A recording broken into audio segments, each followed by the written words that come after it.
Oh, the year was 1778. How I wish I was in Shorebrook now. A letter of marque came from the king to the scummiest vessel I'd ever seen. God damn them all. I was told we'd cruise the seas for American gold. We'd fire no guns, shed no tears. Now I'm a broken man on a Halifax pier, the last of Barrett's privateers.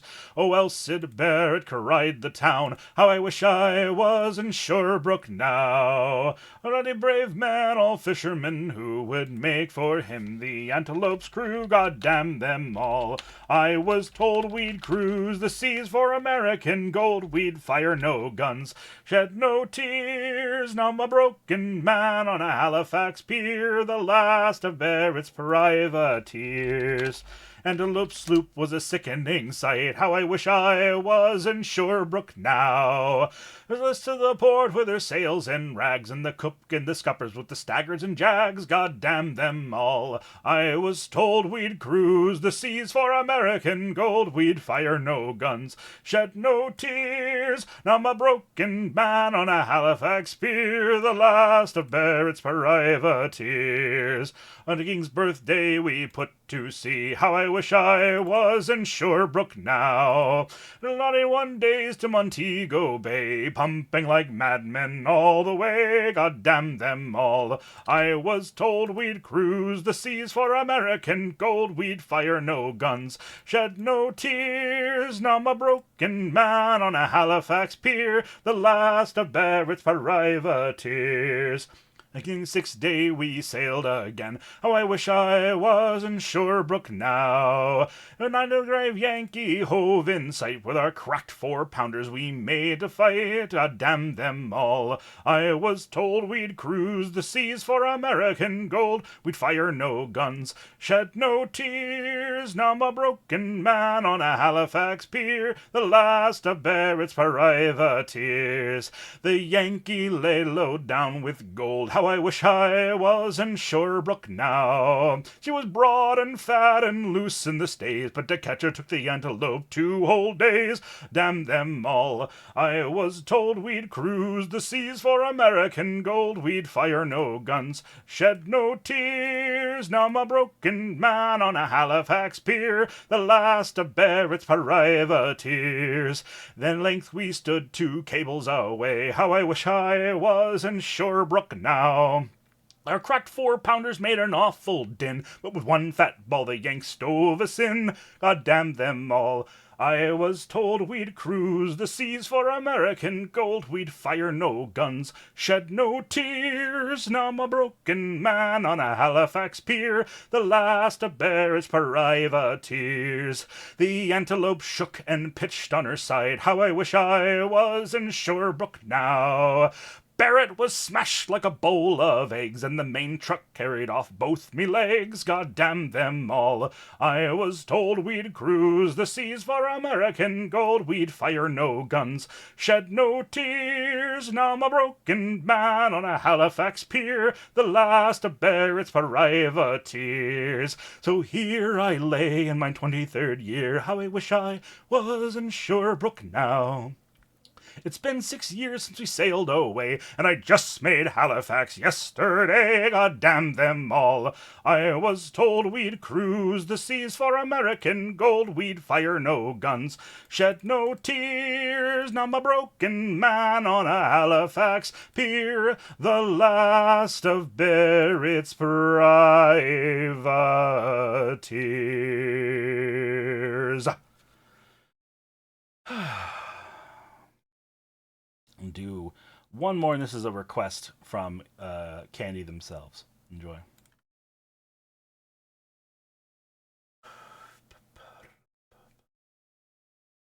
Well, here we are, we're back again, safe upon the shore. In Belfast town we'd like to stay, and go to sea no more. We'll go into a public house and drink till we're content, for the lassies they will love us, till our money it is all spent. So pass the flowin' bowl, boys, there's whiskey in the jar, and we'll drink to all the lassies at the Jolly Roving Tar. Oh, Johnny, did you miss me when the nights were long and cold? Or did you find another love in your arms to hold? Says he, I thought of only you along the sea afar. So come up the stairs and cuddle with your jolly roving tar. So pass the flowing bowl, boys, there's whiskey in the jar, and we'll drink to all the lassies at the jolly roving tar. Well, in each other's arms they rode until the break of day. When the sailor rose and said farewell, I must be on me way. Why don't you leave me, Johnny lad? I thought you'd marry me. Says he, I can't get married, for I'm married to the sea. So pass the flowing bowl, boys, there's whiskey in the jar, and we'll drink to all the lassies at the jolly roving tar. Well, come on, you bonny lassies, now a warning take by me, and never trust an Irishman an inch above your knee. He'll tease you and he'll please you, but when he's had his fun, he'll leave you in the morning with a daughter or a son. So pass the flowing bowl, boys, there's whiskey in the jar, and we'll drink to all the lassies at the jolly roving tar. So pass the flowing bowl, boys, there's whiskey in the jar, and we'll drink to all the lassies at the jolly roving tar.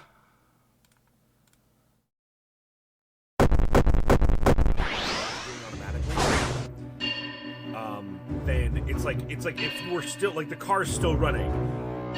You also, fuck boy, but you stopped, like, you pulled over to the side of the road. As done from tilling the fields. Fuck! Engine's still running, and then you had someone remove the automatic transmission and put a manual transmission in. If I just say a slur, Daddy Mountain, weirdness, I will destroy you. Do you understand that?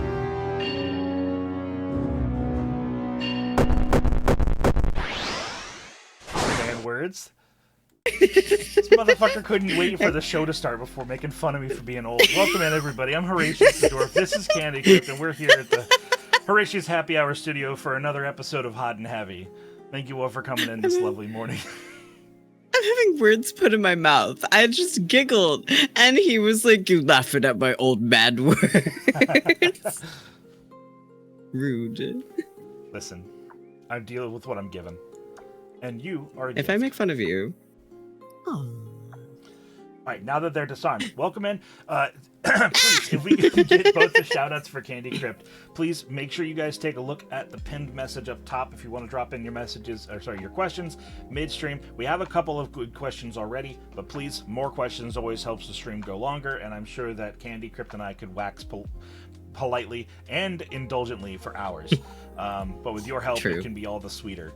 So, permit me the privilege of introducing the wonderful, the not a first time on this channel, but first time on this show, Candy Crypt. Welcome in, dude. Oh, hi. Do I talk about myself, or is that enough? That's whatever you want, really. Hi. I am a streamer. Mm-hmm. Supposedly, mostly what I do is art, and I'm mostly a V artist. The head comes off. Is that helpful to mention? I don't know what else I need. They, them pronouns. That's fun. Also important. I mean, so no head. I mean, hopefully head. Copious amounts of head. It's my favorite. That's your favorite? Yeah, oral sex is my favorite sex. That's fair. I can't say that I necessarily agree, but I see the vision. I understand it, and I respect it. But welcome in, everybody. Good to see all the mods. Kisa Kerbelos, Wizlock, welcome in. Maybe not. Good to see you. True Stein, welcome in, lad. I gave her Tree Kicker. Welcome in, bud. Mr. Meme, hello. Let's go. But yeah, we're here. We're here to do the thing, and this is my most professional introduction to date. So fucking let's. No, I'm so proud. Thanks. So I do have some background questions before we get into some Q&A.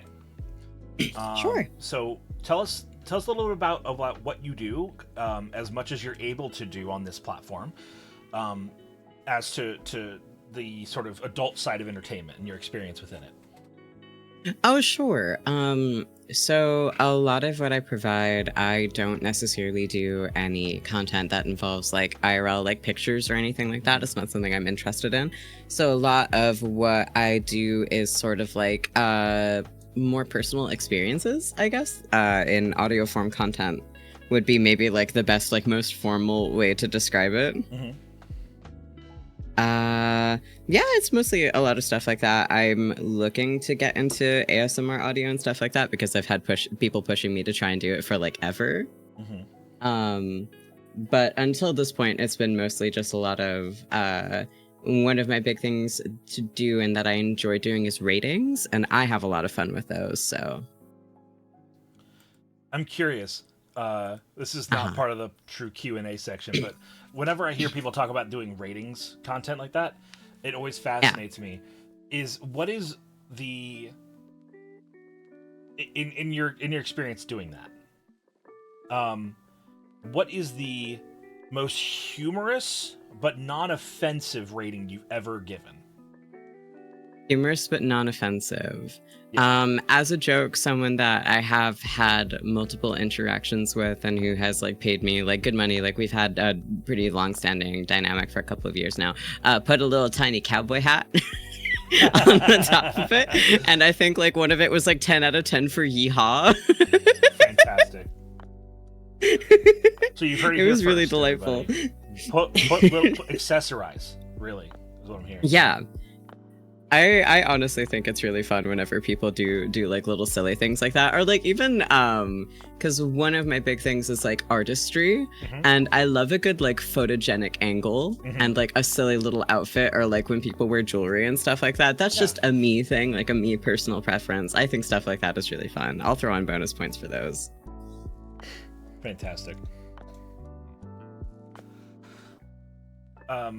You know, I'm gonna be honest. That's not what I was expecting. I wasn't expecting a cowboy hat, but the moment you said it, I was like, "Oh, fucking dork!" Like that's perfect. Yeah, of course. That's really funny.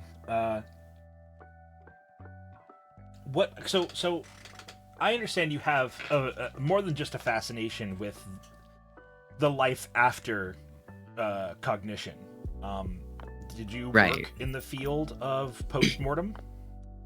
I did. I was a mortician for a not insubstantial amount of time. I wound up moving around when quarantine started. And because I moved to a new state, I lost my certification. And I am waiting for the right time and the right amount of funds to go back into it. Right now, streaming has been fun, and so I'm not like super prioritizing it. But I was a mortician in my home state for a good couple of years. And I assume that fulfilled you, like in more ways than one. Like I say that with a little bit of candor, but like, you know, I love psychology, right? Like that brings me personal fulfillment as a profession. Did you feel that same sort of notion as a mortician, or was that just something that was like flavorful for you and you enjoyed it, but it was a means to enjoy the other facets of your life? I did enjoy it. Enjoyment in a field that's as often like morbid and kind of heartbreaking as mortuary, especially because so there's a few different positions that you can have. Like there's a lot of people who do like forward facing, like working with customers for like funeral planning and stuff like that for clients, and there's like, you know, retrieving bodies and things that are similar to that. That's a lot of the stuff that I did. And it's hard to explain because in some ways it's a lot less eventful than you think. A lot of it is sending faxes on machines that have been around for 50 billion decades longer than it should have. The only reason our crematorium, like our cremator machine, was even vaguely within like the turn of the century was because it had like an incident like a couple of, like, I want to say maybe like a decade before I had come to work there. And so they had to like replace the whole thing. And that was like maybe the shiniest and newest piece of equipment there. And a lot of what you do is just paperwork. It's a lot of paperwork. It's a lot of handling stuff for people. It's a lot of arranging things for clients. And the points where it isn't, it can really weigh on you mentally. Oh, yeah. But I got into it expecting that and kind of wanting that. And so I got a lot of fulfillment out of what I did. Understandable.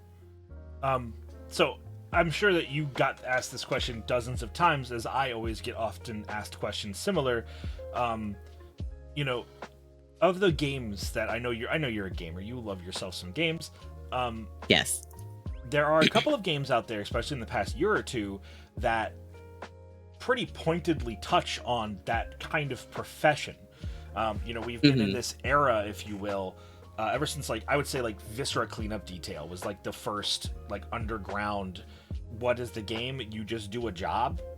And, like, right. So, like, job as a game genre has sort of blossomed out from that point. So, other than, like, games like Mortuary Assistant, I'm sure there are more games like that, but that sort of pointedly are like, hey, let's facsimile an actual profession.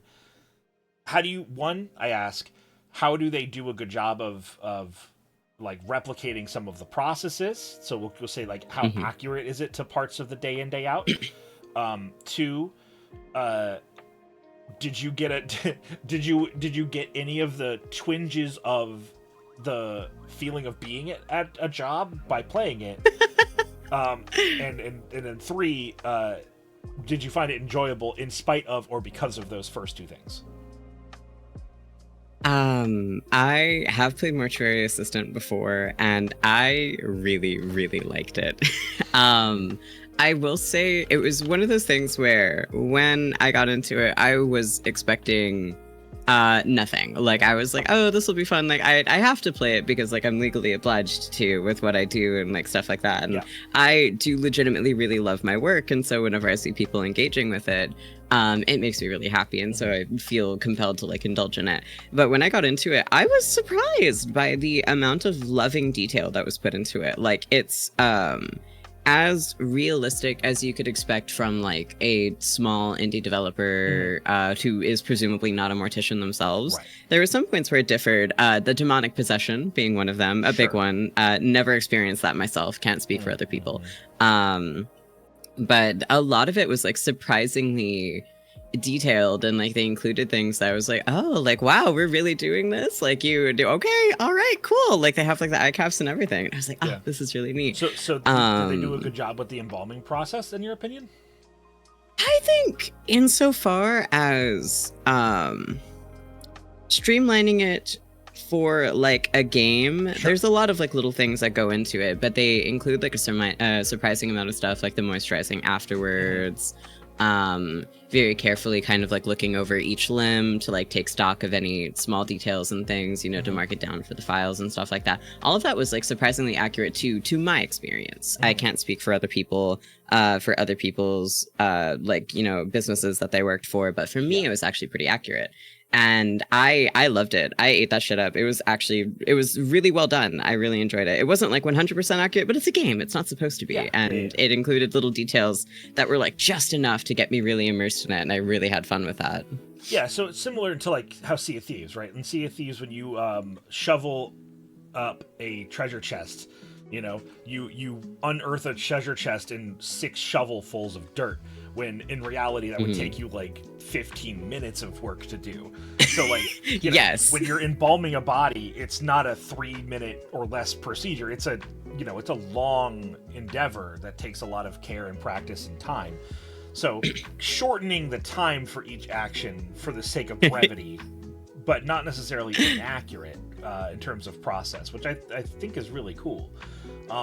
Yeah, they skipped a few steps, and it definitely, the average playthrough does not take you 2 hours the way that it would to embalm an actual body, but yeah, the little details that they put into it, it showed a respect for the profession, I think. At least that was the impression that I got. When you see someone, like, include little details, that shows that they really went through it and they tried to look up information, they tried to find, like, solid resources for it, that weren't just being like, oh, you know, here's a spooky job. Oh god, what was that one movie? There was one movie where I was like, all right, what was it? I don't know, but I'm gonna take a shot in the dark and say that the parallel for me would be Rain Man, like the movie Rain Man. Oh, Lord! Lord! Listen, I'm gonna say this: Rain Man as a film did a lot of value for the common person to understand mental illness. It wasn't all correct, but I would hazard to say that the average person had a higher appreciation and patience and understanding for people who are neurodivergent after that movie came out, and for that I am thankful. Mm-hmm. I think Was it the it Body of wasn't. Jane Doe? Oh my god, that was one of them. I think the Body of Jane Doe. There's also it wasn't actually TV. I think actually the Body of Jane Doe might have been the one. But then again, I suppose like the mortuary aspect of it wasn't like 100% the focus. It was just like a roundabout excuse for like a demon movie. So like fair enough. Right. There was it wasn't a TV show. It was, I don't know if you ever watched a show called Friday Night Lights. I've heard of it. I have not watched it. Okay. There's an episode that was like it was like a later episode, I want to say, where the rest of it was like an actually really surprisingly poignant examination of like grief and loss. But then as it goes on, there's a lot of like really big factual errors in regards to like the funeral director that was involved. And it's like a lot of, because I have a lot of disagreements with Western interpretations of the importance of embalming. But I do think that this weird trope of like really greedy funeral directors is so obnoxious and so hard to get through. It's really like a lot of people aren't like that. Some people are, and Sure. the occupation itself does have a history of being steeped in like greedy behavior, but a lot of the people that you see are like literally just out to provide a service. Yeah.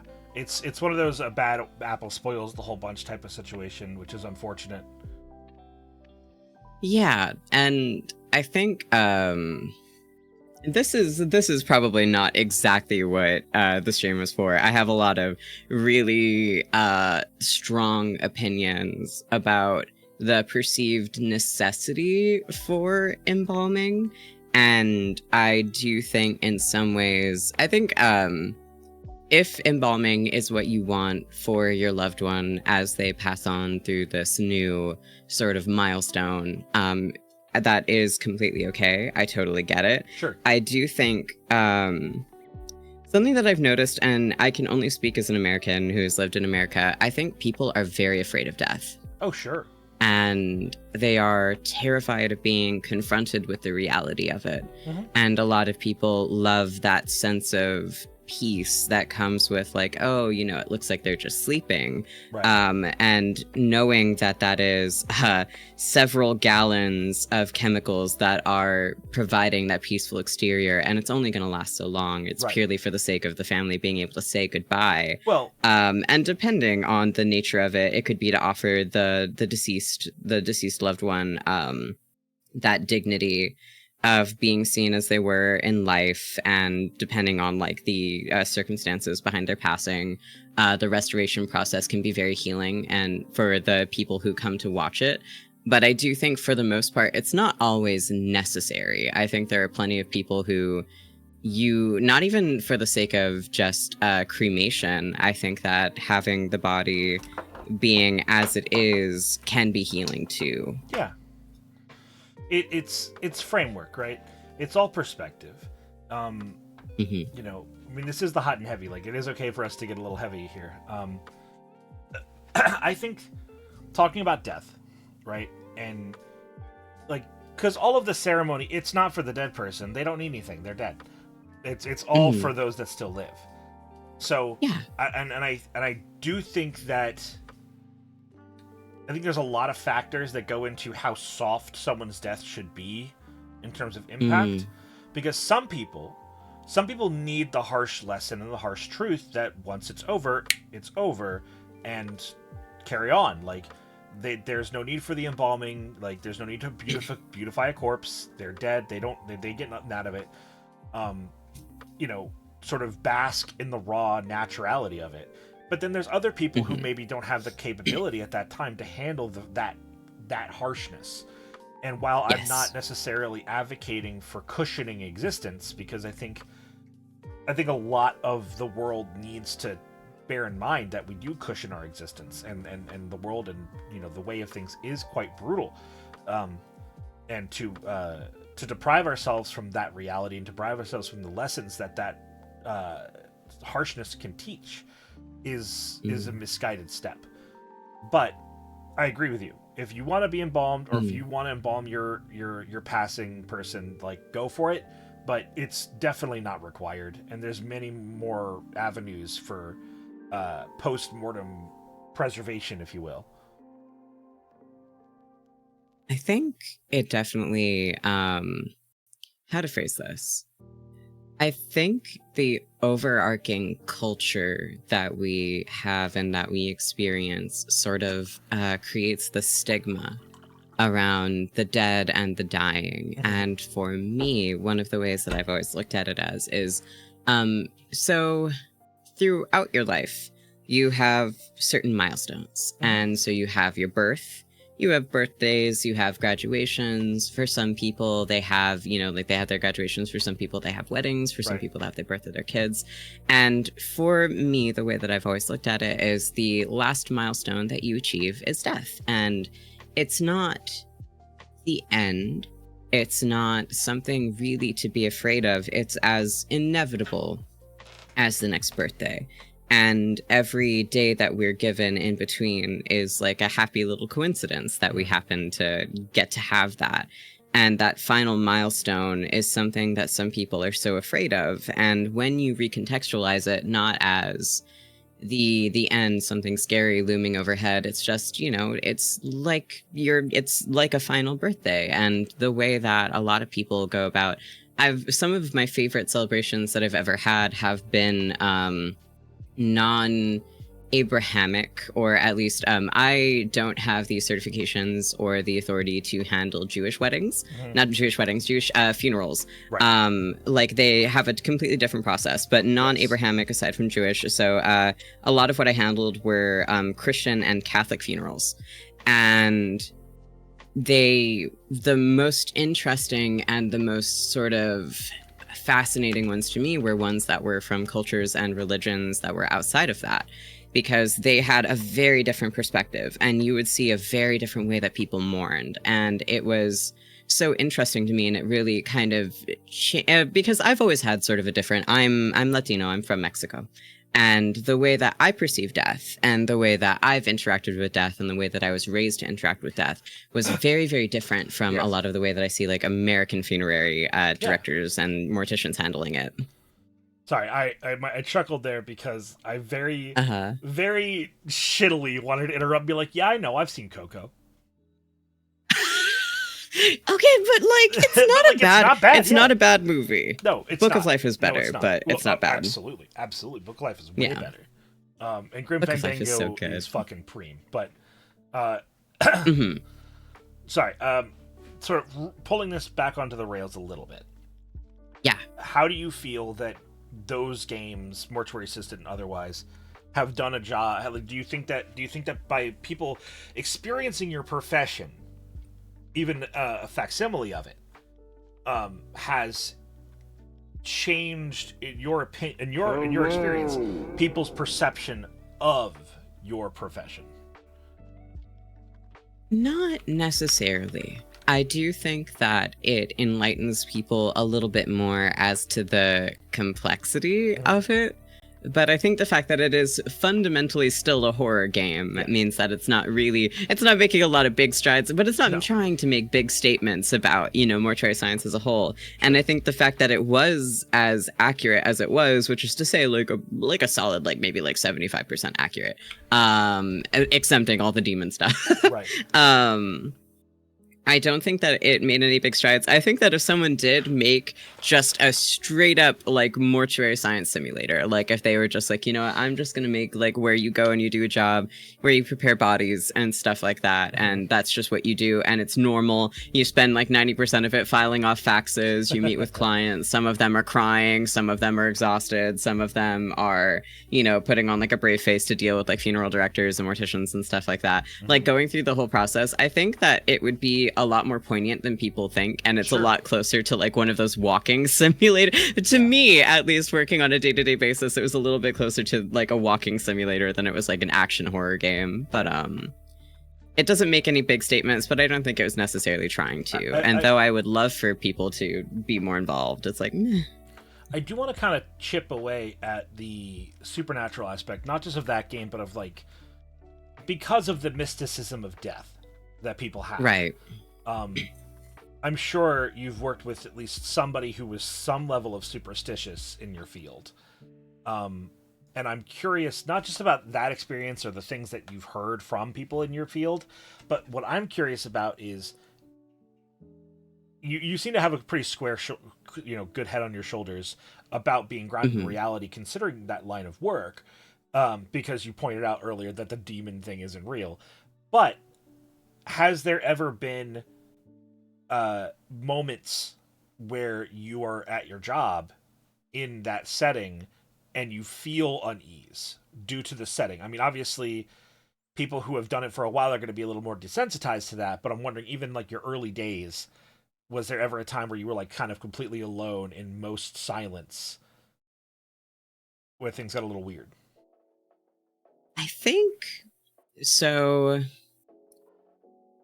Some important thing is that I personally don't know if I believe in the supernatural. I am culturally superstitious, I guess would be the way to describe it. There are some things that I do and some attitudes that I have towards things that it's like, I was raised this way and it's better safe than sorry. Sure. I myself don't believe that I've ever had experiences with ghosts or demons or anything like that. But I have heard stories from people, and my sort of opinion about it at the end of the day is that I am one person with a limited perspective of the world. And if someone truly believes something with all of their heart, who am I to deny their perspective? They've lived a different life from me. They've had different experiences. If that's what happened to them, then that's what happened to them. Yeah, and it's not my place to doubt that. It's my place, and I will doubt them. But I think I think it's also I grew up in a very heavily religious environment. Sure.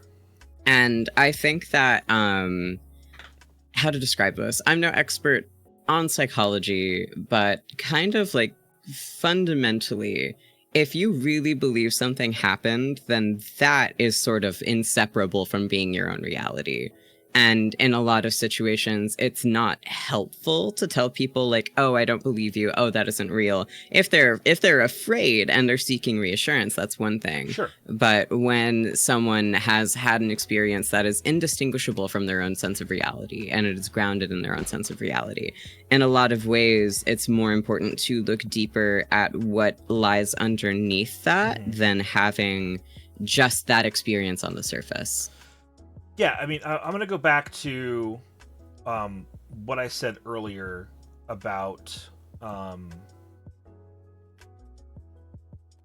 what you said earlier. Sorry. Also, can we repin that for not 20 minutes? For some reason it won't let me pin it. I don't know why. Sorry. So going back to delusions, right? Like, it's... all right, listen.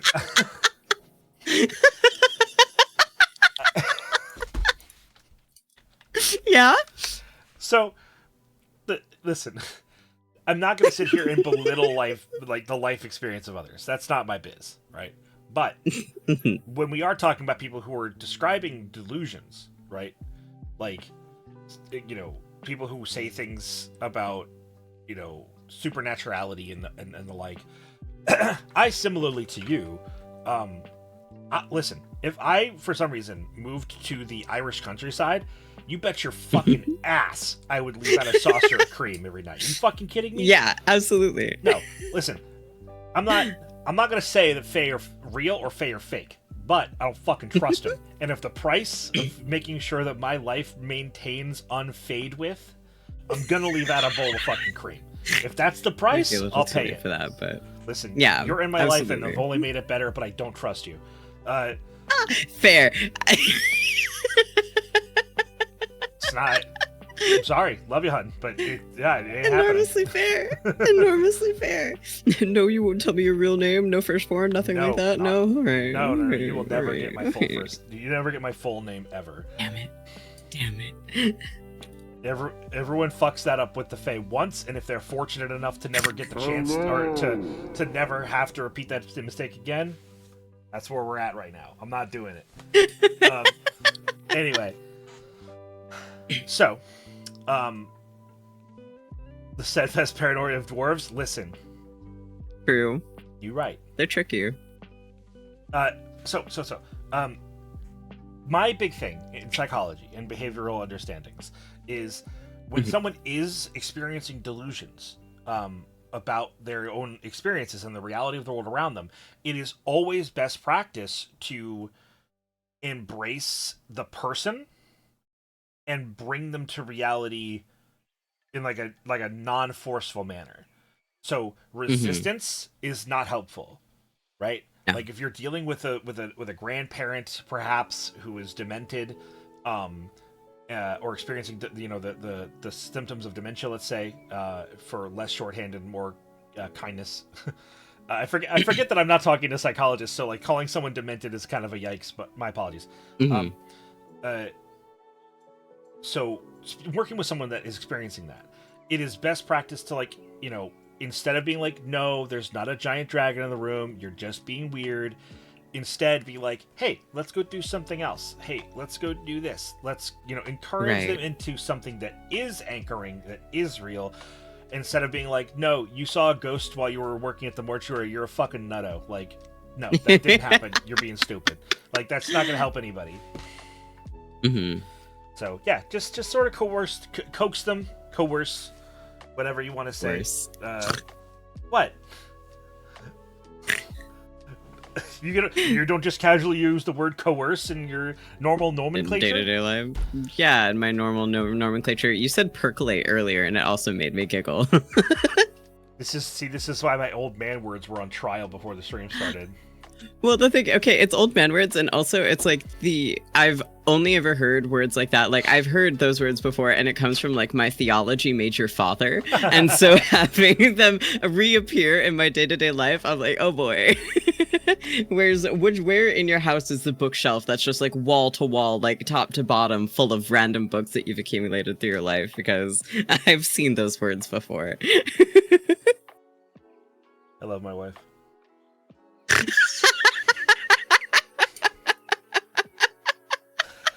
No, she's the reader, I'm the speaker. She is like if you hit like the random button on what me and my wife's profession would be, the odds of her getting librarian and me getting like street philosopher are really high. Diogenes. Oh man, I would love if you could time machine me back to then. I would love to be a Diogenes. Are you serious? Get this man a pot. Someone get this man a pot sit my ass ASAP. in a bucket forever. Let's go. This is basically what being a VTuber is. You realize this, right? Yeah, like, you've used your entire platform to become digital Diogenes. Yes, yep. You got it. You've pegged me. Wait. Anyway. Oh.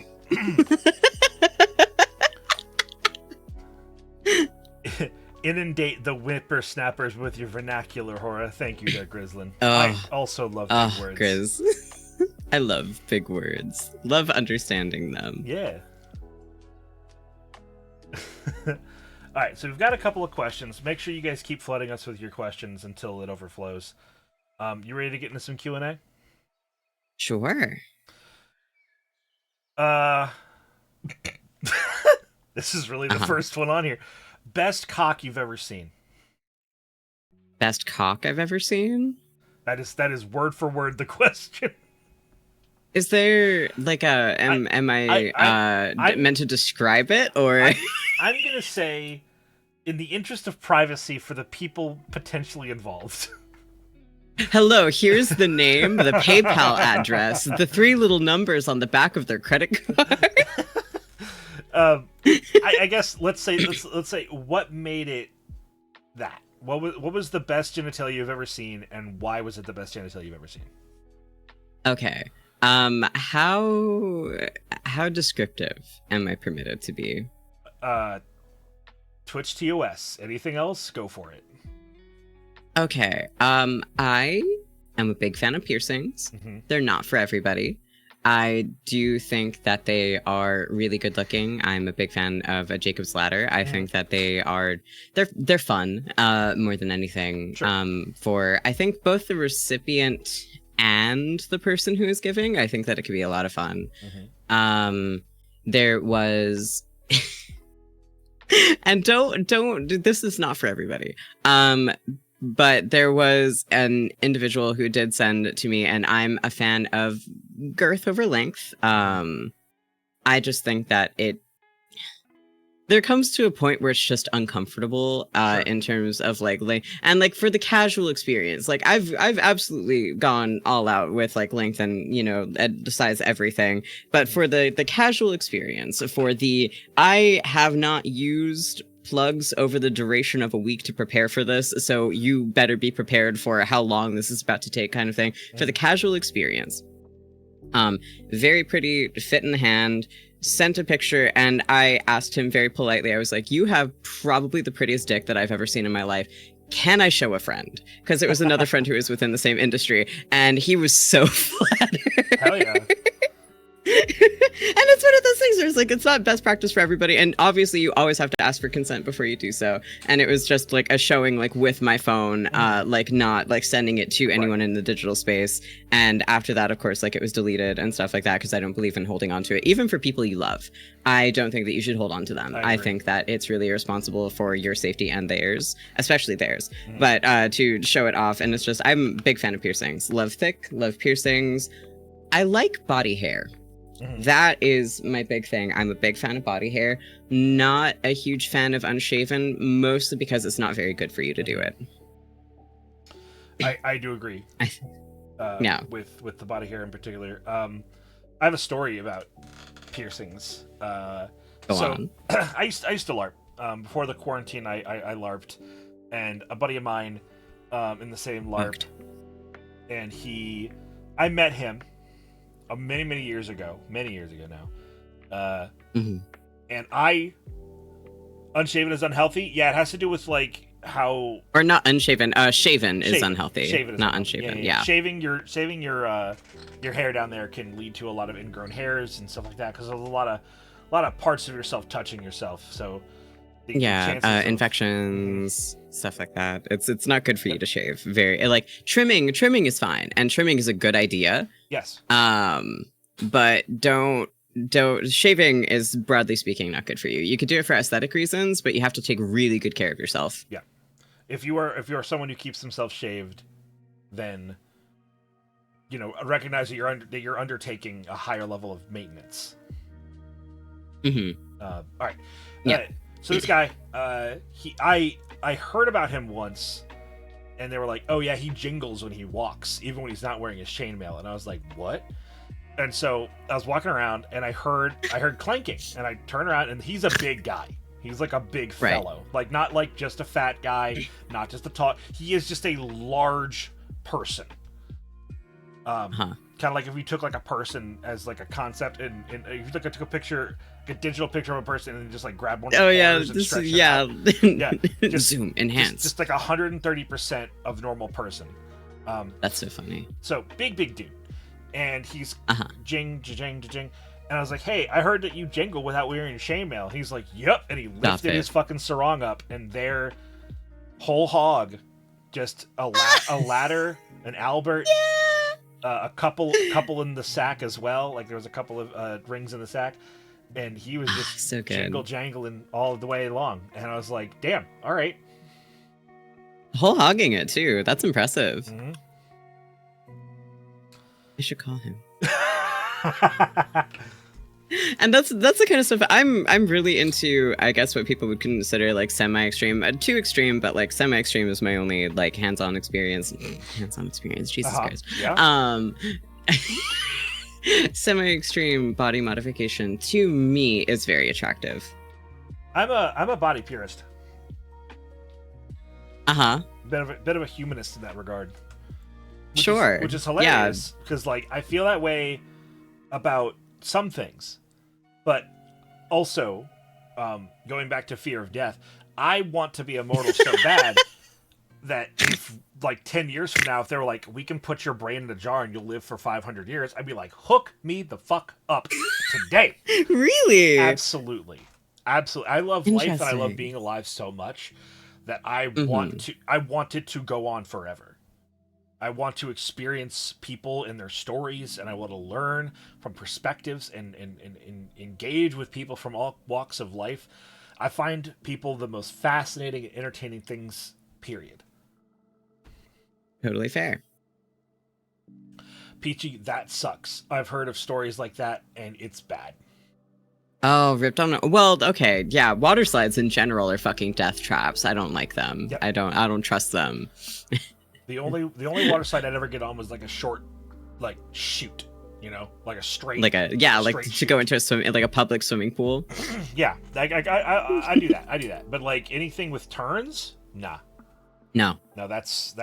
Do not take me upside down. Do not put me in the open air.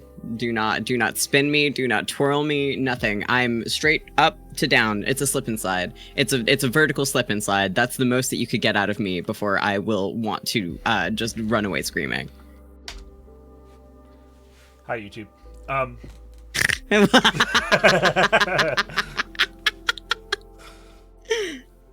Sorry. I hate it. It's ever since I heard that one story. Not to touch on anything, but there was like a story of someone sustaining like extreme bodily harm from not being adequately prepared and not kept safe enough on those slides. And I think people vastly underestimate how dangerous they are. Yeah. And it's one of those things that I have weird hang-ups about. It's that and like what are they called? The like alligator hair clips. Not alligator hair clips, like the hair claws. They make me so nervous. I hate them so much. Yeah, I think that it's just really undersold how much like how high intensity forces are at play in a water slide, that if you get caught anything, it's gonna be bad. It's bad. It's so bad if it's not well maintained. Yeah. If something happens to get in there, someone leaves something behind. If like the slide gets shaky in any way, shape, or form, it's so Jover. It's so Jover. To me, they are as dangerous as even more dangerous than roller coasters. But whenever you say, "Oh, I'm afraid of roller coasters," people are like, "Oh, you're a baby," but whatever. But if you say, "Oh, I'm afraid of water slides," they're like, "What? That's crazy!" Like, no, you don't know the things I've seen. I like your attempt at a gravelly, like, dark voice. It's very cute. It's not. I was like, I had a conversation with someone recently where I'm like, I'm not a voice actor. I can't be a voice actor. My voice does one thing, and that's it. I could never be a voice actor. I do the gay voice, and it's really hard to shake off, and it's hard to do any other. That's it.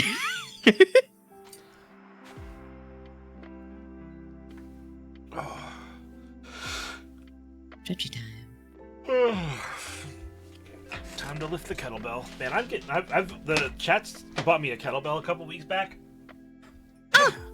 And I've got this like nice 30-pound kettlebell, and I've been doing this workout with it, like just lifting it over my head one way or another, like 5 or so times per arm. And because this chat keeps workout on a fucking cooldown every stream, I have felt the strength return to my arms in only like less than a month, and it's really kind of awesome. Yeah, look at you. You're getting hench. Most buff VTuber. Listen, my ideal bod is to maintain a soft belly, but be strong everywhere. Right. Because... Well, that's just power lifters. Yeah. Yeah. Yeah. Thanks, Fit fat. Yeah, exactly. Yeah. the best body type, in my opinion, in my humble opinion. Yeah, we know. Not biased. Like, I No know. ulterior Not motives or everybody- anything. You hurt her so much. I say that in a delightful way. Yeah. Stop. It's true. Jesus. Am I going to deprive the world of my based opinions? Absolutely not. My weaknesses are well documented. Moving on. In your The bear hunter hat. Oh my god, do I have it? You should be wearing that, yeah. Where is it? Is it this one? And I should get a bear hat. Nope. Nope, That is the that's- wrong one. Hold on. Wrong toggle. My apologies. Hold on. All right, you tongle your dongles. I'm gonna take a quick pee. I'll be right back. I will be tongle my donglings. One sec. Oh god, is it this one?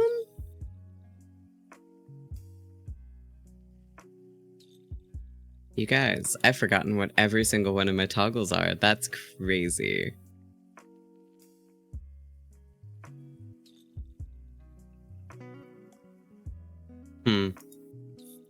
Where did my bear hunter hat go? Where did I put that? Is it because it kept breaking my setup? I think that might be why.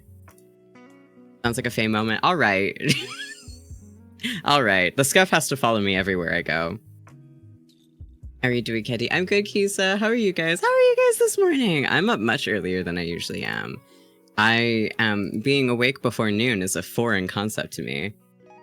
It's not a dad bod, it's a father figure. Stop. That's beautiful, actually. I like that so much. I'm trying so hard to find my hat. The circumstances behind me procuring it are questionable at best, but I do have it. Is it here? There we go. Hey, just in time to be hunted. Yeah.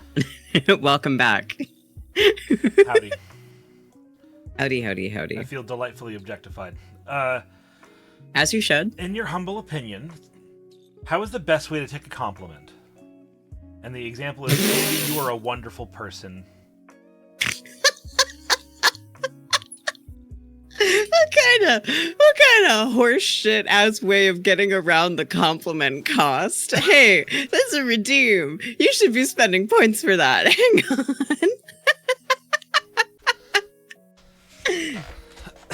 on. So my tried and true method of accepting a compliment is squeeing a lot. Voice get real squeaky, threaten to cry on people, and then finish off with a sparkling thank you. Usually squeaked out barely from between my fingers, covering my face. That's how I usually go about it. Yeah, It never fails. That sounds about right. So I have a comment about that. I've seen a couple of these in chat. The :3 with the lowercase c. So I understand what that is now. That is an emoji to be a cute face with the fist up to like he, right? Yeah. Do you want to take a guess at what I thought that was? Is it tickling balls? Did you think they were tickling balls? I thought it was like coy, horny face with obvious boner. What? Like, is the 3 supposed to be the bulge? No, the C is the bulge. Okay. Up. And is it like a 3 face, but it's like it has a heart on? Yeah. So instead of just like being coyly smiling, because to me the 3 is always like a coy smile, right? So with the C, it's a cute. Blah blah blah. Got it. Yeah, exactly. That's. Stop it. First of all, we love rocket ships in chat. Twixie, hello, dear. Welcome in. Hi, Twixie. Hi, Zuchi. It's good to see everybody. Thanks for coming in, everybody. Normally, you guys know I love to talk with chat a lot, but today I'm focused on this wonderful slab of entity. Hehe. I am ready to Thank you, receive Help. instructions from Help, the realm okay. of I'm not going to be able to see. creation Do you know what above you've done to me now? That I'm not going to be able to unsee that. and Because the thing is that that's me. It's the mischievous kitty face with an obvious heart on. That's literally just me. Yeah.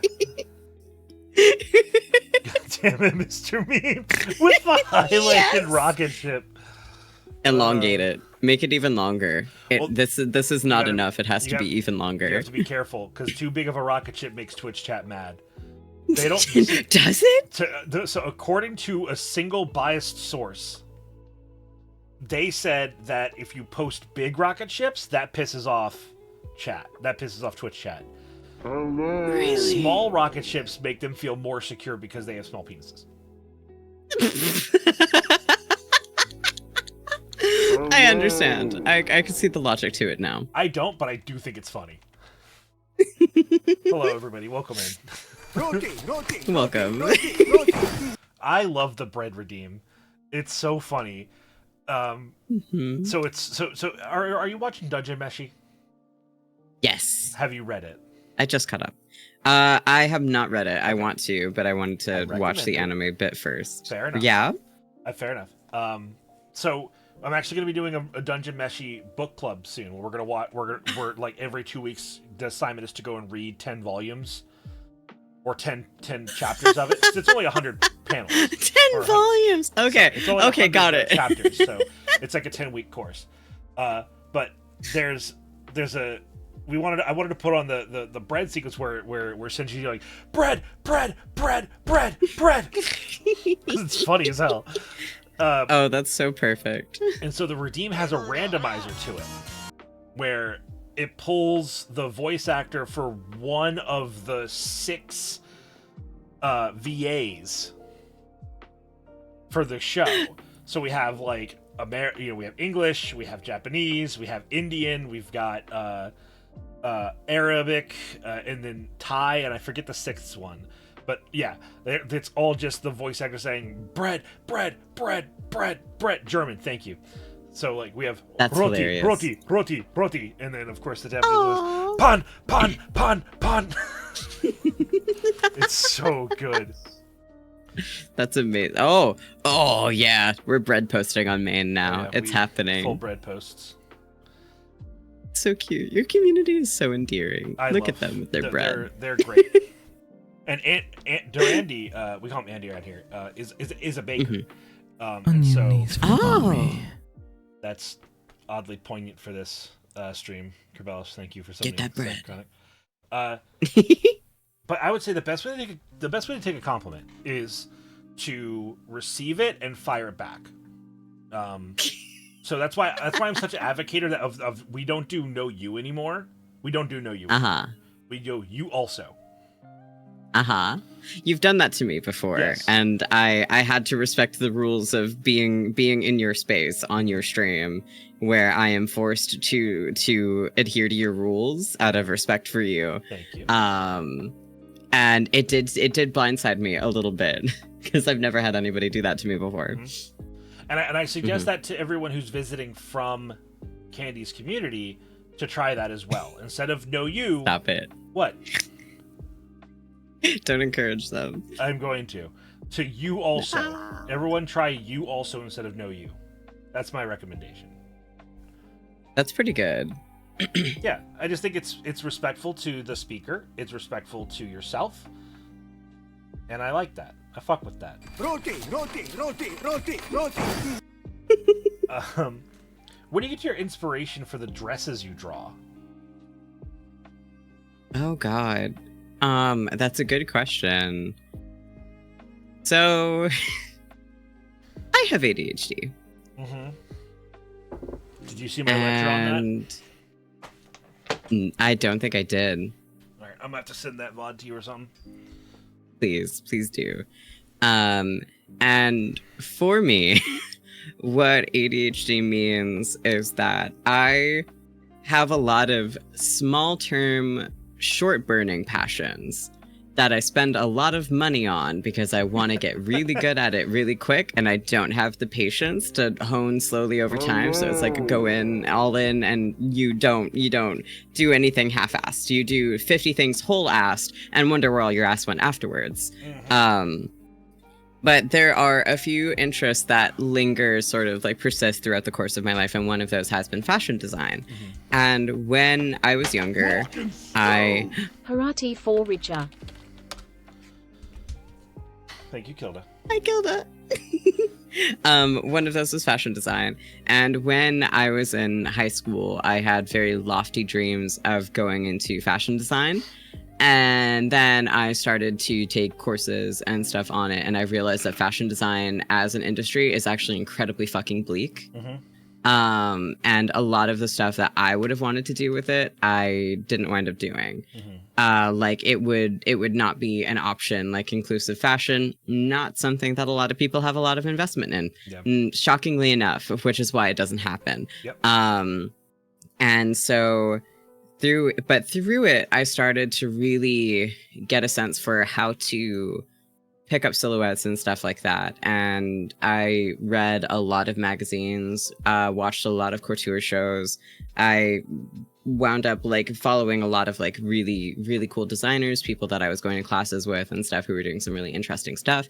And you start to kind of accumulate an eye for fashion. You start to be able to curate silhouettes that you enjoy.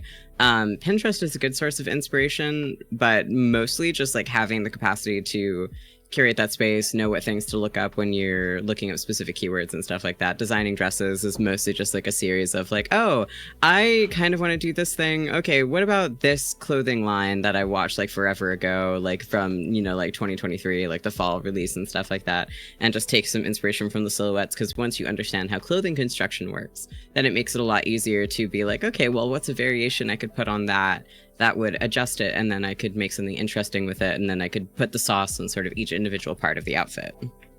Okay. That's really cool.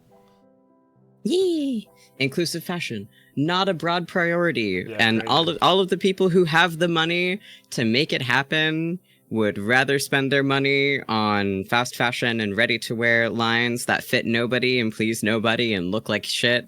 And all of the small designers who have aspirations on it don't have the money or the resources to do it unpaid. So, Such is the way. I'm uncomforted by the fact that cult of many emote looks like she's licking an asshole. That is just many. Like, I get that. But I hadn't noticed until right now. Yeah. What you oh, okay, so now we're not allowed to eat ass. What can we do here, Horatio? If you want to do analingus, you may. But I just was taken aback, is all. Horatius, come on. What? That's what it looks like. You're gonna deprive the people of their ass-eating emotes, you monster. At no point did I say this. You are now putting words in my mouth. Yeah, it doesn't feel good, does it? From you, it feels great. You like when I put stuff in your mouth? You know, you have a certain flair for it. A talent, one could say. A talent for putting things in people's mouths. Absolutely. Something like that.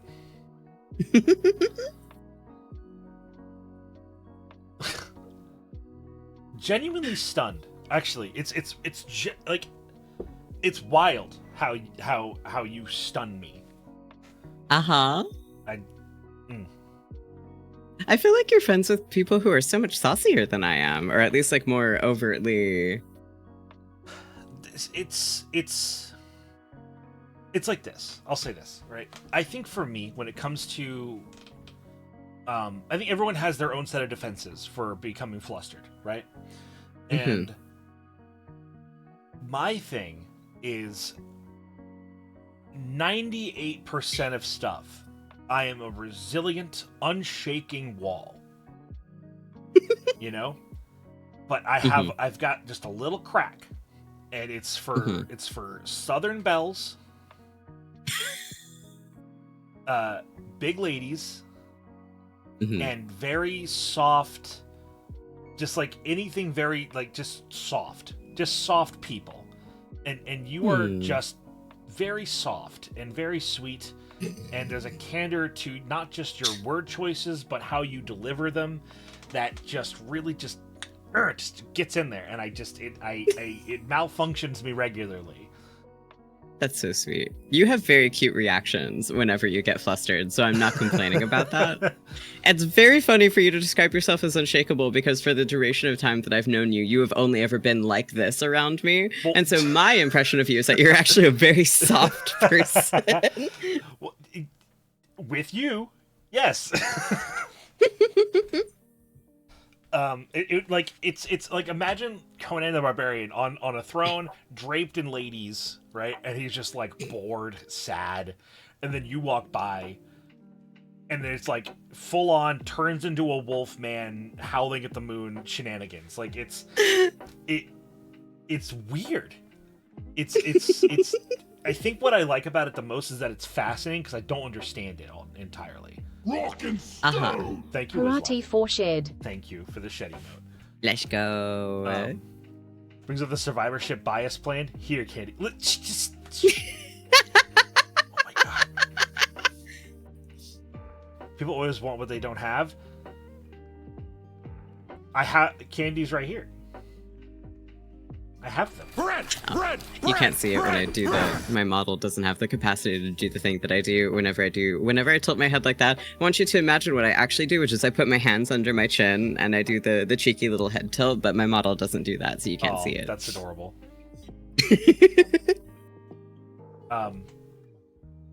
Anyway, back to bread. So next question. Is there something that you've done in your time working in funeral homes and mortuary work that you would want to do again as part of your job or otherwise? I love working with old people. I can tell. I think, yeah, no. Well, the thing is that, okay, the thing is that some elders are like super grumpy, right? Right. And that is just the nature of living a long life in the generations and the eras that they did. They've lived difficult lives. They had difficult lessons imparted onto them. A lot of them had dealt with, like really awful circumstances. Like a lot of the grumpiest of the people that I've met, like into their age, had shockingly difficult lives, like the kind of things where it's like, oh god, if I had been through even like a fraction of what you've been through, of course I'd be in my Joker arc, I'd be a fucking supervillain. The fact that all you do is like cuss people out or whatever is like totally fine and normal. And obviously like some of them have some problematic ideas that they hold on to, but a lot of them are just, they've had long difficult lives. But through the process of it, especially being who I was and making the visits that I was making to them, a surprising amount of people who I interacted with, the elders at like the homes that I went to go, see to check in on after we had to pick up bodies and stuff like that. Some of them just, they get to know you. Yeah. They have the best senses of humor. They are so fucking funny. Yeah, they have I love old people. They do, and they do. Well, and like that's the thing is like if you at the ripe age of 83 and you don't have any family that come and visit and stuff like that, and a 5 foot something pink-haired, heavily tattooed, heavily pierced mortician walks into the building and the thing is that I really like to listen, and a lot of them haven't had somebody who's just wanted to listen for a very long time. They just want someone to care. They want someone to joke around with. They want someone who isn't the same people that they've been around. And a lot of them are starving for that experience of having someone younger to impart their knowledge and their stories on, because a lot of them don't have kids or grandkids, at least not ones that talk to them. 5 foot something. Listen, I have an inch. That makes me 5 foot something. That something's got a lot of heavy lift in there, dear.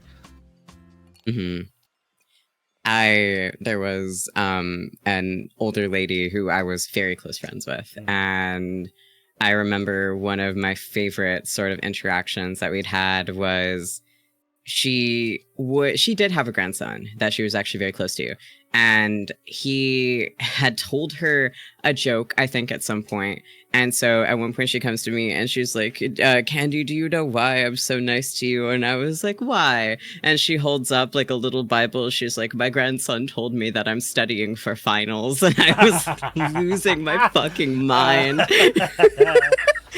Margaret, you can't say that. She's like, no, I know my time is coming near. I gotta get the getting while the getting is good. I still have time to fit in a few good deeds to tip the scale in my favor. And I was losing my fucking mind. Good.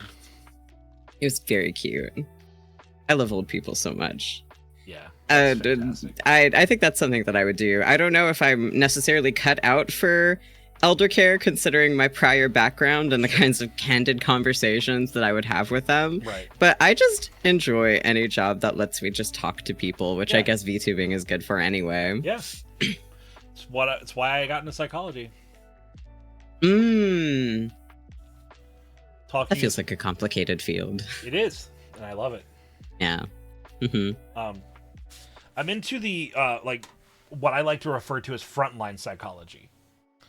Right. Not like I love my statisticians, big ups to my researchers, thank you very much for what you do behind the scenes. But I like working with people directly. I like helping people work through their problems, and I like helping people find their own answers. Right. You know, so yeah, that's like social work, that's like, you know, clinical psychology, that's like, you know, private sector stuff. Like I love that shit. This is a question that seems very pointed. Oh no. But it says, "Hey Candy, you made a post about a particular kind of audio on Twitter recently. Has that come out yet? ? It has not. I'm planning on coming out with it soon. The problem is that I briefly got sick, and I couldn't even have my own voice down my throat, much less anything else. And so the thought of recording anything like that, I was like, I'll wait a little bit, just a little bit, but it should be coming out soon. Gotcha. If my health persists. People were like surprisingly receptive to it. I'm like, is this like a normal thing to offer? Like, are people actually interested? Really? Oh yeah. I mean, listen, I guess peeling back the curtain a little bit about what I like to enjoy myself to, like that, I don't really get a whole lot out of ASMR content, even like sexy ASMR content, but that is something that I think is really nice. And I think a big part of that for me is like sort of introspecting about sex a little. The sounds of sex are very pleasurable. True. So like when I'm having sex, I like to hear the sounds of sex. I'm not a person who likes to fuck with music on, because to me I can't hear the sex happening, and I like that part of it. So I just don't know any other way to say it. Can we turn down the music? I can't feel the sex. I would like to hear the plaps, please. Absolutely. I agree. I think in a lot of ways it's that sort of, what is it, like the self-feeding cycle, where you have those associations with it, and so it heightens the pleasure to hear them, or it like kind of inspires that thought, it reminds you of it, and so it sparks that pleasure. Yeah. And then through that it feels better, and you build up more and more of those associations with the sounds and the experiences and the sensations. I totally get it. Yeah. I can't hear the Yeah. That word for it is so good. That's pretty good. That's an onomatopoeia if I've ever seen one. That's a really good onomatopoeia. That's it. That's just the word. That's the perfect one. Goodness gracious. Another one about your previous line of work. If you ever became monarch over mortuary practices for one day, what would you change about the field and its practice? Well, assuming that I can't do large-scale infrastructure changes, like being able to adjust people's insurance so that they wouldn't have to pay exorbitant amounts of money for a box that's going in the ground, I would move all of our communication services to email. Yeah. And I would teach all of the directors, all of the people in charge, all of upper management, how to use PDF files. That's what I would do. No more fax machines. I hate them. I'm sick of them. They take so long. They're so noisy. They smell terrible. Yep. If they've been there for upwards of 20 years, when you can smell one. Oh yeah. When it's working, and it is the worst. It's like not a radiator smell, but it's close enough. It's like if you took the smell of a printer with the smell of like a radiator covered in dust and just put it in the furthest, loneliest corner of an office that already kind of sort of smells like candles barely covering formaldehyde. Like, it's the worst. I would completely remove it. I would eliminate it from the process. That's what I want. If I become the president of mortuary science, I'm teaching everybody in charge to just use their fucking email. Move everything to email. That's it. That's all we need. It would fix everything.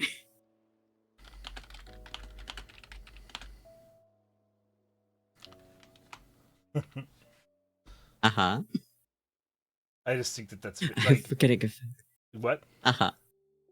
We're getting a fax from HQ again. I can smell it. You really could too, like a mile away. Yeah, those old machines stink. They got dead bugs in them and shit. Like, and because people are so fucking cheap, you can't be like, hey, can we get these fucking maintenance, please, at the very least? I know. Yeah, absolutely. Well, and there's two sides of it, right? Which is that I do think a lot of the equipment is good to keep around if you take good care of it, because it's old and it lasts longer and it's not designed to fail after 3 years, so you have to replace it. But at the same time, it hurts nobody to go to email. We can use the same old Mac computers. We don't have to change anything about that. Sure. I just want you to send this by email. I want this to be a PDF file that you send to me by email. That's it. That's the only change that I require. No more faxes. No more faxes. Yep, you are exactly correct. Wait, faxes are a thing still? Lava, what a way to tell me that you do not work in anything government related. Yeah, unfortunately, fax machines are alive and well. I kind of get it, but at the same time, just for the sake of for brevity, because they complain about things not going where they need to be and like losing information and stuff like that. And like, oh, you know, I sent you this paperwork earlier. Where did that paperwork go? And you're like, well, you see, it takes like 3,000 hours to print it. And if it's jammed, sometimes it doesn't even tell you that it's jammed. You just find a crumpled up piece of paper stowed inside of it like 4 hours later when someone bothers to go check. And it's like, oh, that one piece of paperwork that we thought we already had and filed away. Yeah, no, it's been a crumpled up paper jam inside of it for 3 hours and nobody know where it went, but people already got in trouble. Yeah. This is very funny. So normally I kind of like sift through the questions that are submitted, Faye. And I'll try and like pluck a hot and then a heavy and then a hot and then a heavy. But these are almost like 1-to-1 in a pattern of hot, heavy, hot, heavy, hot, heavy. I've cultivated an atmosphere. Truly. You've cultivated many a thing. So this one is very simple. Spit or swallow? I'm an well, first and foremost, go for it. I think that the first answer is whatever brings the most happiness to as many people at the time as possible. Sure. But I'm an advocate for Team Swallow because mess is annoying. I think that first and foremost, if you are going to be engaging in any kind of sexual activity on a consistent basis, maybe try to have not a healthy diet, but a diet that comprises of things that don't make excretions stink and taste terrible, because depending on the kind of diet, and so it depends on a lot of factors. And sometimes just for the sake of not embarrassing people, swallow, but sometimes spit just at random, just so people don't feel like it's targeted. And so you could be like, oh no, like it was fine, but it's just, it's my preference. So it broadly depends on the nature of things. I think swallow to avoid mess, but try to maybe, if you're going to be engaging or having someone engage with you in oral sex, you take a good care not only of your hygiene but also of like your diet to make it not a how do I phrase it in a way that's polite? You have things that you would want to eat and things that you would not. And smell is an enormous factor in that. 100%. So if it's all well taken care of, everything is copacetic, totally fine. If not, it feels a little unfair to expect it, Oh yeah. If all you've been doing is chugging Mountain Dew for like a week straight and someone doesn't want to, like, baby, that's acid. That pH level is insane. That's that's crazy that you would want. Yeah. Oh, not asparagus. Oh God, it's such a terrible smell. Yeah. Now, listen. This is a weird one, but I used to work as a security at a club, and there was someone who worked there who, genuinely one of their favorite foods was asparagus, and so on nights where listen, they would poke the crowd for people who had eaten asparagus recently, and they would target those clients for engagements. And that shit I thought was the funniest shit ever. This is just proof that there's someone out there for everybody. True. You know, like if you go out and you seek out those experiences, there's someone for you. Oh yeah. Take a chance.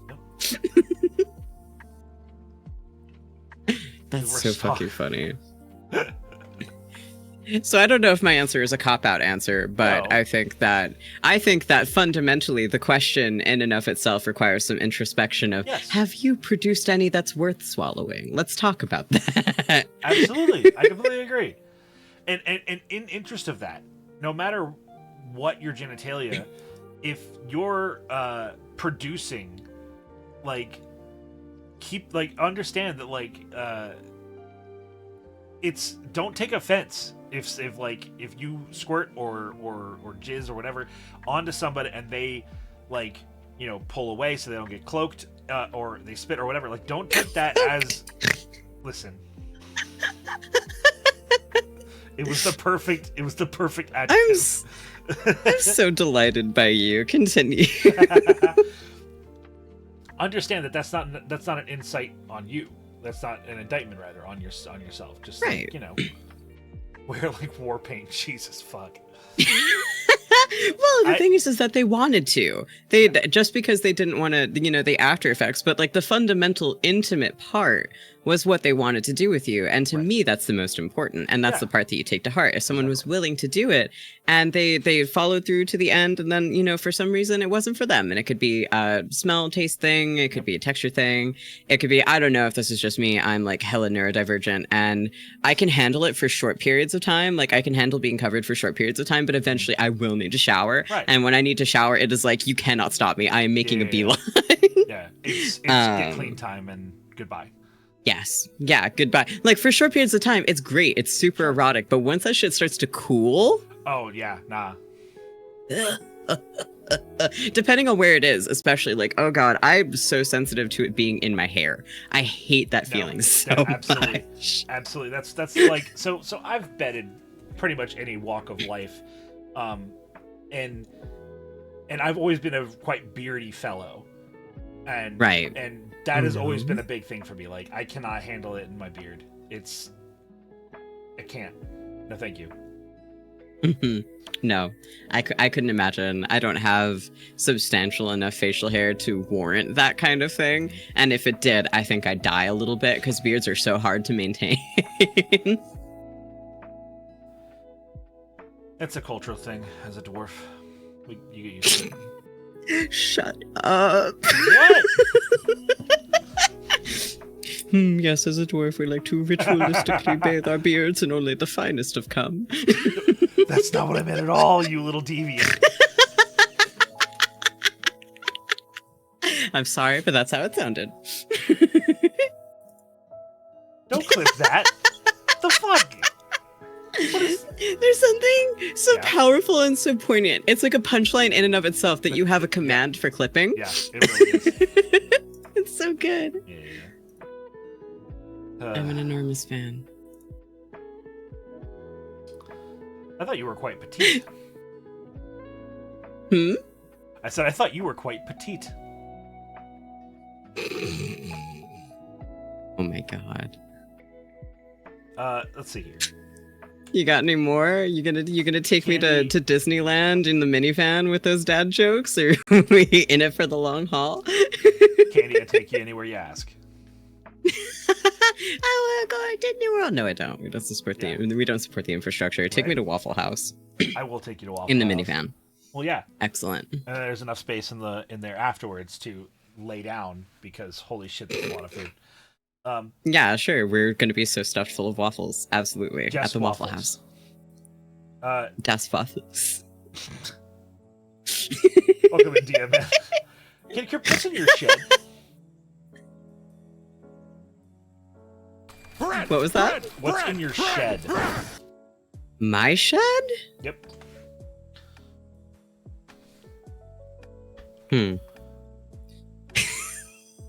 Fuck you, kill me. Is this a... Okay, but unironically, if you guys have listened to his new EP, that shit's fire, actually. It's so good. I bet. TikTok has ruined Too Sweet a little bit, but I love it so much I can't complain. I don't have a shed, but if I had a shed, I think I would want to build, like, a fucked up ritualistic circle, just so anybody who goes in there, like, I feel like it'd be a good icebreaker. Like, whenever you have somebody in your house who you really want to leave, like, you have an uninvited guest, you're like, oh, you want to come with me outside? And they're like, of course. And you're like, all right, do you want to go into my shed? And they'll be like, why are you trying to take me into your shed? And you're like, no reason. You open it up, and on the floor, there's painted a ritualistic circle. There's candles waiting everywhere for you, LEDs. So when you clap on, clap off, they all turn up and they start lighting up. And you tell them, I just want you to sit in the middle of the circle. And then either they respond well to it, and it turns out you don't want them to leave and they'll be your friend forever, or they're deterred effectively by your ritualistic shed circle and they leave. Okay. I feel like a closet could do that too, but yeah. Well, a closet... Okay, first of all, in this economy, what do you think I am? A millionaire? A walk-in closet? Big enough for a ritual circle? No. It's gonna be like the easy bake oven of satanic circles if I do it in my closet right now. I have like a foot deep. I can barely fit my coats in there. Okay. Uh-huh. I'm sorry, we can't all be part of the bourgeoisie and have deep closets, Horatius. Bitch, my wife and I are fucking educators. We are about as far from the bourgeoisie as we can All be. right, we can't all be upper class, cake-eating, bourgeoisie, card-carrying members of the aristocracy. I'm sorry, Horatius. I don't have a deep closet. What do you want from me? It's the only part of you that isn't deep, I swear. That's true, actually. I have no words to argue with that. The pure audacity of this motherfucker. Now, I know you're not talking about me. The audacity of this motherfucker? Mm-hmm. You are audacious, absolutely. Me? So, I would even say ostentatious, but, like, yeah. Ostentatious? Yeah. Like a peacock, or...? No. No?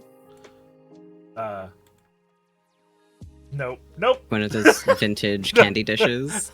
No. Oh, you've had a thought. Go on. Go on, speak your truth. Look at him. You said. Look at him. I'm gonna prospect her laugh. I can't. You said peacock, and I was like, I know that you like to look pretty, but I never took you as that much of a showman. I mean, objectively not 100% incorrect. Austin Poweration. It's the laugh. And this man, I love, like, Horatius being like, I am an impenetrable wall 85% of the time. I am impenetrable wall. And then you're watching him and it's like, this man is flustered. He's cute. He's a cutie pie. Look at him. Just never thought, it would happen to me on my own show. What? Get bullied by this wonderful person that's welcomed into my home. Bullying you. I'm complimenting you. I'm just so overwhelmed by this kindness masqueraded with unending torture.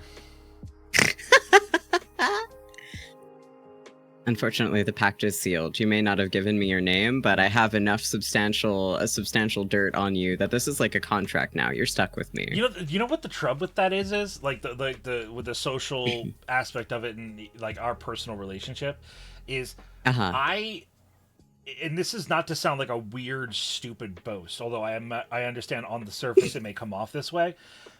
A lot of that fluster comes from me not wanting to overstep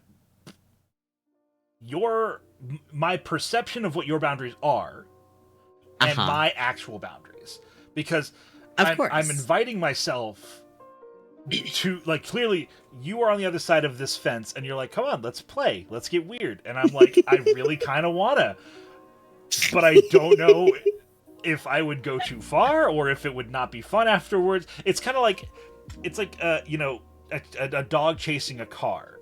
I don't know what I'd actually do if I got there, type of thing. Yeah, when you catch up to it, what are you going to do with your teeth around the fender bender? Like, what are you going to do with that? I mean, I genuinely, you said that, and I envisioned me biting your pink ass.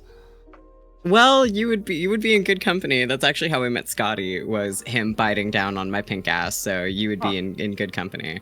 I've heard that it's good real estate. You said real estate. I heard good veal estate, and that was way funnier to me. Pretend that I said what was funnier. Yeah, of course. You're very funny. That's not true. Thank you. All right. I think the heart of the shed question is, so we have a recurring bit on this stream where I manufacture analog and metaphor into sheds. Okay. So, like, we've talked about, you want to do things slow and steady and be very careful and measure twice, cut once kind of vibe, because if you're building a shed, right, you want to make sure you're putting in good work. And you can buy a nail gun and you can buy some shitty lumber and save a lot of money and you can get it done in a weekend, but it's probably not going to be as sturdy of a shed as you might need it to be, but it'll work in the moment. But if you put in the time and you take effort and you don't buy like a kit, essentially, because there's like aluminum shed kits that you can buy where it's just like slide the pieces into place, fucking bing bang boom. Anybody with a couple of simple tools can build it really easy, and most of the time by themselves. But those sheds don't hold up very well long term, and they're not insulated. They're not particularly sturdy or long lasting. So if you put in the effort to really work on yourself, you might find that in the future you're more resilient than if you had cut corners. So shed. You have a whole emote for it. That's the cutest thing I've ever seen in my life. I love the shed emote. It's fantastic. That's so cute. I really like it. Yeah. So the shed is a metaphor for like self-care and like work on the self. The shed is so shed is a canvas for which you are to craft your analogy of. Got it. So in the one I just used it was the eternal project that is yourself.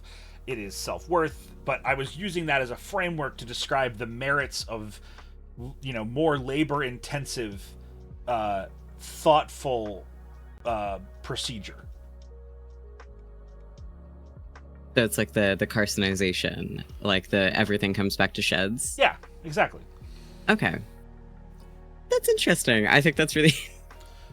I can't call you a grandpa this many times on stream, so I won't.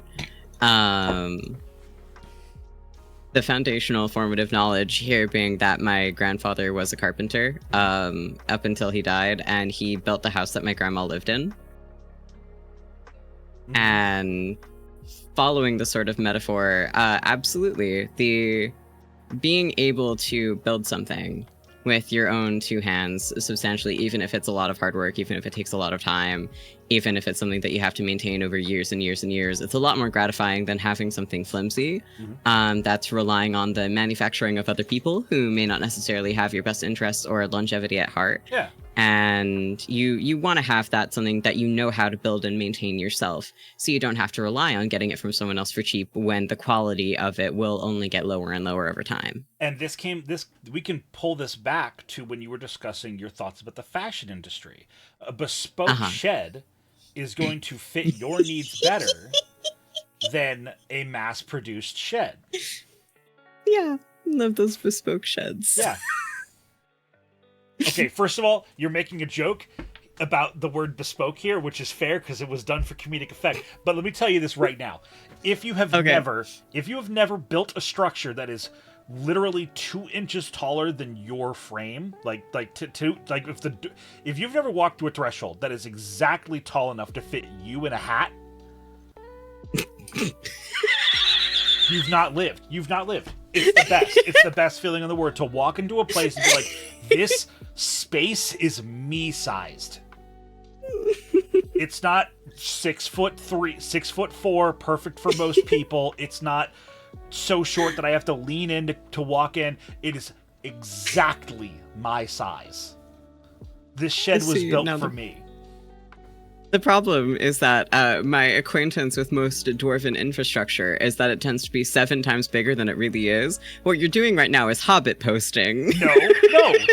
So hold on. What you're talking about is grandeur. So like large dwarven gates, beautiful in their craft, are large in scale for the visual splendor. You go into a mountain home, I promise you this, Faye. You go into a mountain home, I don't care which mountain home it is. You go into a mountain and you go to any resident, like any residential structure, that shit is crafted to the family's genealogical likelihood of average height.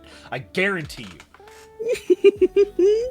So it's like an Amigara fault sort of thing, like the dwarves, they carve their homes and it's like this hole was made for me, kind of. Okay, got it. Exactly that. Kono, thank you, my boy. I appreciate it. Yes, the Aragama fault joke has been made twice in chat and it's correct every time.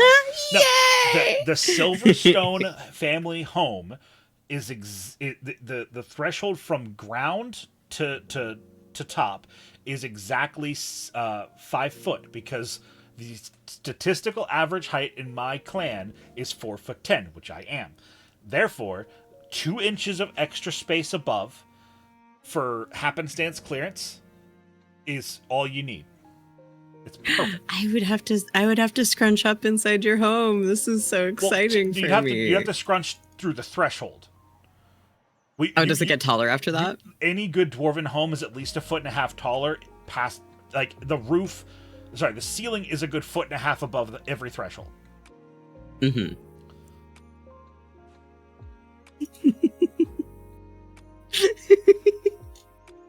I enjoy the fervent passion which with you are able to just whip these out of. It's one of my favorite things about you. You have like a rant waiting like a ghost inside your belly at any given moment about any given subject, and it's so endearing. I enjoy it so much. I would run into the door frame. This is so exciting. This never gets to happen to me. What? That you're too tall running into door frames. Yeah. Yeah, I'm sure. Well, the problem with growing up in Mexico is that I am not on the taller side, but I'm about like middling height. Mm-hmm. And so I'm very used to like the door frame being within touching height for me. Mm-hmm. Which, like, what? My arm span above my head is, like, maybe, like, how much more is it? Like, a foot? Like, 1.5 feet above head? A foot? No, well, okay, so your arm is potentially, if it's, like, within, whatever. Your head is about a full foot. From the bottom of your neck to the top of your head is about a foot. Okay. And so from there, honestly, just reach your hand up vertically. And then take your opposite hand and palm down to the top and push the front of your fingers into that part of the forearm where it would be on the top of your head. And then you can lower your arm down and see how much is there. You can mark that and measure. Okay, so it's like about a foot, give or take. Yeah, for me, it's about 1.4 feet. 1.4 feet. Okay. That's good to know. But yeah, within touching distance, so like the average the average door frame is like 6 foot tall maximum, maybe.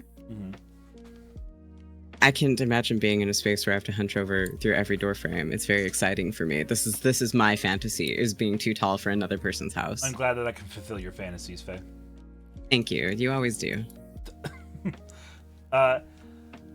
So next question is, may I provide one Faye smooch? Or sorry, I read that backwards. May I provide Faye one smooch? I would love a smooch. I don't know who asked the question, but whoever that person is, apparently you may smooch Faye. You have my permission. If this was asking me to give Faye a smooch, I'm also open to this, but there's going to be a lot of whiskers in the way. Oh no! Can't imagine. My least favorite thing in the world. Wow, that's crazy. Can't imagine kissing somebody with a beard. Wow. Awful, really, when you think about it. Inconceivable. I don't think my mic picked it up in Discord, but chat got it. Yeah? You made a noise? Give it a little pat. It did not pick up in Discord. Ah! Mwah! I enjoy kisses very much. I think even just a good platonic smooch. Oh, yeah. I think that, like, forms of affection that, like, I think hand-holding, I think cuddling, I think kissing should not be overtly romantic. If you only feel comfortable doing it with people you're in a romantic relationship with, sure, but I personally am built different. I love a cuddle. I love a kiss. Yeah. Physical contact is nice. It is. People like, it makes us happy to be in contact with others. Yeah, absolutely. So most of the time, for most folks, it is a net benefit to have touch. And I think this is something like, so we do touch therapy sometimes in my line of work with neurodivergent children and such, where there are children who are sensitive to being touched due to past trauma and the like. And so what is really often effective is mild contact.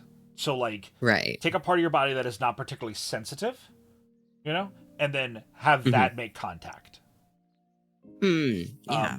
So like, I would say hand holding is a pretty intimate form of contact, right?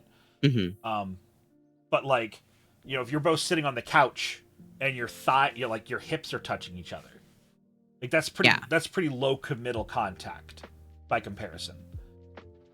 Or if you're both sharing a couch and like your foot, you move you sort of finagle your position and your like foot touches somebody, like, whatever, keep moving on. Like, but even that, like a little bit of contact really does matter a lot to our brains, and it's really important to have physical contact in your life. I agree. Yeah, I think it's really important.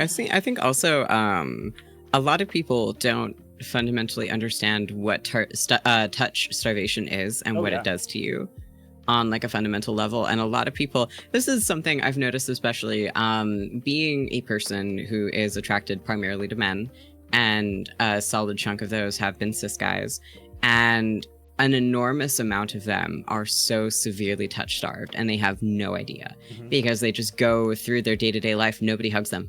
Nobody touches them. Nobody, like, you maybe get a handshake, you get like half a hug sort of thing. And like, that can be enough. But when you are so studiously keeping yourself at that emotional arm's length from someone, you don't really allow yourself to relax enough to appreciate it for the affection that it is.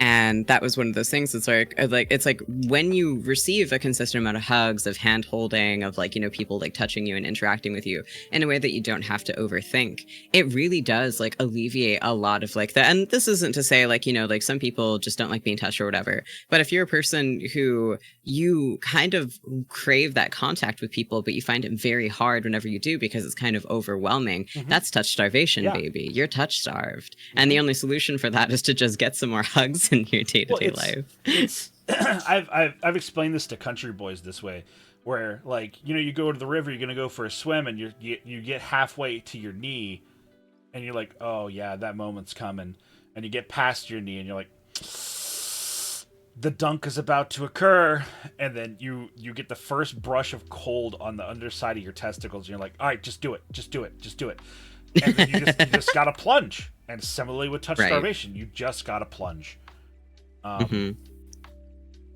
Yeah. And I think a lot of it boils down to also when you're a person who grows up without your boundaries being respected, especially in respects to touch, you Yes. start to associate all touch with being something that is very negative. And this is something that you see a lot in people who are neurodivergent, where they have their boundaries completely, because like they will be like yanked around by the arm by like a parent and stuff like that. And so they start to associate being touched with something that's very painful and very unpleasant. And it's so unfortunate to see, because touch, when it's on your own terms, respecting your own boundaries, is something that can be very healing and very reassuring, because humans are fundamentally social creatures. And what social means is going to vary from person to person and on their needs and on what fulfills them. But when you have your own boundaries respected, when you're with someone who says, I want to touch you, but I want it to be in a way that you're comfortable with. And so touch doesn't have to be a hand on the wrist. It doesn't have to be a hand on the arm. Sometimes it can be like the hips pressing together. It can be like sitting on opposite sides of a table, and occasionally you bump your feet against one another. And we need those kinds of small interactions in order to feel our best. And so I'm seeing some people in chat relate to this conversation. I'm glad that we're talking about it, because it's really important. I'm glad. I recommend accidentally touching people. Yes. Like if you like it's not easy, and I know it's a big ask, but getting over the anxiety and pushing through to bump somebody, because like, okay, I'm gonna talk about stimuli destigmatization, where okay, first, a story. All right, I used to work at a department store, and in this office department store, let's call it Staples, every now and then there would be a eep from the back, and that was like the loading bay being like, hey, come get the shit. And then that's what I thought it was. That's what I was told it was. It actually is it's an audio deterrent to keep people from staying in the fucking store. So it's literally psychological warfare on the business side of being like, hey, you've been here for 30 minutes. This noise should be bothering you. You should leave. When I first started working there, it really bothered me. It fucking sucked. And then after working there for 2 weeks, I didn't hear it anymore. Like if someone pointed it out, I'd be like, oh yeah.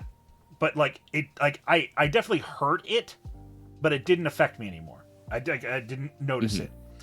Because as your brain hears and feels stimuli, when it becomes normal and it becomes part of your new normal, its importance in your brain goes down.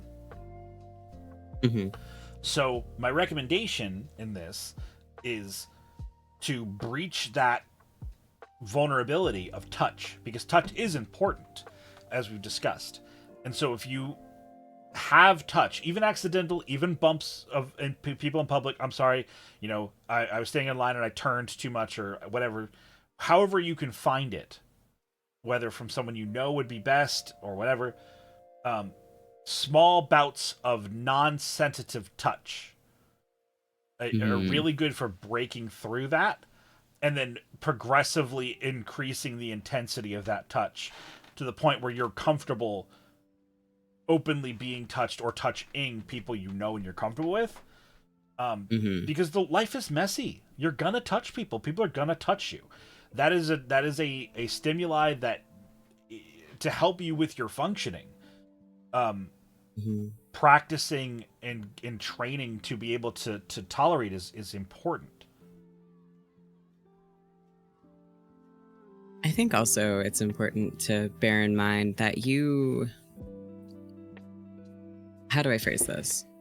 I have adjusted a lot of aspects about my life and how I live my life because of trauma.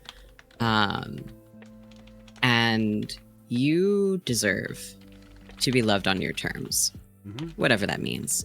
And in some periods of your life, that'll mean no touch. But eventually, if that's something that you crave, if you do seek that kind of contact with someone, even if you don't understand in what form you would want it to manifest, you do deserve to have those boundaries and have them be respected, and to have them be something that someone who cares about you, even if it's not like your best friend or like your lover or your boyfriend or girlfriend or partner or anything like that, just another person who you can trust to not encroach on those boundaries, just like link pinkies with them, like for a short period of time while you're just hanging out, because you deserve to be loved on your own terms, and eventually to live a life where you aren't having to make these kinds of concessions and go out of your way to avoid them because you're afraid of other people hurting you. Yeah. And that's just from personal experience, like finding ways to kind of approach that where I can assert my boundaries on my world and the people around me while having this fulfillment, so I'm not living less of a life because of it.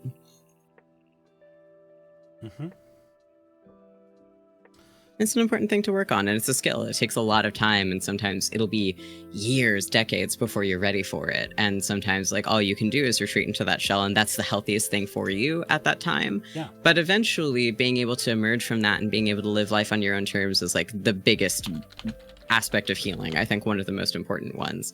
More important than consistently being okay is being able to live a life that makes you happy on your own terms.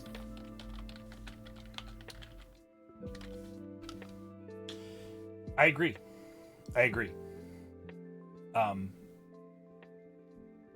And coupling that, I think there's two sides to everything, right? Or more. And when it comes to living in this social world that we do dwell in, I think you deserve to have a life that caters to your eccentricities, but in turn, you are like I'm very weird because I'm partially an individualist, but I'm also a collectivist in some ways.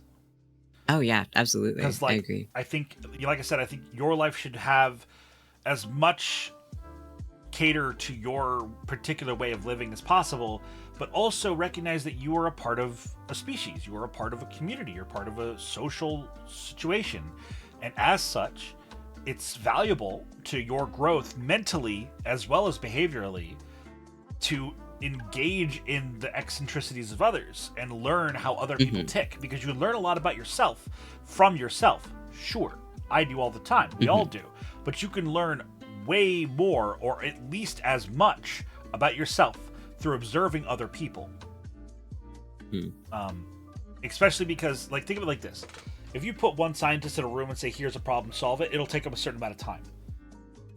But if you put at least one more brain in that room for them to work on the same problem, it might take longer, it might take shorter, but at the very least, they will be able to contribute and bounce off of each other. And even if it takes them longer to solve the same problem, they looked at more particular perspectives before they solved it. And that is valuable. Right. I think I do fundamentally agree. But I think in terms of things like that are so heavily reliant on personal boundaries, like touch, that's one of those things where I think it's important to emphasize and to do a lot of like soul searching on what your own perspective on that is. I am of the opinion that regardless of whether or not you like children or want children, you should not be an asshole to a child. Yeah. And that is just a side effect of living in the world that we do, where you are a person, part of a broader species. And sure, that is a child to you, like that is a child now. And right now that might be someone who poses like a minor inconvenience to you now. They're crying. They bumped into you. They ran around, they're running around, they're causing a disturbance and stuff like that. For now, they are an inconvenience to you. But you also have to bear in mind that that is a formative human. And that person is going to grow up to become a whole entire person, a whole entire member of society. And we, as a human species, owe it to ourselves and to them to treat them as kindly and as gently, and to try and nurture and teach them as much as we can. And that can be like making small concessions, like not making snide comments about, single parents who are trying to sue the baby in public, because like you can't be free of all children in all public spaces. It's just not possible. You can't go to a grocery store and be pissed off that people have a crying baby in a cart. Like they're probably crying because they're hungry, and that parent is there to get food to feed their crying baby who is crying because they're hungry. And focusing less stress on how you as a person are inconvenienced by things that are inescapable about society is like such a huge collectivist idea. I hate individualism, but I do think when it comes to things like trauma and being touched and how you interact with trauma and your own triggers, understanding and introspecting on those and deciding on what you are going to put forward into the world, what you're okay with, what you're not okay with, is something that's very important to figure out before you go interacting with other people, because you can accidentally wind up pushing a lot of baggage onto other people or making a bad situation worse for yourself. Absolutely. But if they're trying to soothe the baby, though, that's not the baby's fault. Yeah. They're shitty parents everywhere. Yeah. Because the sad truth of it, and this is something that I love. It's one of the quotes on the channel is, adults are just children that didn't die yet. That's it. If you were a kid and you don't die, you become an adult. That's the only requirement. So some people suck, and some people shouldn't have kids, and or shouldn't be trusted to by themselves parent. Because it's not an easy thing to do. There's a reason why people make professions and skill sets out of being good parentals, because it's not fucking easy. You wouldn't. One of my favorite quotes from the Forge Master is, hey, listen. He was talking to me as a child. He said, listen, when you were born, a manual didn't pop out with you.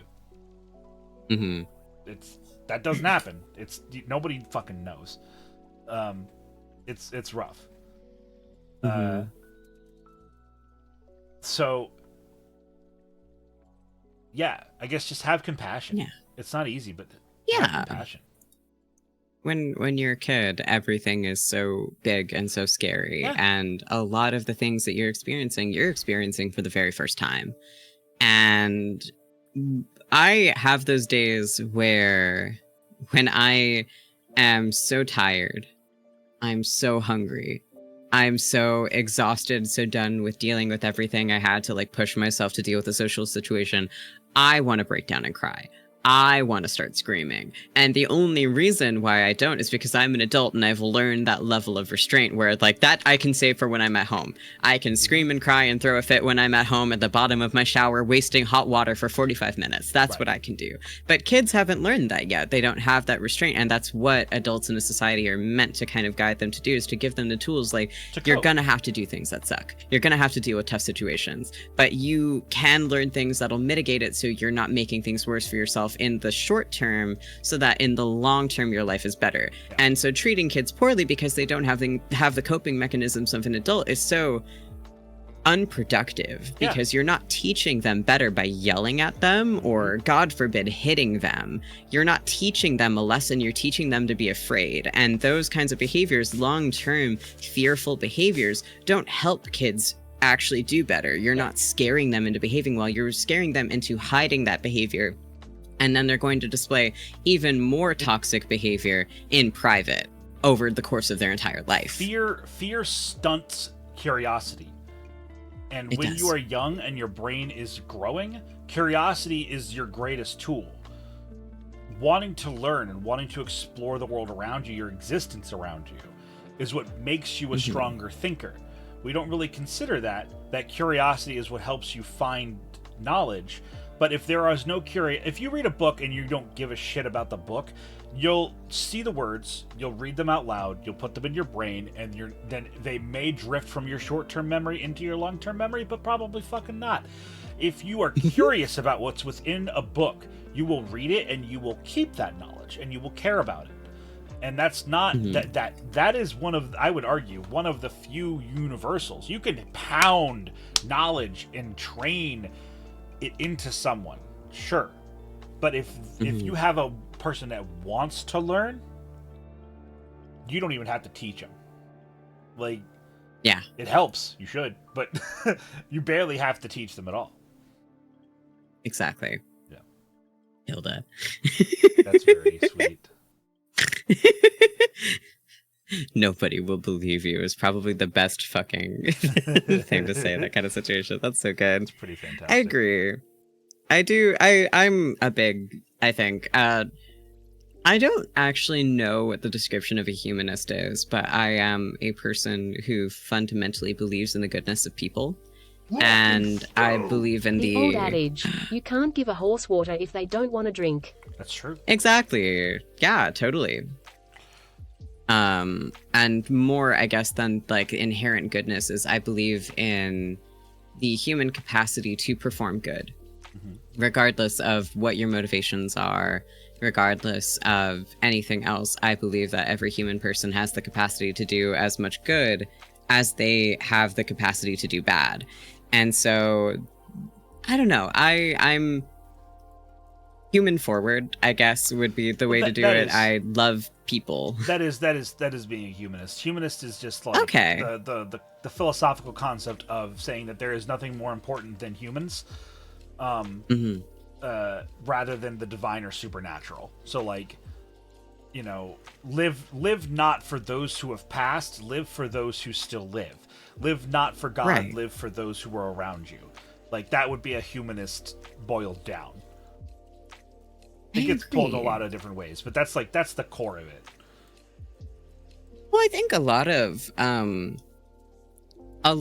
of human philosophy, especially like theological, like religion, is based on this fundamental idea of wanting to know for sure what is the right thing to do. Yeah.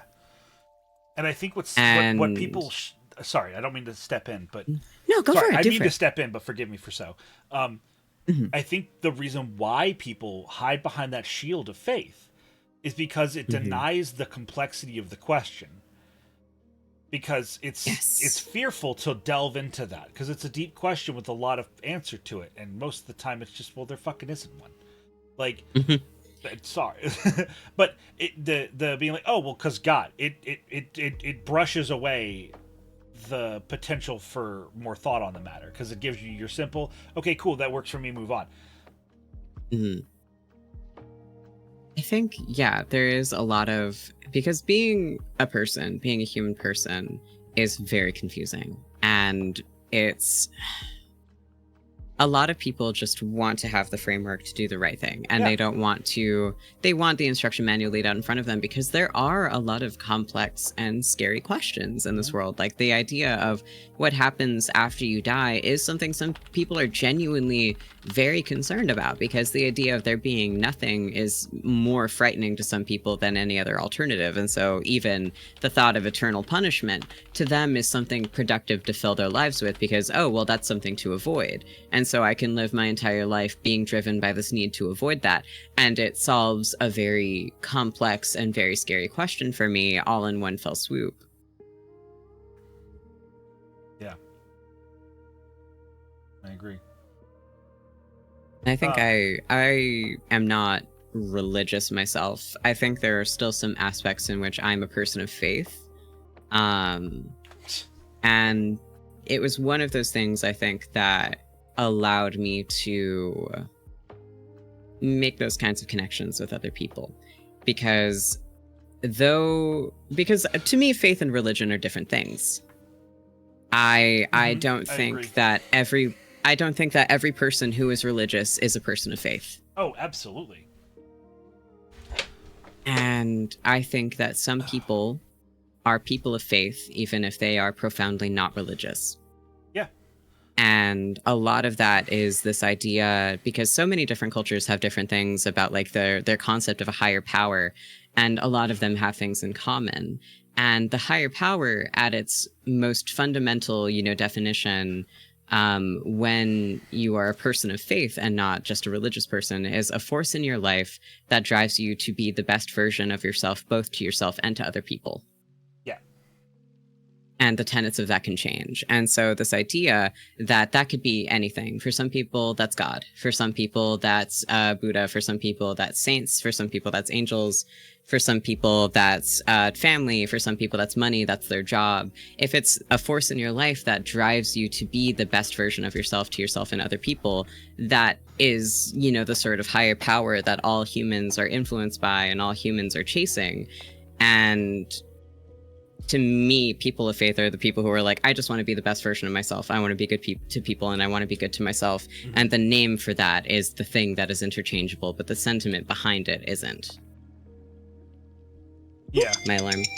Hold on, I gotta take my meds. You can talk. I have to take my meds real quick. Thank you for the permission. Weirdness saying I would super focus on candy too, TVH. You have missed a lot of me salivating over my guest. Hee. This entity is super effective against dwarves.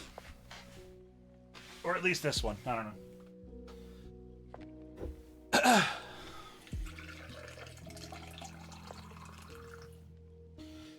Oh, it is noon. Look at that. It sure is noon. All right. Next question. Way to go from one of the headier things to one of the most simple, but I'm sure complex, or complex becoming. Been sleeping real bad? Hey, it's okay, hon. Don't you sweat it. I love you. I kiss you. I'm happy you're here, Weirdness. I love you so much, Chris. You are so sweet. I adore them so much. I could stop streaming today, and I would keep this person in my life as long as possible. Chris is a delight. Yeah. There's always in a Faye mood. Shut the fuck up. Soup. Any other Faye in the house ready to harass Horatius day in and day out? Any other Faye? We should form a coalition. We should have shirts. From Steps for Hope. Hi, Izzy. Hi, Izzy. Izzy, I have a funny, awkward question I want to ask you later. Remind me to ask, or I might just DM it to you. What cat? Give Kissy for me. Give Kissy. No, he's a jerk. No, give Kissy. No. Please. Oh, so that was a bed, not a table? No, that would be for the blue Twitch streams of this. It's the bed from Stardew Valley. Yeah. Yeah. I love that fucking bed.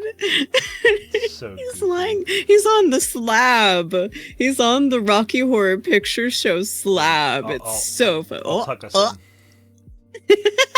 Good night, chat.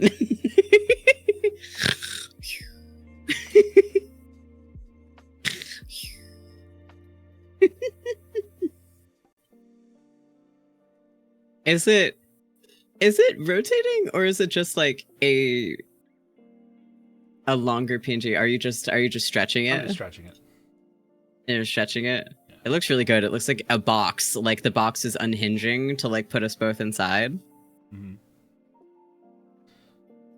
Can like you tuck me back into the Stardew Valley bed again? Oh, sure. Yeah, one sec. Very comforting.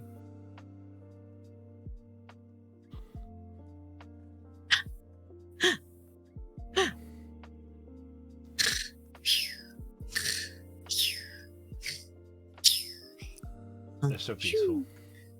It's so peaceful. I'm very relaxed. It's like Was the that- ultimate weighted blanket. Yeah, that was Puck weirdness. And then of course, we have under the desk support, Faye. The longer and slimmer it gets, the more it kind of looks like a coffin, which is also thematically fitting, I think. True. EP. Thought it was sounded different from Lady B. Yeah. Love Lady B. She is so sweet. Yo, can't believe you used Stardew to call Hora a grandpa again. I can believe it. So true. I can believe it. I'll find 50 different ways to do it in the span of an hour. Give me time. That's a very different book. 50 Shades of Grandpa. 50 Shades of Grandpa. I'd read it. I'm sure. There I stood in Mr. Silverstone's office. My inner themhood quivering, waiting to see what today's chore would be. What silly errand he would put me to work on just to watch me leave his office.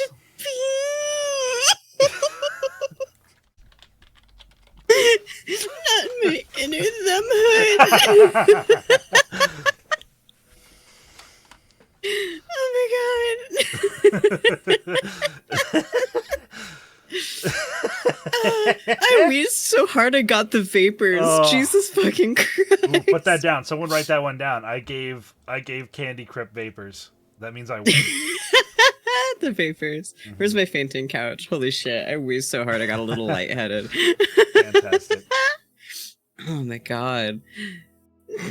I thought that was pretty good. It was good. No, it was great. I enjoyed it. The vapors Thoroughly. from 50 Shades of Dig. 50 Shades of Dig. Did I ever tell you? I used to work at a bookstore many years ago, and one of the coping skills that me and a coworker would do is our store manager was an absolute shitlord. Like, he was genuinely a pretty good guy, but he had worked there a long time. He was burnt out on being a manager at a retail store, so he had cooked. Right. He had cooked a lot of stuff to make it really easy for him. So, like, he never closed the store. He always opened. To add that, but it also uses Horatius' last name. You can weirdness. You can. I'm very comfortable with people knowing my last name. Everywhere apparently. Yes, Ogar. I have been alive a long time and have worked a lot of jobs. So my coping skill that me and my closing partner would have is that we would swap. Night one, they'd do the paperwork. Night two, I would do the paperwork, back and forth, back and forth. But the other person who didn't do the nightly paperwork instead sat there and read from 50 Shades of Grey until the other person finished, and we would just laugh our ass off. Oh, so good. It's a good coping mechanism. My inner... I want to die! That fucking book. It's so funny. It's really goofy. Like, well, because, like, the context Yeah. that it used to be Twilight fanfiction changes everything. Yeah. Completely changes everything. Also, I did laugh so hard, I do have to take a bio break. I'm gonna be right back. 50 Shades of Paid. There you go. It's a good one. Mr. Silverstone's office. My inner god is quivering. Oh, that's terrifying. Quick, what was your question? Oh, I was leaving my job yesterday, Izzy, and I saw that you were in a voice call that was called the private room, and I didn't know if I was allowed to join it or not. So, can you tell me if that's a place that I'm allowed to be? Because for some reason I saw that you were in there, so I presume I have access to it. But I didn't. I figured. I didn't want to encroach. Sorry, Izzy. And I miss you, and I want to hang out. So I'm sorry. It's all good. Groovy.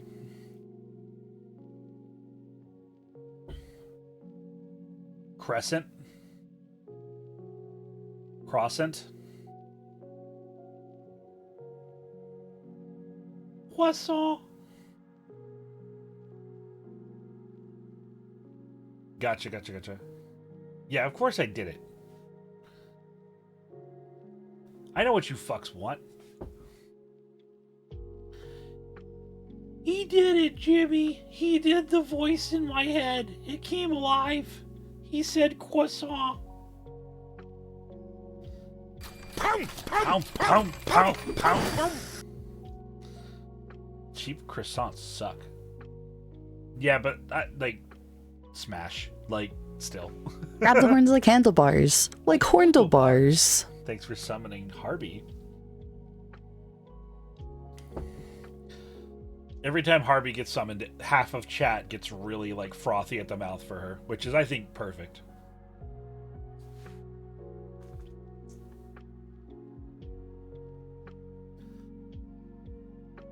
My beloved. That sigh earlier, that was really good. The froth don't stop. Both my mouth and my pants get frothy.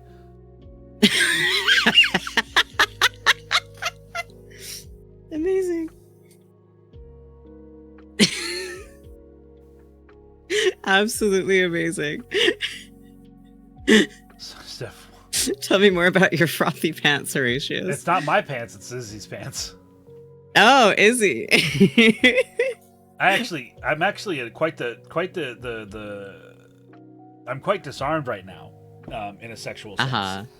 Um, Rock and stone. thank you, Another Tiefling month Bard. of support for my favorite dwarf VTuber. Thank you. I actually can't. I have to abstain for a couple of days because I have to get an analysis from a sample. I have to give an analysis. Sorry, I have to get an analysis done of a sample of me. And they request that you are abstinent for 2 to 7 days. And that's difficult for me. Oh, again?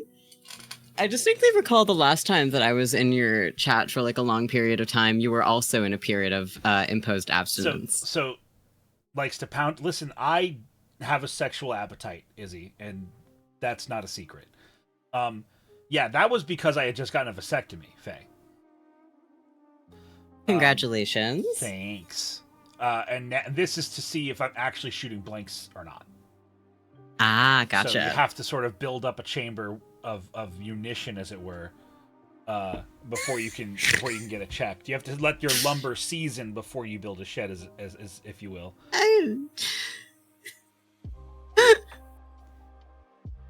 Of course. We all know about the lumber in the munition shed. We all know about it. You shouldn't tell us this stuff, dude. Remember the last time? What last time? We're on a sexy stream.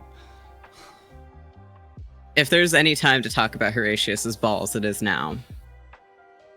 They said it. They said it was okay. Blame Faye. I give permission. Well, can I give permission to talk about your balls? I feel like this is a dangerous path. Uh-huh. So the question is, pancakes, waffles, or French toast?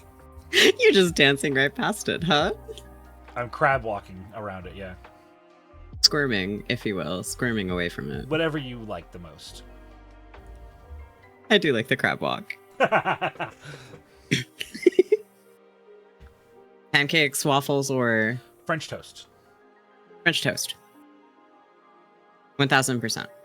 I do like a good waffle, but I have eaten too many cheap Eggo waffles to claim that I have a refined taste for it. French toast, though, always slaps. Always slaps. I think for me, if you're taking them plain, French toast is best by itself of the three. I think that waffles are best with syrup or syrup or like a spread of some kind, you know. And pancake is best with butter because it's spongy, it absorbs the butter the best, and I fuck with that. I think my problem, I want to be a pancake person because I've seen so many cute presentations for pancakes. Like you go to IHOP, they have like the what is it, the dulce de leche, the pancakes that they have there. Those look so good. I can't be a pancake person because whenever I eat them, I feel so fucking bloated, and I don't know how to explain it. Well, like it just they are, and they're so like fluffy too. You know, like it I can't finish like a whole plate, and it feels so wasteful. And so I think I prefer like the condensed nature of the waffle and the French toast, but the French toast like with some syrup and some powdered sugar, maybe like some raspberries on top. Mwah, chef's kiss. Yeah. Eating an egg slice, a slice of bread with egg fried on the outside. Oh yeah, totally fair, totally fair. Now that said, if someone hands me like a slice of Texas toast with a fried egg on it, I will eat that and be happy with it. But that's not French toast. But that's not French toast. I'm gonna fuck it up. Yeah. Spicy Horatius content. The manly DILF fans are eating well today. You know it. Yeah, it's me. I'm eating well. You all can also eat, but I am primarily, this is my buffet, and I am eating. There's a lot of meat to be consumed, so.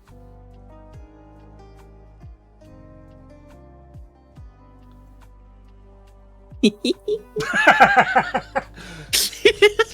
the intentionally framed awkward pause, and I can see your character's like mouth. I don't moving. I don't think you could see my eyebrows wiggling under the hat. Hold on. let me declothe myself from my hat. Of course. You think that after being a VTuber for this long, I would remember, but I don't.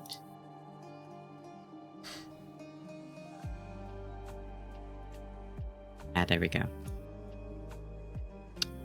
You could kind of see it. Mm-hmm. Like a little bit. Yeah, it's good. Dude, I'm telling you, Ogar, the giggle, it's infectious. Huh? The things you do with your mouth are delightful. Thanks, I've been told that before. The giggle. Oh my god, I have like... I feel like I have the ugliest fucking like cackle laugh. It's delightful. I kind of like Thank you. I'm glad you think so. Oh. There goes my chapstick. Your model is incredible. Oh my god, dude, my artist fucking killed it. Mm-hmm. I designed this, but Blue was the one who drew it, and she fucking knocked it out of the park. Mm-hmm. She did such a good job. Take care, Firefox. Welcome in. Lurk if you're able. If not, have a great day. Things you do with your mouth are delightful. God damn it, weirdness. Perfection.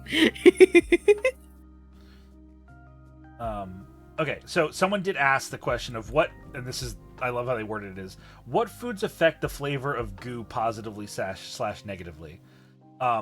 Sugars and sweet things will translate to a sweeter cum. So I know a popular one is pineapple juice. It's the particular cocktail of pineapple juice has. Will make that more pleasurable to taste. Strong, really, it's just strong smells. Strong flavors, strong smells will translate. Yes. Also, one of the... I don't know if this is weird. Peppermint is one of my favorite ones. I do love peppermint. Also, if you're a person who eats a lot of oranges, that for me, especially because I personally am super allergic to some of the foods that are conventionally considered to make it taste better, like pineapple. Oranges are a really good one. Oranges and peppermint. Yeah, oranges. I love citrus. Like all kinds of citrus are my favorite flavors. Period. So yeah, no, eat more oranges, guys. Eat more oranges. They're good for you. How early would you have to diet to affect it? I think as close as like 3 days. Yeah, just a couple of days can start to have an effect. Yeah. Yeah, and like if it's spur of the moment, obviously no one's gonna blame you. Like it's not like a be all end all sort of thing. Like it's especially because it's so much more difficult to control than like regular showers and bathing and stuff like that. Because like you eat what you eat, and food, you know, is food, and there's no such thing in my opinion, there's no such thing as bad food. There's just food that should be enjoyed more in moderation than others. Right. And so this, like, spur of the moment, if it winds up not tasting good, it's not the end of the world. Exactly. It's not the end of the world. But if you have time in advance to prepare, having, like, a regularly balanced meal schedule as much as you can afford is a great idea anyway. But, like, a few days beforehand, if you can plan ahead a few days beforehand of eating a couple of snacks, sperm of the moment.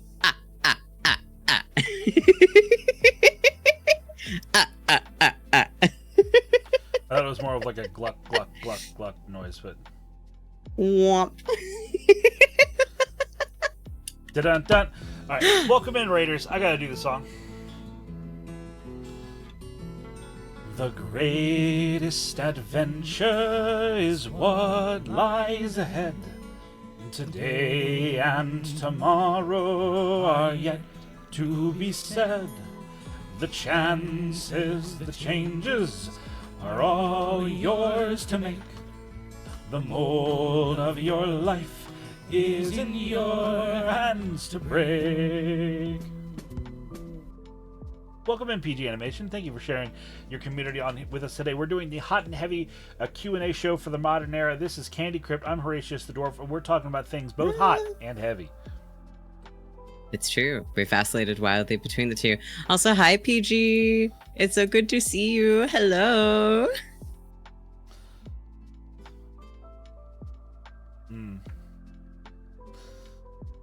Nice, Kilda. If it doesn't taste good, just swallow it easy, forehead. Yeah, and that can help, but also, like, you know, it can be hard to get it down if it doesn't taste good. True. And that's why you don't complain if people spit. Okay? That's and again, not the end of the world if it doesn't taste good. Don't complain though. Yep. I feel like though it's not inappropriate to ask for feedback. No. I don't no. know if this is me. I like to kind of touch base afterwards, like even if it wasn't like a proper scene, just to be like, "Hey, was that like good? Is there anything like that could have been like a little bit better?" And I feel like it shouldn't be inappropriate to be like, "Did it taste okay?" and to get an honest answer so you know like to change some things up beforehand. Feedback and swallow, you get it. Give feedback. Not for less than $40, you don't. What? So how to taste? Like it sounds silly, but what? It's aftercare. That's just aftercare, you know? Yeah, and I think it's important to like if you're going to be like with someone like regularly to have those kinds of like open discussions and stuff like that. You've already seen one another at like your most intimate, and I'm going to be honest with you. Sex is for the most part kind of ridiculous. You spend a lot of time looking very silly and having silly experiences and being super self-conscious at the end of it being like, oh, well, I can't ask if it was good kind of thing. It's like, no, like ask honest questions and receive honest answers. It's good to have feedback so you can improve your sexual experience both for yourself and for your partners. Absolutely. It's called a snowball grizz, please. Please. Incredible. So fucking funny. See, to follow up on the touch question, what of your no-touch zones are the torso, from neck to inner thigh? Do you have any suggestions how people can touch, or should I do the hand touching, holding that doesn't trigger reaction? You should always do what doesn't trigger reaction. Like if that's the least invasive, you should always start there and creep the touch towards your uncomfortable zones. We refer to this, not this specific kind of therapeutic approach, but the general concept as exposure therapy. Boiling a frog in a pot of water. Yeah. So if people touching your arms is not uncomfortable, start with like people touching your forearm, and then let them move up to your elbow, and then let them move up to your upper arm, and then let them touch your shoulder, you know?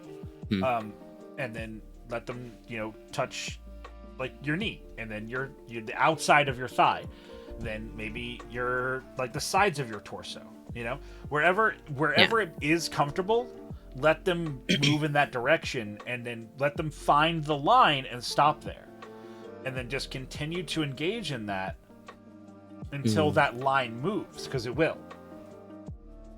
I feel like also just like fully do not be afraid to ask questions. And this is my biggest thing.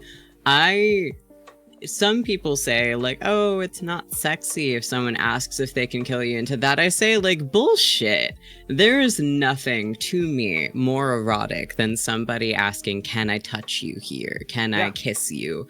Like that experience when it's presented, even if it's not necessarily like worded in an erotic way, that desire to share that experience with someone and to be so aware of their comfort and to be so concerned about their comfort is the sexiest thing in the world to me. Yeah. If someone was unsure about how to touch me and they said, can I touch you on your waist? That pants on the floor, I'd be like, yes, that and more, because there's nothing more sexy than someone being thoughtful. Yeah. And maybe it's not for everybody, but I feel like when you're in a dynamic where you're wanting to be close to someone, you're wanting to provide that touch in a way that they're going to find appealing, just asking can be the sexiest thing in the world. Like consent is sexy, it's fucking necessary, but it is sexy. And I think a big part of that is that it puts the control in the receiver and being like, yes, I give you access. That gives power. You're like, if can I use you as an example? Of course. So let's say Faye and I are canoodling, and I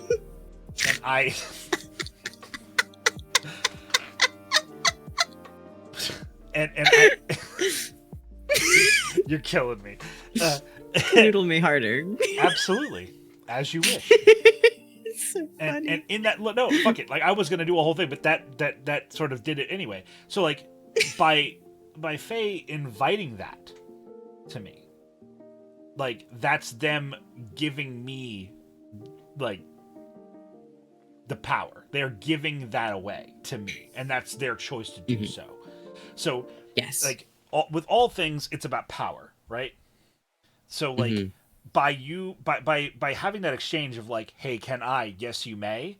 That's both of the individuals shaking a hand and being like, go for it. And yeah.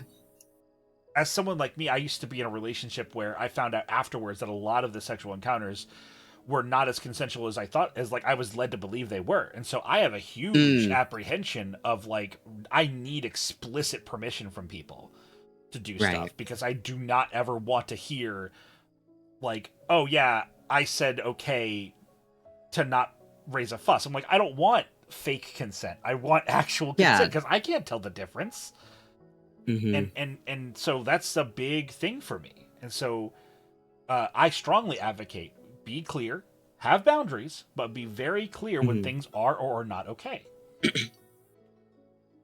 And no one should ever put you in a position where you feel like your consent is like something that you owe them in order to not make them angry. That is something that can't emphasize enough. I have been in relationships where that was a thing, where you are treated like to not have that, to not offer that is in some way like breaching the terms of the agreement of the relationship. But the terms of the agreement of the relationship should involve your consent and your enthusiastic consent. And if you're not expressing enthusiastic consent, your partner, the person who you are trusting to have this intimate experience with, should never be able to guilt you for it. Yeah. That should not be a thing on the table. You should be, well, and that's the thing, right? That's like one of the fundamental building blocks of BDSM, and why I take umbrage with people who aren't involved with the community making a lot of jokes about submissives and bottoms, is this fundamental misunderstanding of what it means to submit to somebody and what that consent means. And the fact that in submitting to someone, you do still have power in the relationship. Even if that power involves relinquishing it to a degree to another person, you are still in control because you have set the terms of the agreement. Exactly. You are submitting to them, but it is a dynamic. That is your dominant, but you are allowing them to do that. That is an agreement that you both have, and so both have equal amounts of power. It's just that your submission involves letting someone have that control, having that authority over you, but you don't have less authority. If you have less authority than your dominant, that's not BDSM, that's Correct. abuse. Exactly. That it has to always be 50-50. Yes. So irritating, people mistaking like shy or softness, even unionize the subs. Yep. Let's do it. People mistaking being soft and even being feminine for being inherently submissive or inherently to bottom, which God, don't even get me started on that whole nonsense. But it's this idea that like all sex, and especially the more intensive the sex gets, the kinkier that it gets, the more it is both parties should have the same amount of power. I agree. At all times, even, and this at is, all times. This is where things so whenever like sexual conversations get really in the weeds, as we are now, I think it's always important to look at things that people are more familiar with, because like a lot of folks have sex, but not everybody has sex, and even people who do have sex don't have sex often, all the time. So yeah. Look at other situations, right? Oh, I got to welcome Raiders in. Sorry. Hi, Falk. The greatest adventure is what lies ahead. Today and tomorrow are yet to be said. The chances, the changes are all yours to make. The mold of your life is in your hands to break. Welcome in, Volk. We're talking about the balance between a bottom and a sub. A bottom and a top, and the complexities of control in the bedroom. I'm about to make a comparison, like looking at it, right? So let's look at. Hi, Volk. Welcome, readers. But Vintage Bougie, no, welcome in. Do you come at a bad time? There is no bad time. Welcome in. Thanks for being here. Always a good time. So, I think that a good analogy for this is looking at like rowing, right? A two-person rowing team. If you are in sync, that's the ideal, right? You want both sets of oars moving in unison or as close to unison as possible. Now, when you get to larger galleys or larger boats where there are more rows of oars, the different sections of the boat have different jobs, but they still need to function in unison. So, sure. Just because what they're doing looks opposite or what they're doing looks different, both people in the bedroom are still fully, equally in control of the machinations of flesh. And so if someone is in a dominant position, physically or otherwise, they should always be able to back down from what they're doing. And the person who is not, or is in the submissive role, should always feel empowered enough to demand a stop. What I'm hearing is more people need a drummer to help set the pace. Correct. Get yourself a third wheel, put them in the corner, put them in the Superman cuck outfit. chair. Put them in the cuck chair. Yeah. And when they notice that one person is trying to change the pacing of things or change something around, have them with a red flag and a yellow flag and be like, yellow flag on the play. Right. Put them in the Sneeko chair. Exactly. But don't have a Sneeko in your life. Sneeko chair. Stop. I genuinely dislike It'll that change your little life. shit. You should try it. It's so stupid. Emphasize that sub and bottom are different. Yes, sub and bottom are so... God, I have like 3 different rants at the ready for this exact conversation, because you can imagine I've had to have this conversation a lot with people, right? I also have professionally. As a person who is decidedly effeminate, and someone who is a submissive, and someone who is a bottom. No. I know, that's crazy. But all 3 of those aspects are separate from one another. I happen to embody all 3, but you will meet every single person on the spectrum of kink to femininity to like submissive and dominance. They will have different configurations of what femininity, what dominance, what bottoming and stuff means to them. Yeah. A bottom can look like anything. Most of the bottoms that I've met that have been the most prolific, like exclusive bottoms, have been people like 6'3", extremely muscular. They have, conventionally masculine interests because to bottom is not inherently feminine. No. It's not inherently shameful. It's not something that only belongs on a certain body type, on a certain sexuality, on a certain appearance. It is just a preference for sexual position. You like having something in you or you don't. Sometimes you like having something in you. Sometimes you like being in someone else. Sometimes you might not like either. It's like one of those things where it's completely separate from one another. And that is separate from being a submissive or a dominant. It is completely possible to be a dominant who is a bottom. And it is completely possible to be a submissive who is a top. Yeah. And it is possible to be a submissive bottom who is not feminine and to like have all this stuff. And femininity is not shameful. It's not inherently tied to the act of receiving. And a lot of people, I think, need to do some examination on why they draw those parallels between femininity and sexual receiving, because to some people, they perceive the receiving position in sex to be inherently shameful, and they need to think about why they associate femininity with those things, and why, especially when you approach gay people about it, it's a lot of it kind of feels like thinly veiled homophobia. Whether that's what they mean it to be or not. whether they mean it to be or not, this notion of drawing parallels about making assumptions about a person's identity based off of their sexual preferences and the way that people tend to approach and objectify gay people while doing so. And this is from my perspective as both a sex worker and a VTuber. A lot of people need to do some examination because it's a little bit homophobic. And misogyny. Well, because the thing is that it is sort of all tied back to misogyny. Right. The hatred of femininity, the fear of the feminine, the degradation of what it is to be feminine and feminine people is all misogyny.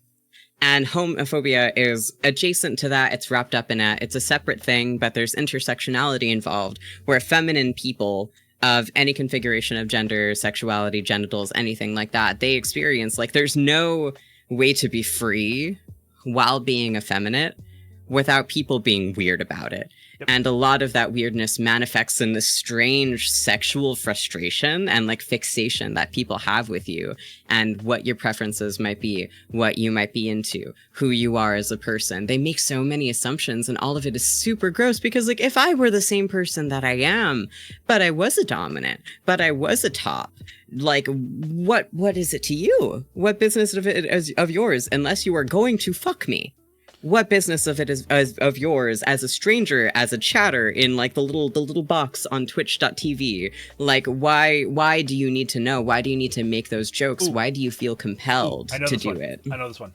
Mm-hmm. Because you're a sexual object for me to use. Got it. You got it. Absolutely. Yes. Hell yeah. And I don't mind that. The thing is that I love being a sexual object to be used. I love being, dehumanized. I love being degraded when it's with consent. Right. When it's with someone that I give that permission to do so. I want to be used and abused by somebody who cares about me. And that, to me, is what submission looks like. Yeah. I am in control. But I like all of these things.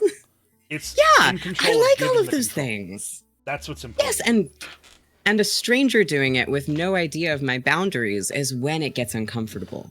Because you don't know me. You don't know what's going to make me uncomfortable. You haven't asked, you haven't checked. You're making jokes, you're making these broad assumptions, you're bringing up things that require a lot of trust.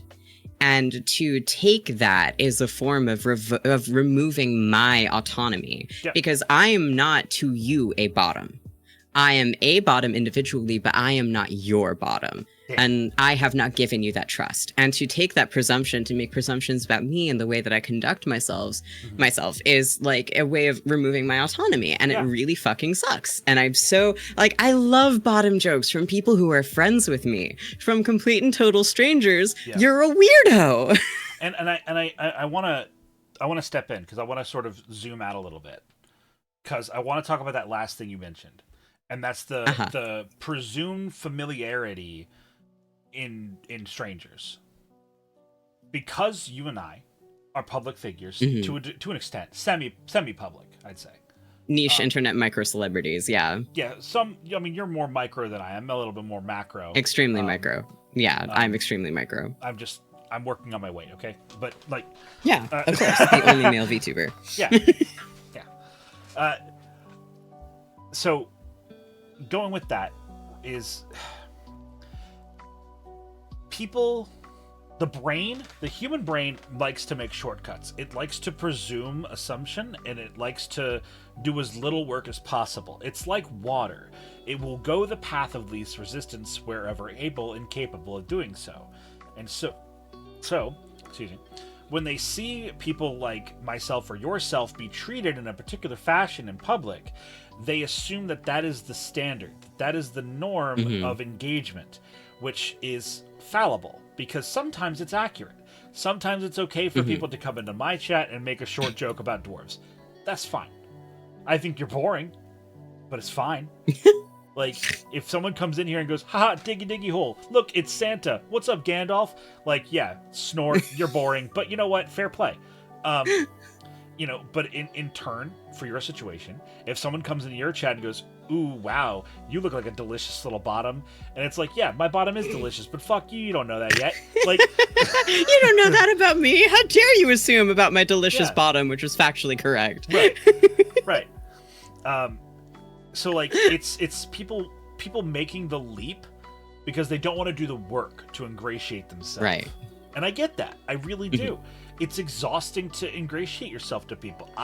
Listen, ignoring everybody in chat, ignoring the fact that we're on a live stream, Faye, I genuinely enjoy our relationship. Aw. But it was hard to get here. It took time. You and I have known each other for what? Year and a half, 2 years, 2.5 years now?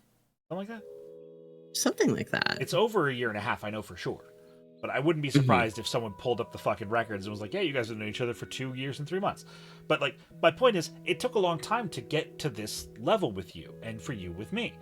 And I'm glad we put in the work. Our relationship is worth it. I get a lot out of our connection. I hope you do too.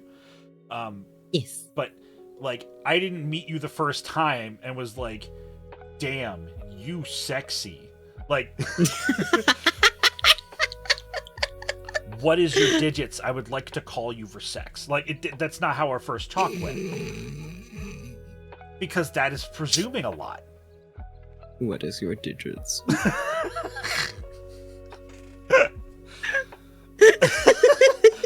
I would like access to your digital address for sexual intercourse. Hello, may I procure the numbers through which I may call you digitally upon your telephone? But yeah, I think all public figures, right? Whether it's, Jack Black dealing with fat jokes, or I see Red Claw's emotes in chat. Whether it's Red Claw getting called a dinosaur, or Kaiju Fluffs being called a Barney relative, or whatever the fuck it is. Like, everyone deals with their own bullshit. Oh, sorry, I have to take this phone call. Excuse me. Yeah, go for it. It's okay. I'll keep them occupied. Daddy to teach you Dead by Daylight. I'm losing my fucking mind. That was so funny. Everybody asking, like, oh, have you ever had, like, what's your most, like, WTF VTuber experience? I was like, oh, I have one. The first time I ever interacted with somebody, they were asking me for a collab. And they were like, what was the phrasing? They were like, what games do you usually play? And I'm like, oh, like I play, this game, that game, and I'm not super good at it. Oh, and they were like, oh, do you play like Dead by Daylight or something like that? And I was like, oh, I play a little bit, but I'm not very good at it yet. And their immediate reaction was, do you want Daddy to teach you? Oh, I saw that. That shit was so funny. Ah! Flabbergasted. I was sitting there like staring, and then it was like, the awkward silence is in fact startling, and it was like in a span of 2 minutes, and I'm like, oh my god, help me, help me. It's nice to meet you. It's nice to meet you too, Creepy Gator. You guys are so sweet. I love Horatio's community, his chat. I love sitting here and lurking in your streams because the community vibes are immaculate. I love you. I love your personality. Thanks. Everything about you is great. However, you have cultivated an incredibly fucking funny community. I love your chat so much. All of them are so hilarious. It cracks me up. No, listen, this is the biggest compliment, and I give it to my community often. I do not, and this is also to you as well, I do not keep with shitty people. I don't tolerate shitty people. Maybe it's because I've been around the world so many times. Maybe it's because I've experienced so many winters. But, like, my patience for shitty people is very low. I'm willing to give people a lot of patience when I just meet them, because people have a lot of stupidity that they do when they meet new people. But, like, no. I don't tolerate shitheads. I ain't got time for your ass. Of course. So, yeah. No, I love my community, because and it's one of the things that I'm appreciative for having, despite having grown slowly by some people's standards. It's because I'm growing steady and with strength. Like an oak tree. Aw, aren't you sweet? Like a shed. Hey, I don't like how you called me an oak tree and then immediately said something made out of oak trees, but hey, let's not dwell on you chopping me down. I'm sorry for celebrating the transformative nature of being alive, Horatius. But sometimes we're born something different, and then eventually we're molded into something else that better suits our purpose. We can't stay oak trees forever. Sometimes we become oak sheds. I just don't want to be misidentified. I'm not trans. On all levels except physical, I identify as an oak shed. Hashtag oak wood shed sexual. Make a trend. Make a trend. Yep. As a transfer, you sure got us. I know. I don't know if I'm quite sure that some of the people in chat have heard this before, but this is really funny. A good buddy of mine who has watched my content and has been a really good pal for a while, has made an offhanded remark. Everyone transforms over life one way or another. You're completely correct. Tifendra. No, he gagged me. He got my ass. He cooked me. And the QRTs even. All of those I'm down for. But too many clip requests. Too funny. Stream too funny. Sorry, guys. Fuck, what was I going on about? Oh, yes. No, I lost it. Oh, no. My friend... a buddy of mine made a comment. He's like, Horatius, your streams are really fun, and they're this percent this, they're this percent that, and then they said, and they're this percent trans women, and I love that. It's like, I was like, I like literally, I raised my hand to like, all right, yeah, you fair.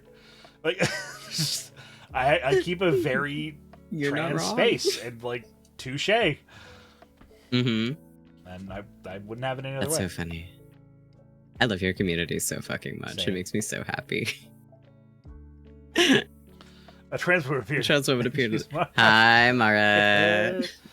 You keep a very safe space. I keep a very open space. It is protected by God and a gun, but it is an open space. Yes, it's me. Whoever said, I'm God. It's you. And a gun. Simultaneously. There's this one... Oh god. I think it was a specific quote, and I cannot remember for the life of me who it was by. But it was someone said, God made transsexual, transgender people for the same reason God made bread and fruit but not wine, so that humanity could share in the act of creation. And I think that's such a fun approach to it, because like people are always changing, and the shape that you are is changing consistently throughout the duration of your life, and this idea of phases being used as a way of diminishing someone's experiences is so silly to me, because life is just a series of phases. True. Everything that we do is phases, and all of them leave an impact on you. I think I remember somebody saying way earlier in chat, something about like a mosaic. And I think that is completely true. Some things do stay for longer. Some things are more formative to your identity, but you are going to be passing in and out of interests, in and out of personalities, in and out of things for your entire life. And the act of something being a phase is not a diminishment. It's a celebration. It's a phase. And that means that if something is bad, it won't be bad forever. And if something is good, something even better might be on the horizon. Absolutely. And so I think... Yeah, exactly. And it's one of those reasons why I'm not like super hard set on like labels or anything, because even now I recently changed up my pronouns again, even though I was like, yeah, this feels pretty good. This feels pretty accurate like 5 years ago. Now I'm like, actually, maybe I do feel a little bit different about it. And that doesn't invalidate what I was before or what I wanted to be called by before. It just means that something has changed, something has shifted, and the me of now is more important to validate and to self-realize than it is to try and consolidate perfectly and neatly all the different past versions of myself I've ever been. I owe it to the me of now to embrace what it means to be me, rather than to try and consolidate it and to make concessions about it, to be like, oh, well, you know, I can't go by this because I've always gone by that. It's like, no, you right now want to do this. Even if it's over in a week, it's over in a month, it's over in 6 years, doesn't mean that you need to hold back. Life is too short. We're never guaranteed a tomorrow. The fact that you could wake, like you're never guaranteed a future. And so this idea of putting things off for tomorrow, for the day after, for the right time, for the right place is now. The right person is you. The you of now deserves to live their best life, their most fulfilled, actualized life, because you don't know what the perfect day will be. There may never be a better time. All we have is the present. That's why it's called that, because it is a gift. It's a gift. You have no loyalty to a past self. Exactly. You don't. Well, and the thing is that you're carrying it all with you. Oh, yeah. You're not giving anything up. You're just growing. You're changing. You don't look. It's the same way like the cycle of all things works. You're not pissed off at a dandelion for being a puff instead of the little yellow flower. And the same way you're not mad at the seed for growing into a plant. Like it's meant to grow. It's meant to change. It can't stay the same forever. And expecting something to stay the same, especially yourself, is so unreasonable, because then how are you going to, continue being the best version of yourself? How are you going to continue to live a life worth living if you're holding yourself in place all the time? Yeah. Yeah, Maris, go to the gym if you want to go to the gym. If you don't. Fuck. If that's what you want, if that's something that you've been putting off because you're waiting for the right time to be the right version of yourself, you're already the right version of yourself. You already have the want, the drive, you have the capacity. You have the capacity to be the best version of yourself. Yep. You don't have to wait for anybody or anything. It's the perfect time right now. My favorite concept for this is if you want something and you have to walk somewhere, whether it's down the street to a store, to your car, to the other room, to across your room, you still have to put a foot in front of the other to do it. Yes. So if you have to do a certain amount of work to do something, then you probably should just get it done. Because if you want to go to the kitchen and get a soda, then the only way for you to get that soda is to get up off your ass and walk over to the kitchen and get a fucking soda. So put the feet to the ground and get to it. That's something that I struggle with. I do struggle a lot with motivating myself to make even, like, especially big substantial life changes are one thing, but like small life changes, like little things to make your life better, I really struggle with. And that's something that I've had to work on throughout the course of my life, is like self-motivation. Sure. It's really tough. It can it's be. really, it really can hard. Be. And what helps me a lot is just like when I'm finding myself like procrastinating, I'll literally clap my hands in front of myself. And like, if I only have that like clarity for a second, if I'm like, okay, I've noticed that I'm distracted and I need to focus up, I'll use that as be like, now, do it now. Moment. Now is the new time. Now is the new time. Leave the old thing behind and do the thing you got to do. Find your system. Find your coping skill that works for you to clap you out of your moment. I saw a post not that long ago of a person being like, whenever I have to do a task TM, I have a Mario hat that I put on. So that way it tells my brain that I need to be in task mode, and everybody who sees me that I'm in task mode. And whenever I try to sit down and put my headphones back on, I have to put it on over the hat. And so it reminds me that I'm in task mode and I get back on being task mode. Yeah. And all of that to say, there's no silly way to do it. If it works, then it works. Yes, exactly. For so many people have things like that where it's like they put a small inconvenience where they have to sidestep around themselves. Get out of your own way, and in some cases like this, get in your own way. If the lazy thing is easy to do, you will do it. So make it hard to be lazy. True. It's like the thigh slap going, well, yeah, hold on. It's That's just being a Midwestern dad. Fuck off. You do the thigh slap with the whelp, don't you? I was literally about to. I scooted back from my desk because I was about to like do the thing where like both hands. All right, and like just dad noise. Like get up, make the dad noise, and get to it. Oh my god! Thanks, Carmels. Don't make fun of me. If we ever share a physical space, I'm going to make dad noises, and I need you to not be mean. I'm gonna do the Letterkenny bit every time. It doesn't matter. You say not to be mean, but I'll be like, "Oh, Dad, can we go to Disney World, Dad? Oh, hey, Dad, how's it going, Dad? How's it going there, Dad? How's it going there, Dad?" I'm gonna do the Letterkenny bit every single time. Ooh. Break anything there, Dad? Ooh. We going in the minivan today, Dad? Letterkenny is so good. If you haven't watched it, I highly recommend it. I've watched it all, and I watched the last season. And the last episode was really... I think... I've watched a lot of shows. And many shows do a pretty good job... Free bread and an affinity Thank you, for Andy. fathers or people who know fathers or are friends with fathers. Can you hear that, Redeem? No, I can't, but I've heard it before. It's pretty good. Sorry, It's my my wife is asking me favorite. what I want for lunch, so I have to respond to this really quick. Hi, wife.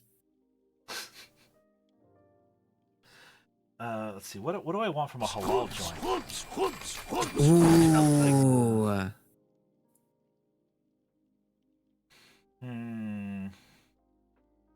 I like a good, oh god, okay. I have never had to pronounce it out loud because I've only ever had to order it online. Gyro? Yeah, yeah, gyro. A gyro. Gyro's really good. I like them, the spicy ones with like the sauce that they put on it. Mhm. So fucking good. Absolutely. Yeah, spelled gyro. Yes, that's the one. pronounced gyro. Yeah, I've never had to say it out loud, and I was like, I know that it's not. It's Greek, right? Yeah, so yeah. it would be pronounced gyro. Yeah. I want a garlic naan. Fuck yeah. That's the right way to say it. Thank fucking god. Hummus and I've had to deal with my fair share of El Parasols in my time, so I endeavor to do my best with pronunciation of other languages, even if I fall short. I want people to know that I've tried. I'm trying to order some of these apps are so bad. Oh, Valk, you poor thing. Get your food. I believe in you. Can I get one of them there quesadillas with the pickled gallo on it? It's kind of cute. It's kind of like the thing is when it's well intentioned, like when you could tell someone just has a really thick accent, And they just can't like cut that's through it, it's so cute. I don't mind it. But when someone is just like they really don't give a shit, and you can always tell when someone is just being super dismissive, then it's like, all right, okay. Also, some things where it's like if you pronounce taco as taco and it's not like an inherent part of your accent, like come on, it's not that hard. It's not. My favorite Jalapenos. The ones I don't like, but the ones that I think are the funniest are when people overcorrect. So instead of taco, or so they normally would say taco, but they know it's supposed to say taco. They go taco, where they just stretch that A for some fucking reason. It's really cute. No, I do enjoy it. It's the effort to me that makes it endearing, and it's really easy to tell. I would never bully someone for having incorrect Spanish. I have bullied my own father for poorly speaking Spanish, but I would never do this, but I have done this. Legally, I am allowed to bully that man. Okay, there is one thing that I feel like kind of defines the dynamic that I have with my father, because my dad and I, he has a specific kind of personality where, I'll just explain. So he and I were getting drive-through, and I was in high school, and I had just recently had my birthday, and I was getting the drive-through with him, and he was like, what do you want? And I ordered the food, and he's like, okay. And I'm like, can you pay for it? And he was like, what do you mean, can I pay for it? I'm like, because it's my birthday. And he's like, oh, well, I guess. And then he pauses, and he turns and looks back at me, and he's like, you're 18 now. And I'm like, yeah. He's like, I could do this. And then he double flips me off. And then he did buy the food for me. But that was kind of like the fundamental building block between me and my dad's relationship. Ooh, Gravy Gator, you want to be banned? That's so weird, dude. Oh no. Why do you ask to be banned? Oh my god. That's crazy. Wait, what is it? Oh my god. It's Keck W was replaced with the ban me. We're not allowed to Keck W? Yeah, I love it. You monster! Oh yeah. How dare I you silence the forgot. people? It's really easy, actually. How dare I? It was very easy. And I will do it again. No! Not like this. Well, so where were we at? What were we talking about? Me bullying my father for his poor Spanish pronunciation, because he Right. bullies me also. Right. But Gravy, you mentioned earlier about like not being locked into something, and that's correct. And so I heard a little pseudo-y science fact many years ago, and it stuck with me. There's a couple of these from my youth that stick with me. Exotic Gemstone, you're fine. I just think it's really funny when people kick W and they get to ban me, and they're like, "Wait, no, don't do it! No, wait!" Like it's just funny. Stay every thy time. hand, mercy. I just like to watch people squirm. Listen, I got into psychology for a lot of reasons, and one of them is to I could guess manipulate that. people's behavior to make them do silly things for my absolutely borderline sociopathic pleasure. Horatius. Yes, dear. Continue. You already know what I'm about to scold you for, but finish your thought. For being absolutely excellent. Stop being cute. God, what was I gonna prattle on about? Oh, so I learned 2 science facts in my youth, and both of them have had a massive impact on how I perceive the world around me. One of them is that they said you're gonna sleep a third of your life away, and I was like, what? And then I sat down and I was like, 24 hours in a day. Healthy recommendation is 8 hours of sleep a day. That's third. Oh no!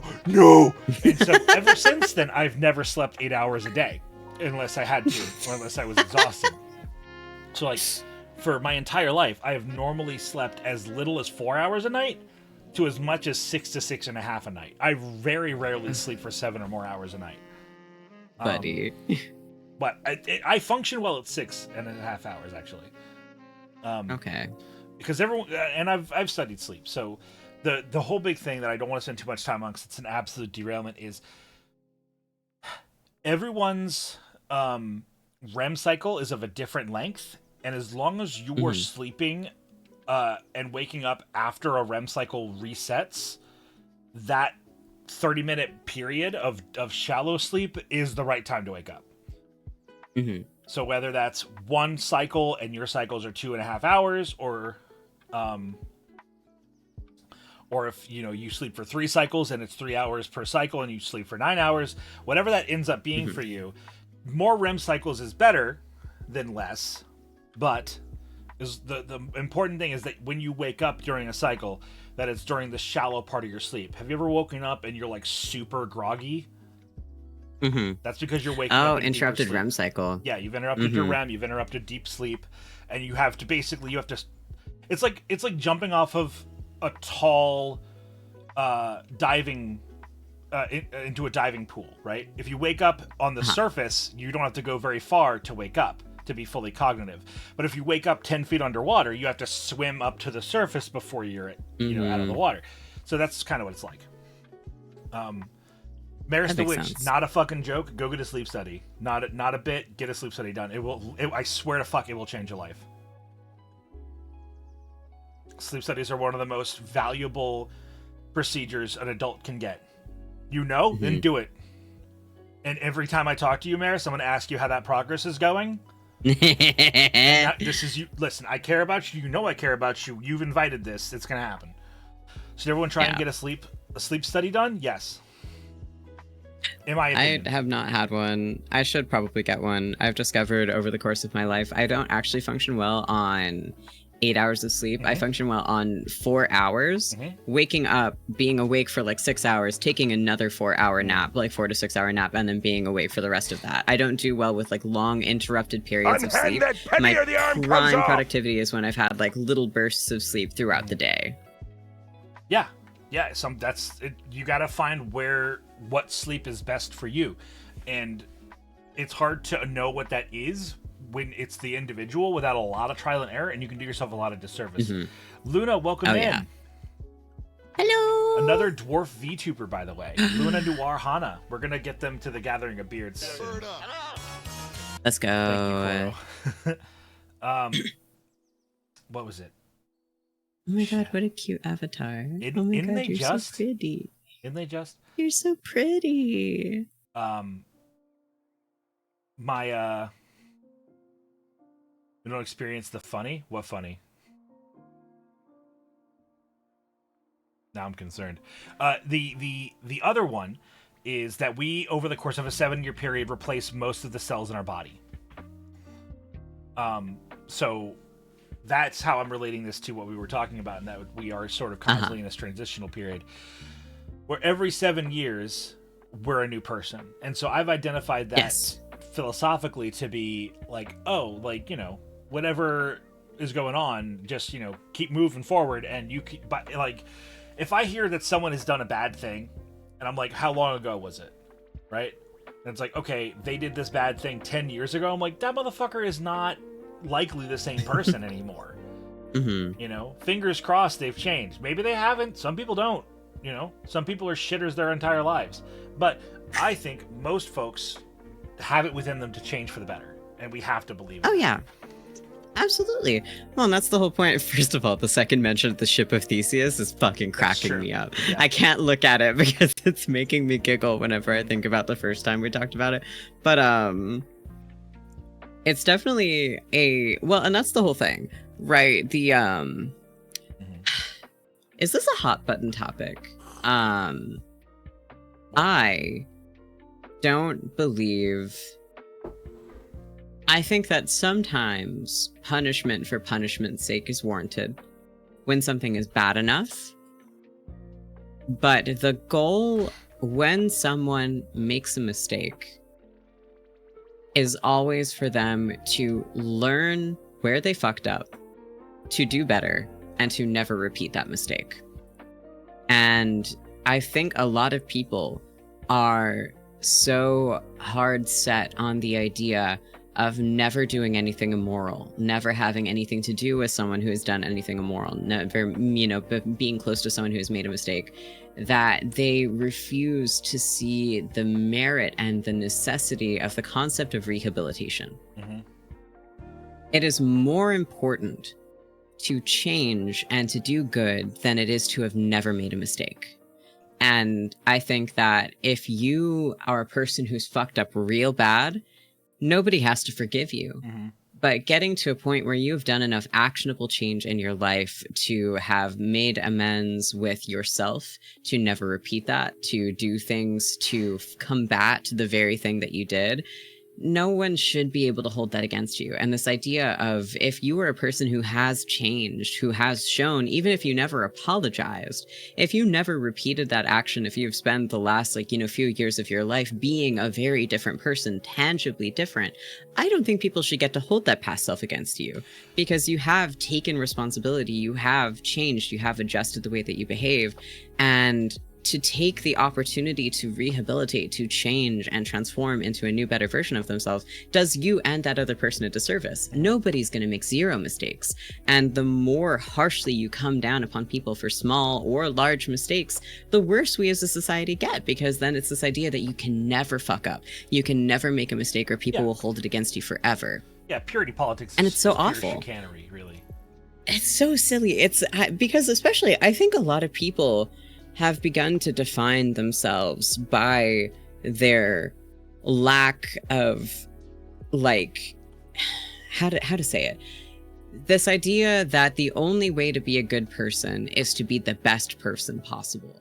And you have to morally come down with the hammer of God upon anybody who, you know, goes against that in any way, shape, or form. Small mistakes, large mistakes are the same. It's so sterile, and life isn't. For me, talking about this is like, if this is how we truly should operate as a society, then my entire profession is a farce.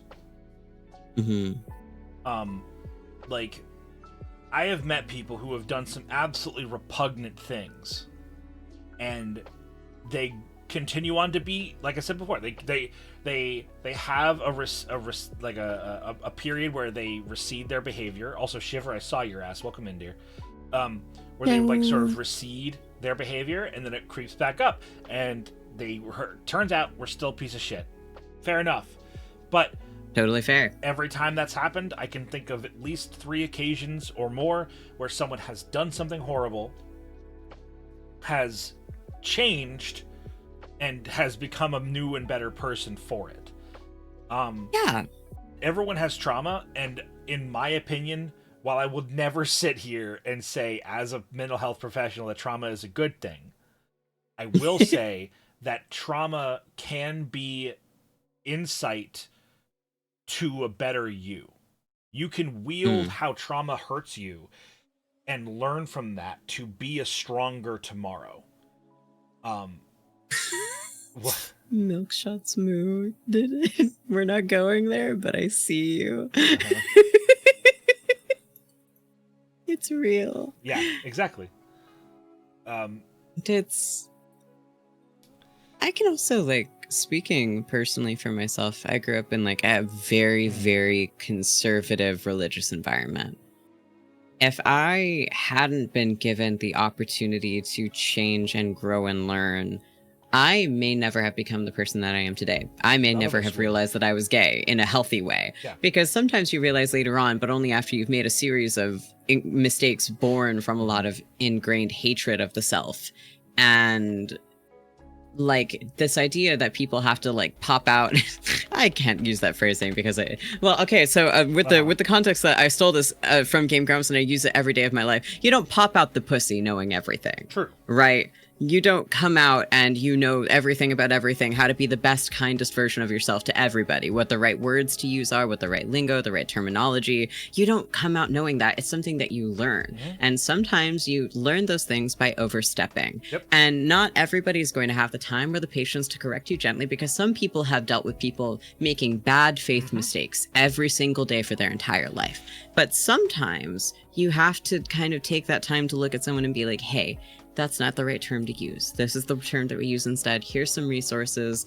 And to have that gentle and compassionate approach when people make honest, earnest mistakes. Yeah. And you have to get really good at learning the difference between good faith mistakes and bad faith intent, because they can be hard to tell apart, but sometimes it's so easy, and you have to learn to handle them with the nuance that they deserve. Someone asking a question in good faith, even if they ask it the wrong way, does not deserve the same level of vitriol and intolerance as someone making a bad faith argument. Yep. I could not agree more. And again, with time and practice and application comes quality and comes skill. If you're building a shed, your first one's not going to be great. Your corners aren't going to be level. They're not going to be 90 degrees. You're going to make mistakes. Your shelves are going to be faulty, and there's going to be holes in your roof. That's going to happen. It's going to happen. Everyone's first shed is shit. I'm sorry. Like, everybody send the shed. Send the shed. But if you make a lot of sheds or you build a lot of structures, eventually you will learn the ins and outs, the intricacies that make a better shed, that build a better tomorrow. So looking at your relationships with you and people, subscribers in this shed. Oh my God. Like my relationship with Faye is amazing, not because we are individually amazing people, although that helps. It's because I have talked and engaged and ingratiated myself to thousands of people before them. Like there was a time in my life, I genuinely like a phase of my existence where I understood and appreciated trans people. I actually got really lucky. I watched a lot of Rhonda One Half, and that story taught my young mind the concept that your physical representation could be swapped. And so when I heard about trans people the first time, I was like, oh yeah, I get that. That makes sense. Rama did that. Like just like Ranma. Yeah, just like Ranma. Yeah, duh, I get totally. that. It's real. But non-binary people, I was like, no, they can't just say they, them. That's dumb. They, them is for plural only. And it took who is now my wife to sit me down and was like, Aw. Grammatically, I understand what you're saying, but here are examples where the word they means singular, and like that was my blockade. Was like, it's not that I looked at someone like you and was like, no, you're not allowed to be non-binary. I was like, that's fine. Not either male or female is whatever. I couldn't give a shit about that. But the word they is for plural only, and I had to like learn that is not even vocabularily true. And once that set in, it was like, oh yeah, that's like fine. Everything else is easy. Everything slid in. It was the 1x4 Tetris block that fucking fit. So all this to say, it takes time, it takes exposure, it takes experience to understand things that are different and foreign to us. You can't just look at, a person you've never met and immediately clock them. You can make some assumptions, you can make some prejudices, but like, you're never going to know everything until you actually get to know them. You're never going to build your perfect shed on the first try. Yeah.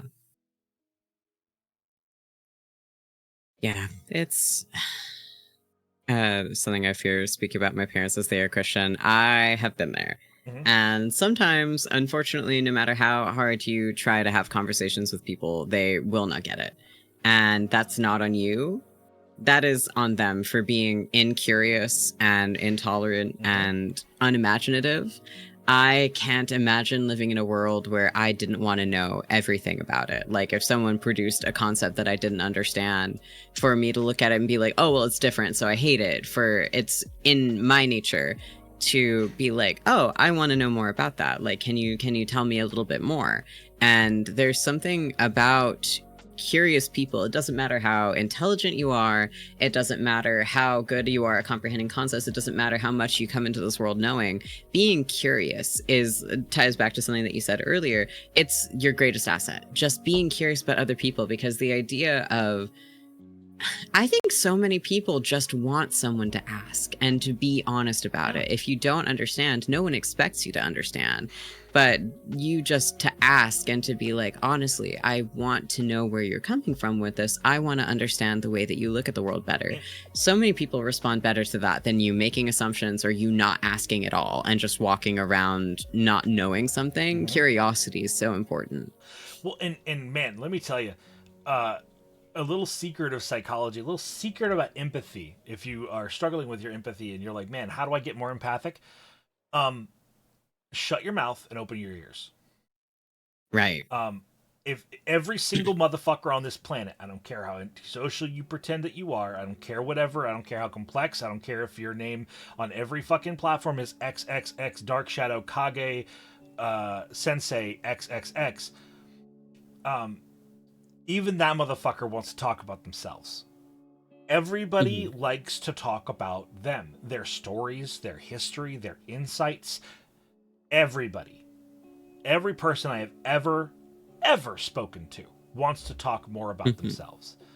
So, yeah, thank you. Thank you, Exotic Gemstone. Shut your mouth, open your ears. Listen to them. Ned Lives, don't make fun of my AOL screen name. Motherfucker, if you don't still use an AOL email, which I do, I don't want to hear you motherfuckers. Stop. I do. I don't even have to call you a grandpa. You like open your mouth and you produce words where I just have to look at you. Hi, Nagi dear. Welcome in. Hello. I wish I was that cool. You can be that cool. AOL still exists. You can go get an AOL account. They would love if your you service. Cannot be a boomer, you can go appropriate their culture by making an AOL account Increasingly right now. coded. You are very grandpa coded. I can't imagine you at any age not being exactly like this. Like, you could be like a toddler-sized you, but with an AOL account, and that would be what makes it believable for me. Do you know what it was? I can be very open about this. So even in my youth, I spent most of my time with older people. So like, even in my teens, I primarily spent time with 35-year-old pluses. I was the kid at the bar, like not trying to steal drinks or anything, but just like being the youngin' around the old folk. So, Mhm. what's AOL? Sir. Oh, Noggy knows. Was an internet thing like Yahoo or Gmail. Dude, I fucking loved the old Yahoo chat rooms, and nobody here knows what that is. But that's where I really found roleplay. But anyway.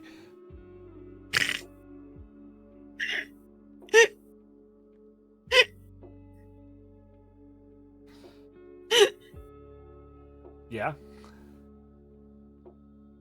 You were a bottomless fountain of delight. Thank you. You're so nice. I was gonna. Was there something in particular about hanging out with older people when you were younger that made it like more appealing? They were more interesting and had cooler shit to talk about. Totally true. I can't wait till I hit my 30s and I get to become an interesting person because, oh boy, being in my 20s has sucked. Yeah, well, the funny thing is I've inversed, you know? Like, I like to keep with people of my own age range, obviously. But I love hanging out with people like yourself, like you just admitted, you're in your 20s. I love seeing the world through the generation behind me's eyes. Because it's a perspective I don't have. And that makes it interesting to me. Mm-hmm. Gravy Gator, get off the fucking cross. We don't self-deprecate in my chat. It is interesting. I'm sure. I am so completely positive that you are an interesting person. I can say with the utmost surety, I don't think I've ever met a boring person. I've met people who aren't good at telling stories. Sure.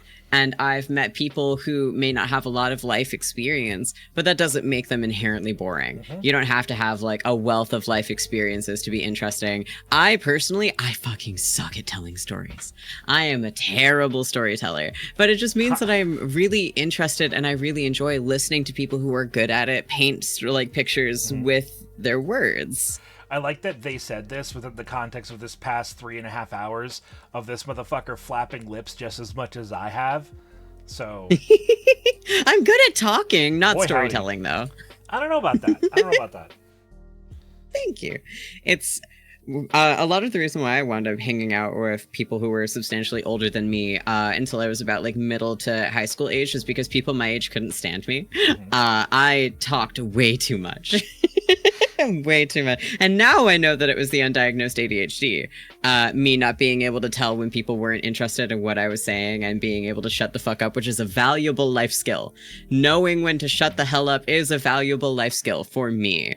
But it was one that I didn't learn until later on. And so for a lot of my life, you get like the old soul comparisons because you just pick up on things from, and kids are little sponges. Like they're way smarter than you give them credit for if you use certain words around them, you have conversations with them, you treat their intelligence like they are of comparable to your own, and they will rise to the challenge. And so have I. Milkshot says, have you seen Leo? As you're prone to do. Is it Leo D's nuts? Wait, what the fuck does that even mean? I don't know, I just assume it's a D's nuts joke. The true defense mechanism of any online millennial I have ever seen has assuming it was going to lead to a D's nuts joke. The time Take has no come, chances. So have I. Hell yeah. No, it's an animated movie with lessons for kids in it. Well, maybe. Thank you, PG. You're so sweet. Yeah, PG is awesome. I love PG so much. Good art. Good art. So lovely. And you make grammatical sense. I think sometimes a good, like the best punchlines are the ones that make no fucking sense, though. Oh, yeah. Sometimes it gets me real good when it's like, that makes zero sense. I enjoy it so much. Can you hold the floor? I'll be right back. Yeah, I got you. All right, hold on. Let me go back and look at some messages. Everyone in their life experience stuff, they are shaped into the people they momentarily are. You are interesting by virtue of no one else being you. Yeah, exactly. Like, it's, there are things that only you can do. And there are perspectives that only you can have. And who you are and who you have become is like a reflection of your life experiences is what makes or breaks an interesting person. And I really don't think I've ever met a boring person. Like, some people are bad at like presenting information about themselves. That doesn't make them boring. It just means that they're like not really equipped with the skills to do that. Never knew how to shut the fuck up, so now in my life, trauma makes me instantly anyone I'm talking to wants me to shut up. See, and I think it's important, like, the older you get to learn how to not give a fuck. And by which I mean, your life, you remember embarrassing things that have happened to you. But most people are so caught up in all of the embarrassing shit that they're doing every day that, like, the stuff that you do just doesn't stick. And so don't compromise what you do, like, for fear of being embarrassing. Just, like, do something, make mistakes, like, go out and do whatever you gotta do, because the odds are no one's gonna remember. And if they do remember, it's gonna be a funny story. And if it's not a funny story, then, like, whatever. Who cares about, like, 2 or 3 complete, total random strangers who think that you're slightly different from what you are? You're never gonna be able to give, like, the full perspective of your personality to strangers or people with one-time encounters anyway. Thank you. Hi, wife. Hey, says hi. Hi! So this was annoying. The only place in the area that can do semen analysis is at a particular location that I almost said the address of. I'll keep talking, chat. Look away, look away. I got there and they were like, that person's not even in today. You're supposed to call first. I did. And I was like, I asked, did you guys do it? And they're like, yep. And then I didn't. What I should have followed up was, is your specialist that does that in today? But I didn't think that number would be again. necessary. I feel like if I Chat, asked the look at question, the hey, look do at the you guys jingling do semen keys. analysis? They would then say yes, but not today because this person's not in. That was a bold assumption of me to assume competence in people. Kundalini! No, You did it! You broke comedy down to its bare essentials! Go on Monday after work. I was there open until... Counter. Thank you. Good job. Keep going, everybody. Keep So I going. walk to a Bury cafe. it. Bury the potential order doxing coffee. information. Just Get bury a it. couple And spiders. send the Everybody shed. gets Send in the spiders. We only shed. serve spiders. No, it's okay, Horatius. I have you covered. Send the shed. Not for personal reasons, because it's my favorite emote. Send the shed. Go. Dude, sucking at something is the first step towards being sort of good at something. Yeah.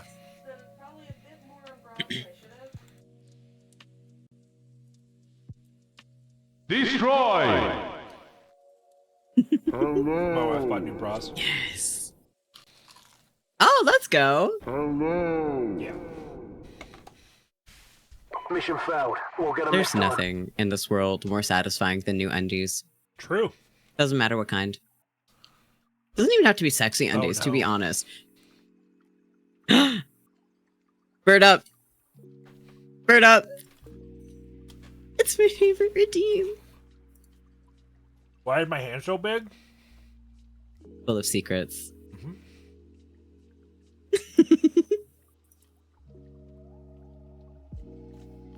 And she bought new bras and brought me food. Let's go. All right. Whiz. You blew your load a little bit too early there, bud. Hang on. Hold the line. Stand by. Jeezy Pete's. I have to do this manually, so like, give me a sec. All right, and go. Go.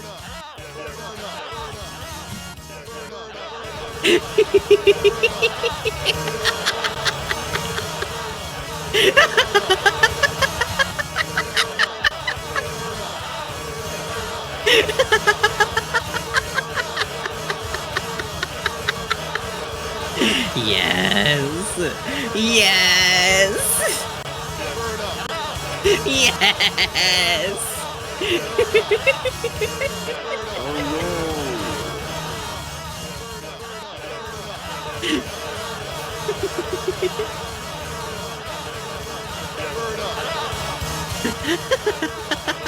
Wow.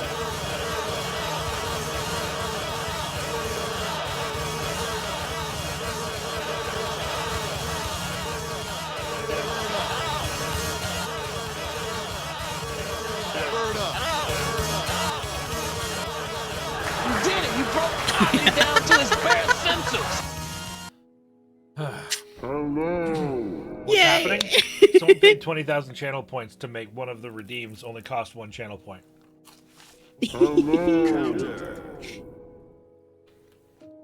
I'm so happy.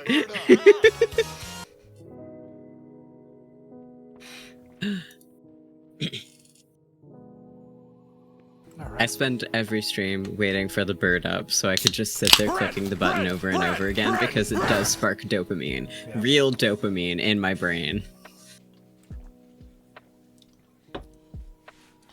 Do you guys want the bread one too? Bread. Alright, someone do the threat. There's that number command. Again. And we'll hold on, where is it? Here, I'm gonna put the off-kai bar on the table. Remember, if you guys send me to off-kai, I will do another Spirit Science React arc. What does the bird up actually do? It ups dopamine, of course. True. Does. It literally just provides dopamine. Alright. Consider going to the throne and sending me to off-kai.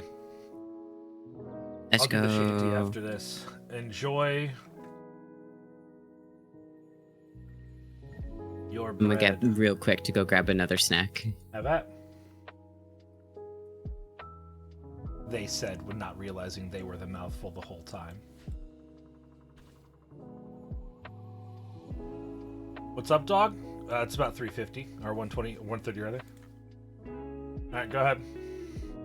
Roti.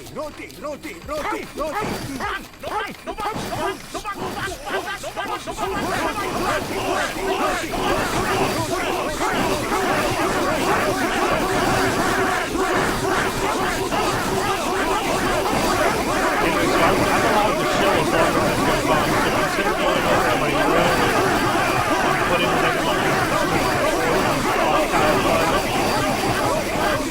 There's a lot of people going off right this year, and I'm really like to see them a lot. If you can send me to off by putting one in the row, think about $8 helps. Think about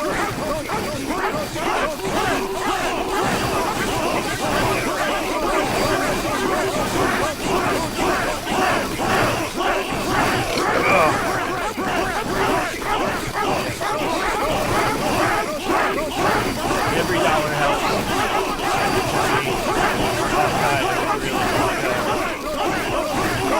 It's only like a month and a half away, so you don't have a whole lot of time to raise the money. Consider how you can be a part of the great by helping me.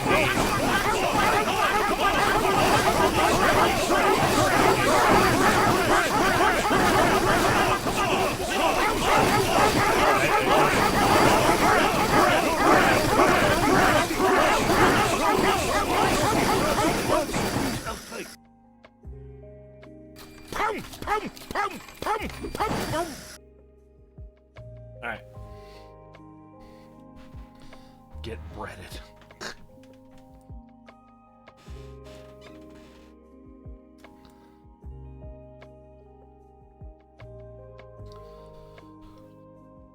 Oh, goodness. Thank you all for that. That was always a riot. See, what shanty am I gonna give you guys? Hello? Hello. You just in time for the shanty. Hello. Yay! Aw, did I miss the bread? Unfortunately, you did miss getting bread. Damn it.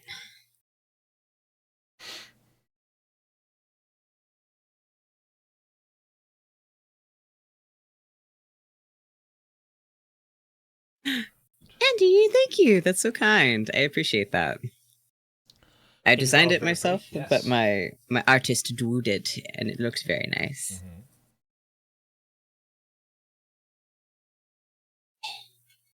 All right. Let's see here. The Bradford description to blast emote off, yeah, for the stretch. What's up, Dubs? And I will be getting that bread later. I'm sorry? Huh? What's that? You want to hang out later?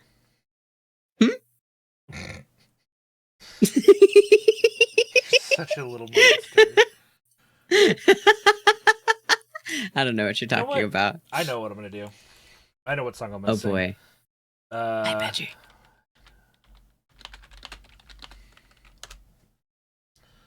This is not a true shanty, but it is really good. I'm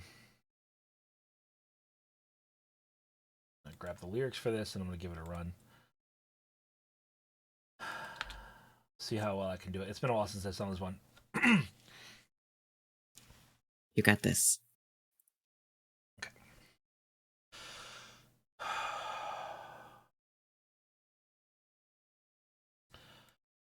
High atop a lonely moor, a widow lived alone. An inn she kept, and as she slept, her pillow heard her moan.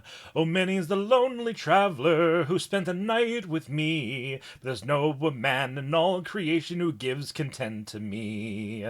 Well, some can manage once or twice, or some make 3 or 4, but it seems to me a rarity is the man who can do more. I'd do anything to find him, in heaven or in hell. And as she spoke these words, sure she heard her front door bell. And the wind blew cold and lonely across that widow's moor. She never ever turned away a traveler from the door. So boldly ran the widow, and the door did open wide, and as she did, a tall and handsome stranger stepped inside. Well, she gave him bread and brandy, and when that he was fed, she said, "My dear, now have no fear, it's time to come to bed. For I've heard your plea right down below, and I've come to see you right. But you must come to hell with me if I can last the night." She said, "You randy devil, to this bargain I'll agree, for hell on earth or hell in hell, it's all the same to me." And the wind blew cold and lonely across that widow's moor. She never ever turned away a traveler from the door. Now as they fumbled in the bed, the devil he proved well, and he thought before the night would end that she'd be in his hell. But when he came to number 9, the widow cried out more, and when the 12th time came around, the widow cried encore. At 25 the devil felt compelled to take a rest, but the widow cried, "Come raise your head and put me to the test." At 69 the widow laughed again she cried, and the devil said, "Well, I can see just how your husband died." And the wind blew cold and lonely across that widow's moor. She never ever turned away a traveler from the door. At 99 the devil he began to wail and weep. He said, "I'll give you anything if you let me go to sleep." But before the morning light was up, the devil hobbled home, and the widow, still not satisfied, was more's left alone. She lay there on her pillow, and she thought on 99. It's a pity that poor devil couldn't manage one more time. I'll call him up again tonight to see what can be done. With a little more application, we can make it to the ton. And the wind blew cold and lonely across that widow's moor. She never ever turned away a traveler from the door. But when she called to him that night, no devil did appear. For the first time in eternity, the devil he shook with fear. He said, "Of all the torments I've witnessed here in hell, I never knew what pain was till I rang your front door bell." And the wind blew cold and lonely across that widow's moor. She never ever turned away a traveler from the door.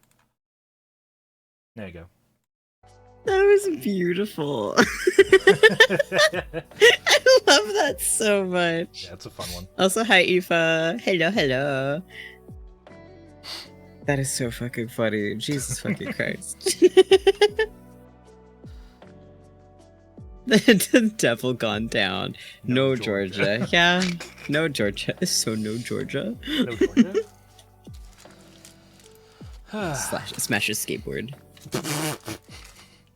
I don't even remember what fucking question we were at. We've been on like 15 different conversation tangents. We have gone quite a ways.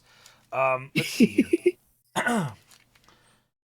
Let's see. I think a thing I've seen making it on social media is discussion of active ignoring. In response to children who are displaying attention-seeking behavior, could you both go over how harmful it is to both short-term and long-term to ignore a child they are saying they have unfulfilled needs? So something that I do in my profession right now is called planned ignoring. And what that is you ignore the behavior, but not the child. Right. So if... so let's say something. This is something I have to deal with regularly. A kid is bored in class and he is looking for attention, right? So instead of engaging with the coursework, he looks to me or to one of the other adults in the room and says, "Hey, this is fucking boring." All right? So like this student is off task. They're being inappropriate, right? And so instead of engaging with the, "Hey, appropriate language, please," because that's giving them attention and it's not putting them back on work. So instead of actively ignoring them, which would be just to like completely not even listen to them, right? Is that a direct quote? Sure. I couldn't say in confidence, but probably at some point. I'm sure one of my students has said that to me. And the response which should be is instead of, "Hey, focus on class," or "Hey, appropriate language while you're in school, please," instead say, "So what do you want to do?" Right.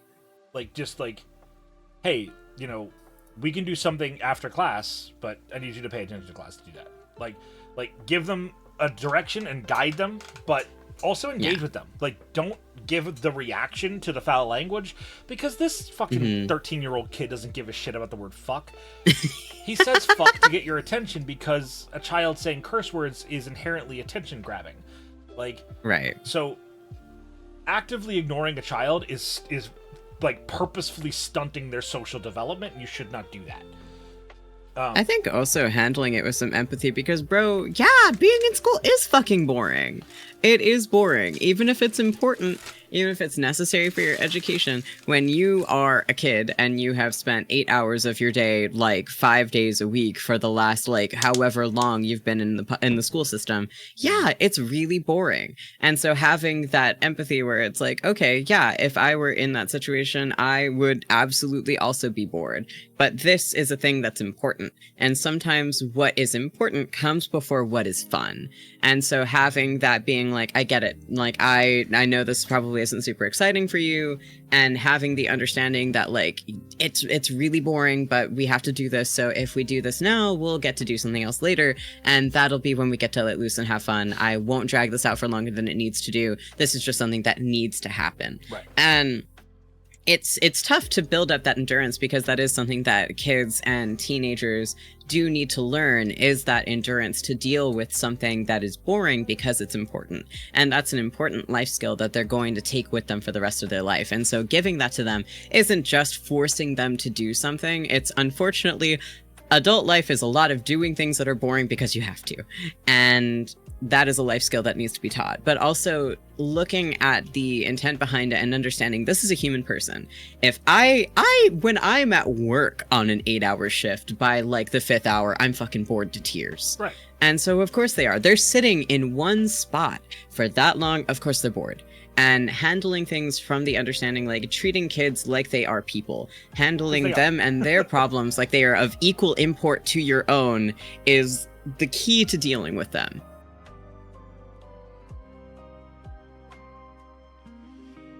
How's it taste? What? Is it good?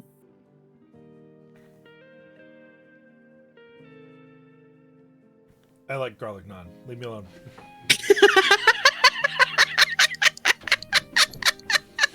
I knew it! How did you know? Did you hear it? No, I saw the motions. Yeah, Indian. It's not Indian. It's halal. It's so funny. You're the worst. You're obsessed with me, though. You love me. I'm your very obsessed? good friend. Come on. Yeah. Faye. Uh-huh. I wish I knew how to quit you. Stop. You know what's fucked up? Did you know that in that movie they're only like 23? Yeah, they're quite young. That's crazy. When I was watching that when I was younger, I'm like, oh yeah, these are for sure like dudes in their 40s. And you look back on it now and you're like, bro, they were like babies. Of course it was messy as shit. They were both in their like early 20s. Mm-hmm. They are so itty bitty. It's okay. You enjoy your garlic naan. I'll talk to the chat for you.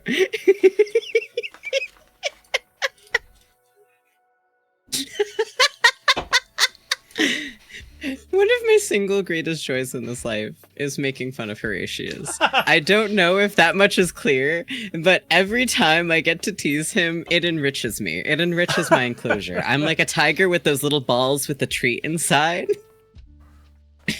But the little ball is just says torment Horatius for 5 seconds. it's the ball is like you are inside the ball, and I am just with my giant paws like smacking the shit out of it, trying to get to the you on the inside, and that's our entire dynamic. Holy shit! Mark Mute walks in, makes a not joke. Jesus. Does not elaborate. That's my editor. That's why I subscribe to VTubers. I can make jokes with them, and they still get money from it. True. Then donate to my throne. Send me to Off Guy. It's symbiotic.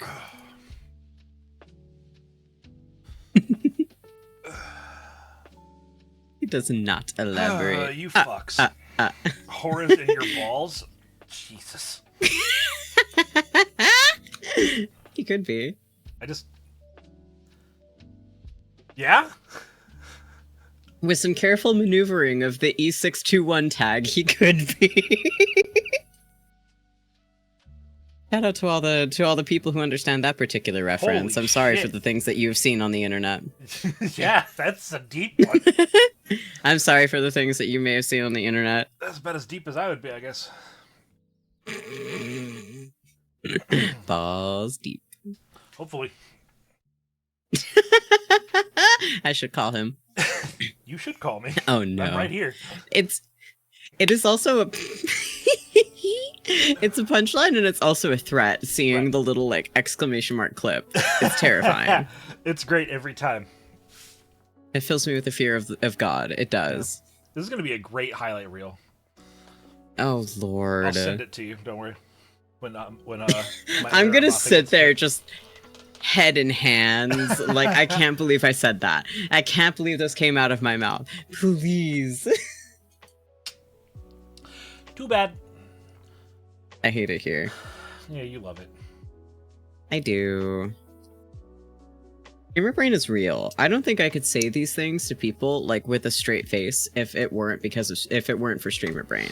Streamer brain protects me from being self-conscious, and I'm able to surpass my own limits. I'm able to go even further beyond and say the things that should be kept on the inside. If we ever share a physical space, I'm gonna look forward to you like stopping yourself repeatedly because you don't have streamer brain at the time. Yep. It's gonna be hilarious. I generally speaking have been told that I'm like a pretty like chill person, like in day-to-day life.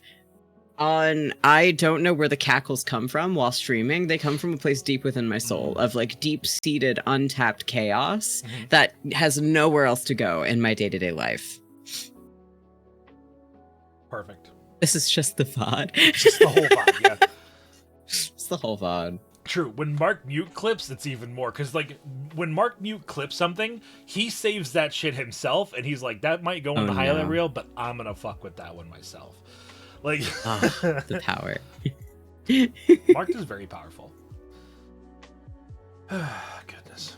I have the utmost respect for editors. But yeah, don't ignore kids. You can ignore the dumb shit that they do because their prefrontal cortex is not fully formed, and also they don't know everything. Sometimes they don't know anything, and they don't know that they don't know anything, and they can be absolute little twats about it, not denying it. I am someone who, I love kids. I wouldn't say no to having kids one day, and I have had a direct hand in raising many kids as a Latino from a big family, but Sometimes they could be little assholes. And the key is to remember that fundamentally, grown-ass adults who I am really good friends with are also assholes. Assholery does not exempt you from being treated like a human, and it doesn't make you unlovable, and it doesn't mean you deserve to be treated as less of a person. So sometimes it's the... I don't know if this is a Southernism or a religiousism. It's the chewing the meat and spitting out the bones. Yep. You take what is worth taking and you spit out the rest. It's not worth your time. You in that situation are the grown-ass adult. You have the experience. You have the coping skills. You have everything that could possibly equip you to deal with that encounter. They do not. And it is your responsibility, just for the sake of how ridiculous it feels to beef with someone half your age, to just try to handle it the responsible way and to take a step back if you need to. You have to. I have told people that I work with that they should quit. Yeah. Because Mark, we've touched on this a lot. Only if it doesn't taste good. And if it doesn't taste good, you can't get mad at me. Yep. So, if you have a date with Candy, drink some eat oranges for a week beforehand. Please. To make me happy. Yeah. Do it for them. Do it for them. Hold the on. picture from The Simpsons. Hold on. I gotta do it. Where is it? I gotta write this down. I gotta make a meme later. No. I do like to surprise. We touched on the fact that I do it like a Russian roulette, where I don't want to make people feel self-conscious. Sometimes I'll spit at random, and sometimes I'll swallow even if it's gross. And I like to just make people. I like to keep them guessing as to how my preferences are. I thought it was pineapple. The thing is I'm allergic to pineapple, and so I have to avoid it. And my partners of any long or short-term capacity are also advised to avoid it for the sake of not sending me into anaphylactic shock, because there are ways that I like to choke, and that is not one of them. True. I don't know why I said that so confidently. Oranges, though. I don't know, actually. You don't know? It's okay. Now you do. And now you can say it with confidence. Thank you. Pretemporal confidence. It happens. That's one of those moments where, like, my verbal nods get me in trouble.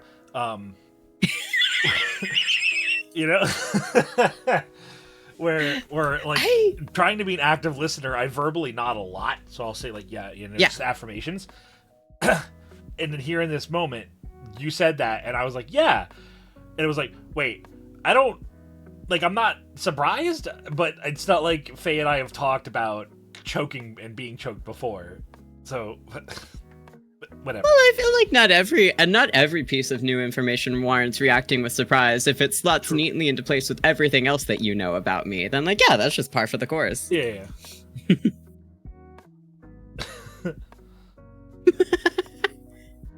There's so much to unpack in chat right now. There's a lot to unpack. I'm so proud of all of you. You saw the joke and you went for it. Yeah.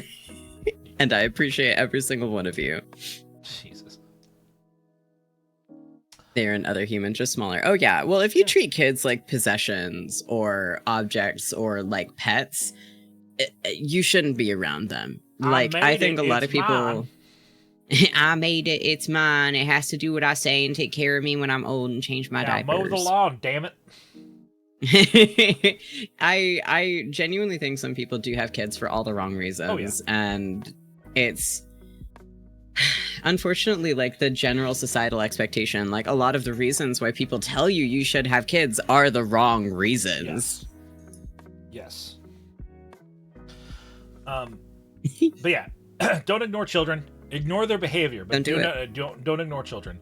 If you want my advice, genuinely go look up planned ignoring and look up those procedures and how it's done for examples and for some practice. But look up planned ignoring.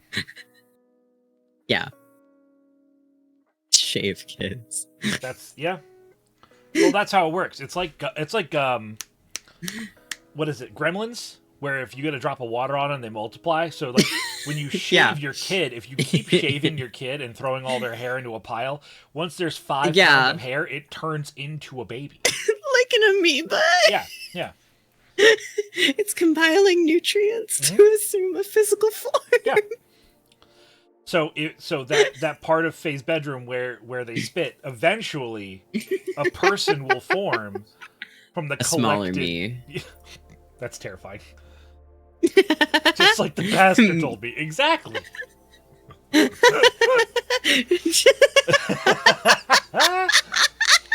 That's got so much. Making babies voracious. I can't do that anymore. Parentification, like a homunculus. Yeah, all those weird Russian videos with the guy with the egg and the magnet under the table. Yeah, that's it. Oh, they are gone. Hon, I'm reaching out. Take my hand. No, they're out. Is it bad that I'm imagining this as like the Agent Smith thing, where like the second one just pools, like it's a pool of like weird metal goo, and he's like, more of me. I like this.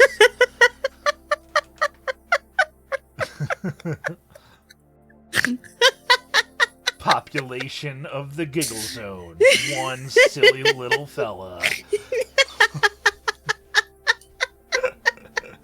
Andy, I know. They are so fucking cute. I need this person to stay in my life as long as possible. They're pure, like, joy of being in the world. Giving a lot of happiness. I'm gonna keep them for a while. I'm going to cry. Good. Weep. Perish. Dissolves. Oh, that got me good. I don't know what it was about that bit. I think it was the just like the pastor told me. Yeah, that's really good. That's Is this why they told me to sleep with my hands above the blankets? To avoid making a miniature homunculus of myself. Yep. That crusty sock, that's a new person to be. I didn't know that was called goosing forever. No, it is not. It is absolutely called what? goosing. Yeah. No. Yes, it is. Look it up. I don't wanna. I don't wanna look it up. Goosing.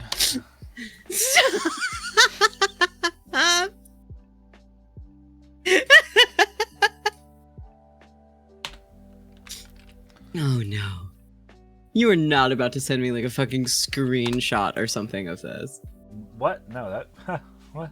That's crazy. I don't know what you're talking about. I'm just looking at the questions. Uh-huh. Yep. Yeah, what's up here? Do not send me a picture of like the fucking Urban Dictionary definition for goosing. I will never... You'll never what? Why would you Google that, Bella? Yeah, I didn't Google that. That's... Cabellas, you're weird.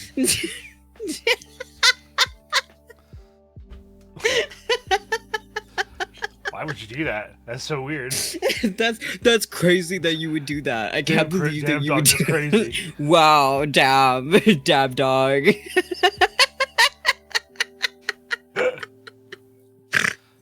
Means fighting wildlife for a sidewalk space. Yes, but that's because Canadian geeses.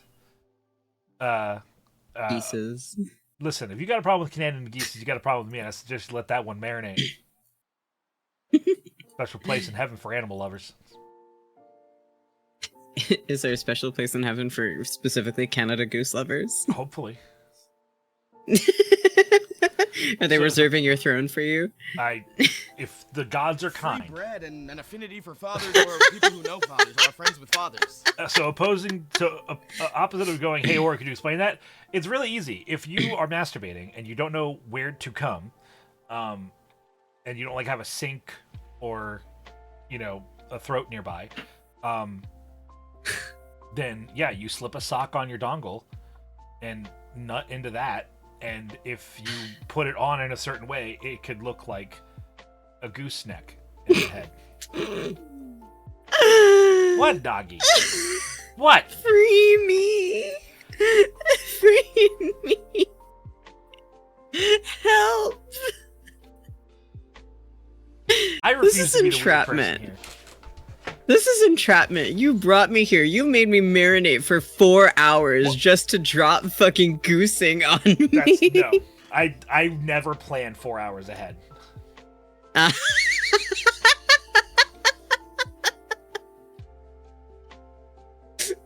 can't argue with that one. My brain is expanding in ways I don't like. Much like the head of the goose. Oh. No, you did that. You did that.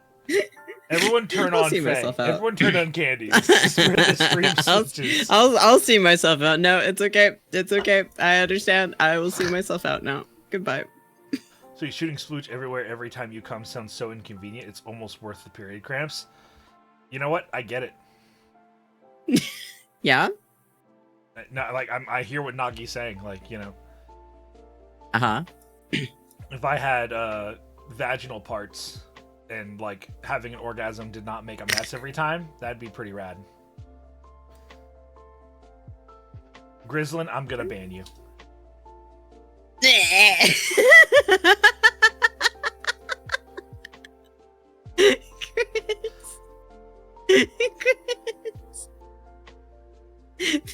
It's better to come in the sink, da-da, da-da, da-da, than to sink in the cum.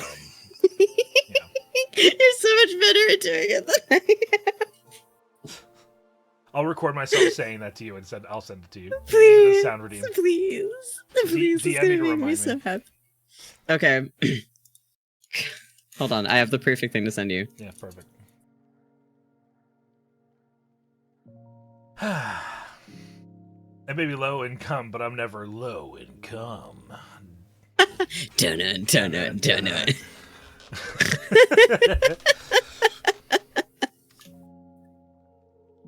I love this so much. Jesus. Next question. Why is Candy the cutest in the world?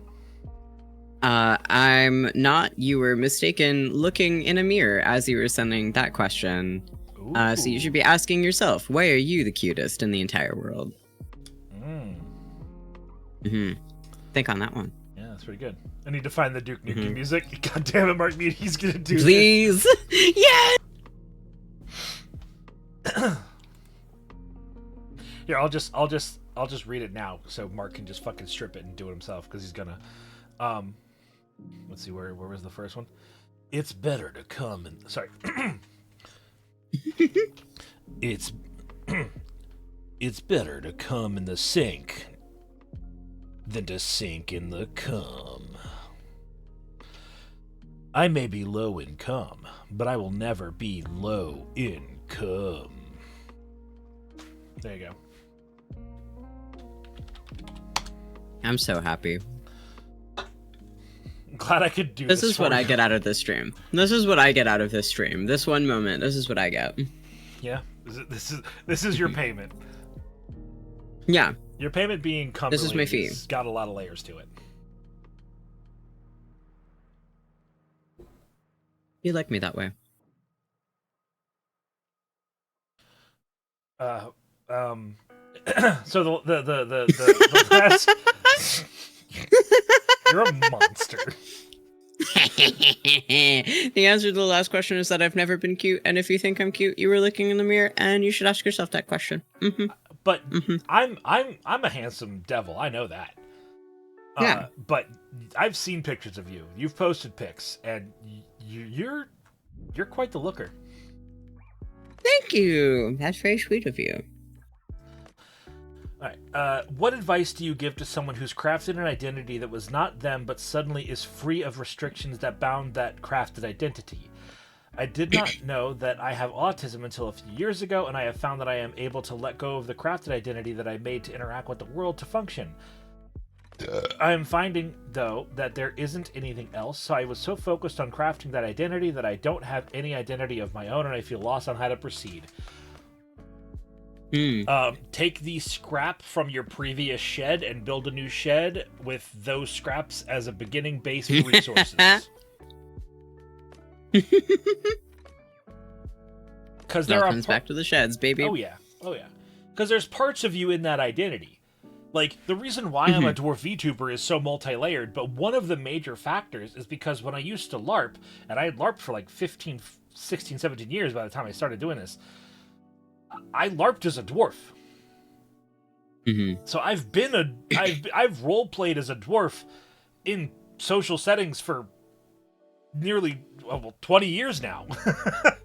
So, like, yeah. Take parts of what you were, because you are a culmination of your experiences. Take parts from your past, just like how Faye put it before. Take parts and improvise them into a new you. Mm-hmm. Take the good, leave the bad behind. In this instance, take the things that you still identify with you into the future, and discard what you no longer identify with. I think also this being kind of like a vulnerable, formative kind of stage in your life, this is probably the best opportunity to just try new shit. Yes. You don't worry about being good at it, just try something new. Yeah. If you're not sure that you'll like it, try it out. And because especially, and like Horatius touched on, right? There are a lot of aspects about becoming who you really are that require a lot of introspection. And sometimes there are things that you have done in the past that made you really unhappy, and you were so focused on wanting to be the version of yourself that would make happy, that you don't realize that you were actually uncomfortable. Mm-hmm. And so doing a lot of deep introspection, being like, all right, how much of this was me masking, and how much of this was just the way that I like to do things? Is this my interest, or is this something that I did because I wanted other people to think that I was normal? And I'm allistic. I'm neurodivergent, but I am allistic. I'm not autistic, but I am an ADHD person who is trans and who has gone through a lot of different labels throughout my life. And I think that it kind of goes back to that quote where it's like, for humans to be able to partake in the joy of creation, you are crafting a new version of yourself, and that involves a lot of trial and error. You're going to make a lot of mistakes. You're going to try a lot of things that you're like, actually, I don't think I was really all about that. That sucks. And it might be a waste of time.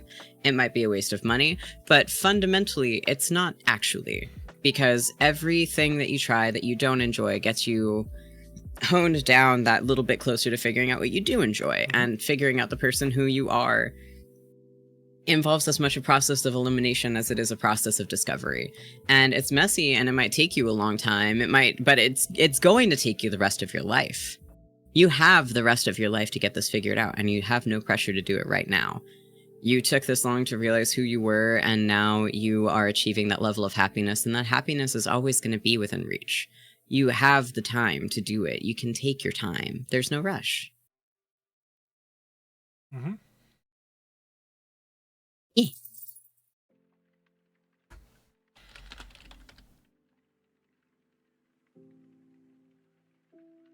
Have you moved on from the nun? Stop! Get out of my office! I was like, their mid monologue. I'm gonna take a bite.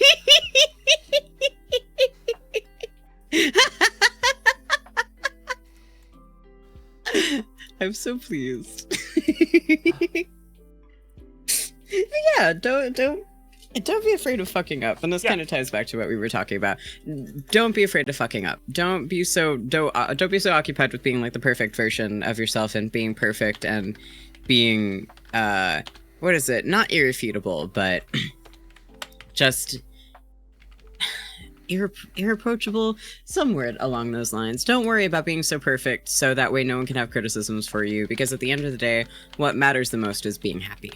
And you can't be really happy if you're worried too much about making other people happy. And that's a lesson that I need to learn, and I'm still learning.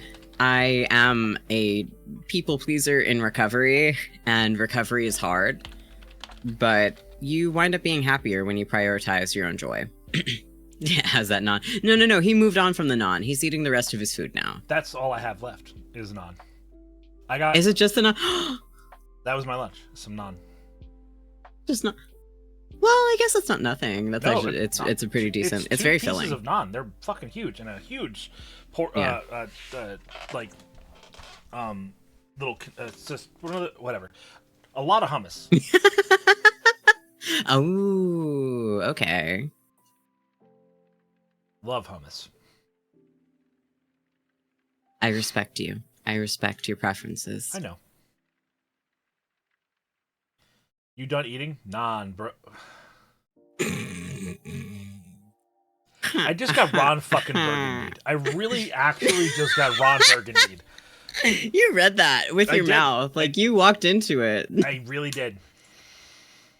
You stepped on that rake and it just boop, straight into the forehead. You're so sweet, Belos. Mwah. You've already won? Oh my god. Don't give them that. I must. If it makes me giggle, unfortunately, I do have to give them merit, and almost everything makes me laugh. I'm a giggly bitch. I was talking to Cabellos. Oh. Yeah. Me? Yep. What? What did I do? Enough. That's fair. My best. The immediate backtrack. Yeah, you're right. Yeah, you know what? Fair play. You got me. No, you know what? I have nothing to say to that. No, you're right. All right, this is going to be last call for questions, everybody. Go ahead and check the pinned comment that is no longer pinned for some reason. Is it not? It's pinned on my screen. Is it? Yeah. I don't see it on mine.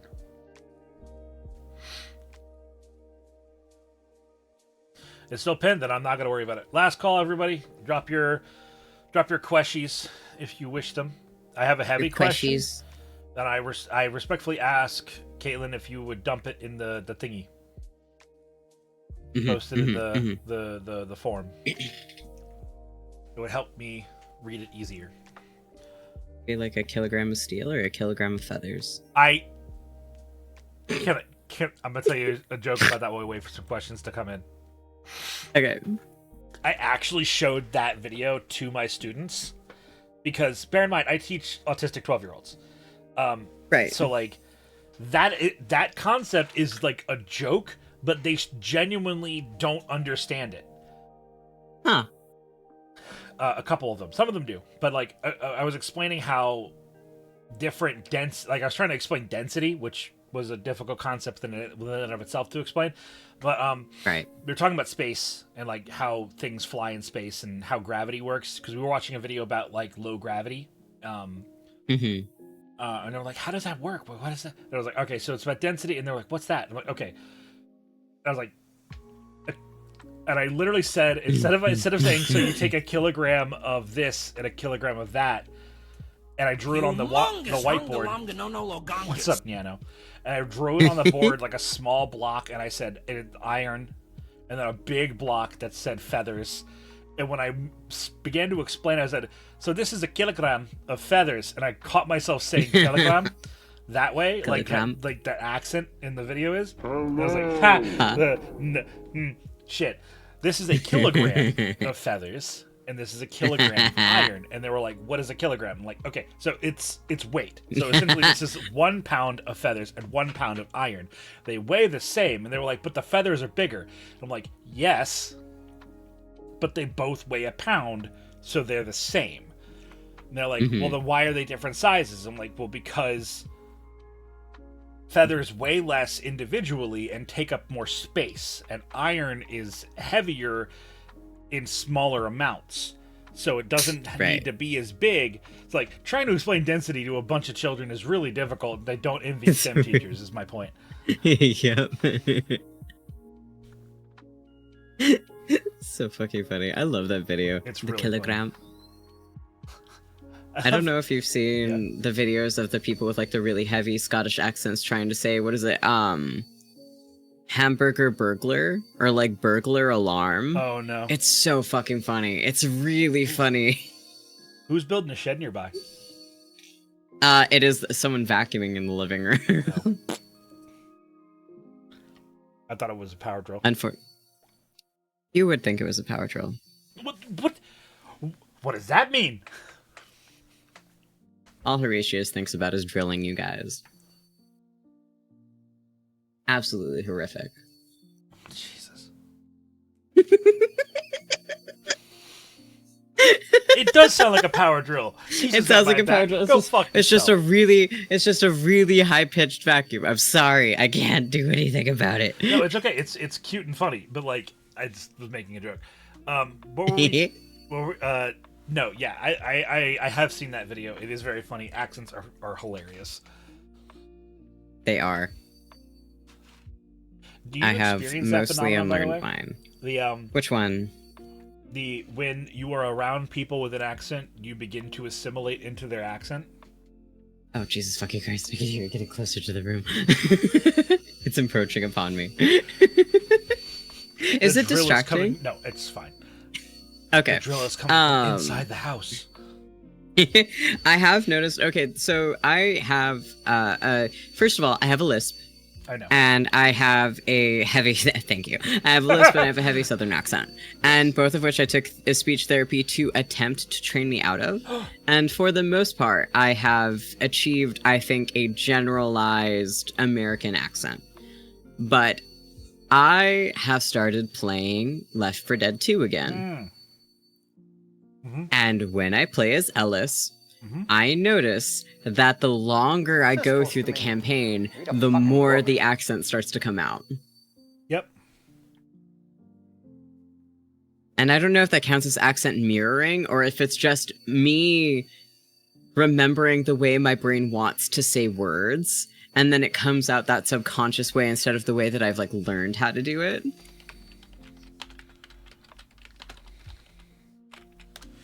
I'm trying to see if I can find...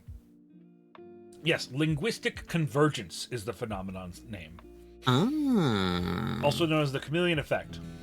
Gendenolith! The greatest adventure is what lies ahead. Today and tomorrow are yet to be said. The chances, the changes are all yours to make. The mold of your life is in your hands to break. Everybody, this is Gendenolith, one of the other, the few, the proud, the dwarven VTuber. This dwarf loves his drinks. If you've ever been like, man, I sure do wish that Horatius was more of a brewmaster dwarf, you should be watching Gendenolith streams, you should be hanging out with Gendenolith in his community hangouts, and you should be enjoying his content, because Gendenolith puts on a great show, and those are his vibes. Please, please, please, go check out Gendenolith.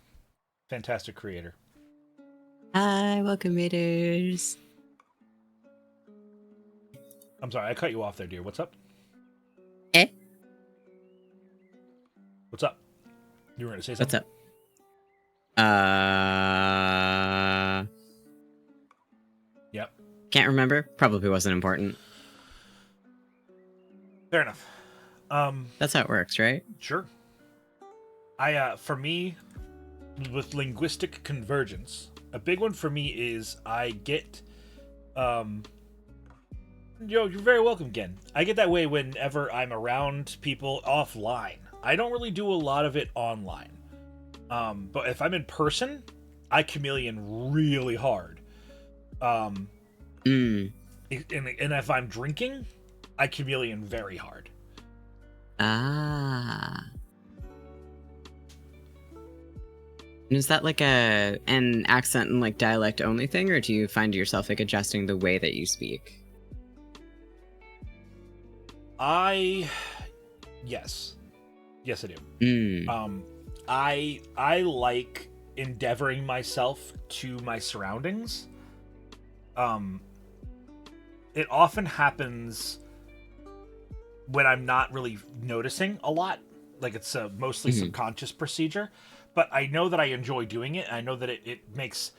I think a lot of the reasons why I sort of analyzed myself for it is I like doing it because it helps me feel more comfortable, like I'm less standoutish. It also helps me understand other people by doing as they are doing. And it's fun. It's fun to imitate others, and see like what merits there might be to how they do things. Sure. Yeah, I can see that. That's really interesting. I don't know if I've noticed myself.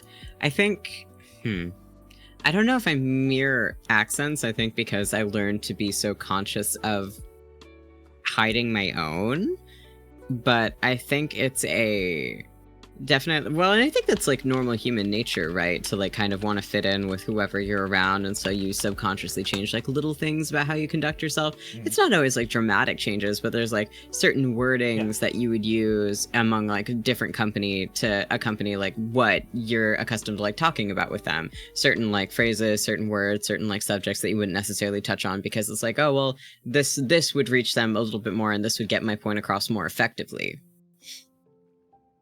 Right.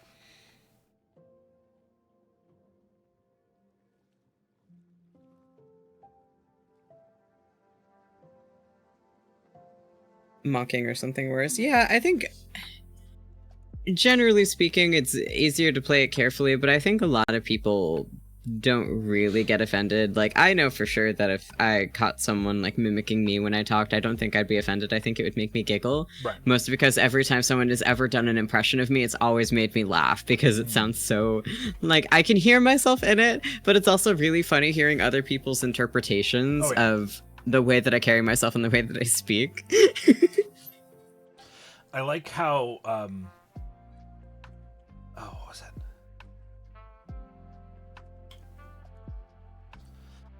I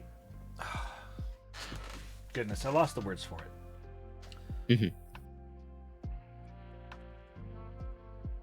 So never mind. But yeah, Caitlin, go ahead and ask your question, and I'll do my best to address it. Yes. Candy, I do have to give you the award today. This is the longest hot and heavy there's ever been. Really? Yeah. Oh. Is that a good thing? It shows you have stamina. Ah.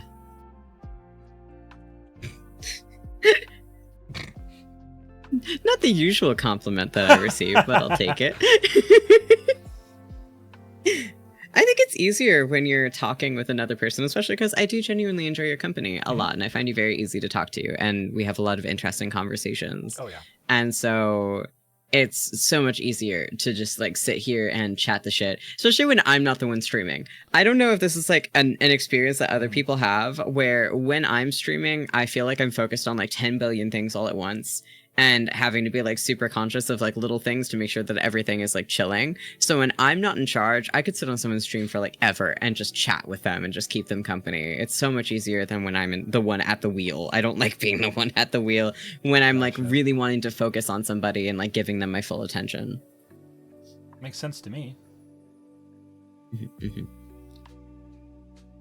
Oh, I don't know if that's an ADHD thing or if that's just like a me as a person thing, but I mean, it could be, but I don't think it is exclusively, or I wouldn't chalk it up to that alone, you know? No, it's a combination of things.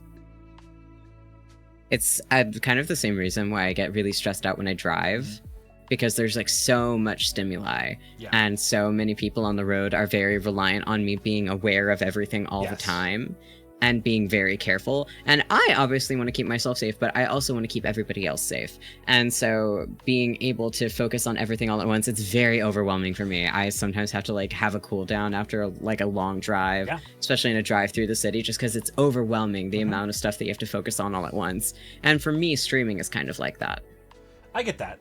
I think what helps me with driving in particular is a big thing about driving is the accidents only really happen if someone isn't following the law. Yeah. Or the rules of the road, or whatever you want to call it. So that's why I always say that. Like, as long as, for me, it's always, if I know I'm doing the thing I'm supposed to be doing, if I get hit, it's not my fault. Right. And while it might be more comforting to never have been struck than to be struck while you're in the right, it's still, for me, that's comforting enough to know that I'm doing what I'm supposed to be doing. I agree. I think I was brought up in, because the people that I learned to drive from were like a couple of them were like actual like bus drivers, and a lot of the things that they emphasize with that is like defensive driving. And so it's not only following the law and trying to make sure that you're doing everything right, but also to go out of your way to be alert and to circumvent problems when other people are in the wrong. Which just it's good because I've literally never been in an accident. I've never personally gotten a ticket. A ticket has been had on my car, but it wasn't because of my driving or anything like that. And a lot of that I think chalks up to the fact that I do drive very defensively, but it also is just even more things for me to be anxious about while I'm on the road, because I'm like there, eyes glued, hunched over my steering wheel, like trying to look everywhere all at once, like a little fucking periscope. Yeah, it's vigilance, and vigilance is exhausting. It is. I've talked about this a lot, especially on these hot and heavy streams, but being aroused is very draining. Oh, yeah. I had Podge on here not that long ago, and we talked about it because Podge is like perpetually horned up. And they are impressive about it. They really are. Yeah, and so they asked me, they're like, is that why I'm tired all the time? I was like, fucking probably. Like, that probably might be actually, it. like, because when your body is aroused for whatever reason, you know, not just sexually, but like if you're aroused, that's basically you in overdrive. Your systems are running at full speed, you're burning energy at a higher rate, and that's taxing on the body. You're gonna run out of your gas quicker. So like that's why, you know, being, you know, relaxed is so important. Yeah, I agree. So if I want to burn calories, not to say that just not take a being Viagra? horny. Yeah. I mean, among other things, Viagra will certainly help you burn calories. That is true. I'm sorry, what were you gonna say? They're surprisingly expensive. Yes. Just not to say that not being aroused, not being horny will mean that you are more relaxed, but that if you are constantly horned up, your body is in an aroused state, so. Right. To relax, your body will make you relax. Yeah. So true. I'm in therapy, and the director of that therapy has insisted I get a job before I go less often. I think a job would be worse, but said therapy remains badly soul hurting. I'm trying to find a way out of said therapy without getting a job, and I'm trying to figure out. Let's see. Before I go less often. Worse. The therapy remains.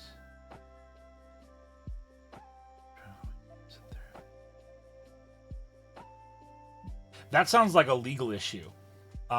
If you are being mandated into therapy and the therapy is harmful to you, but you cannot find your way to get away from it without meeting their demands, then I would look into like what legally is available to you.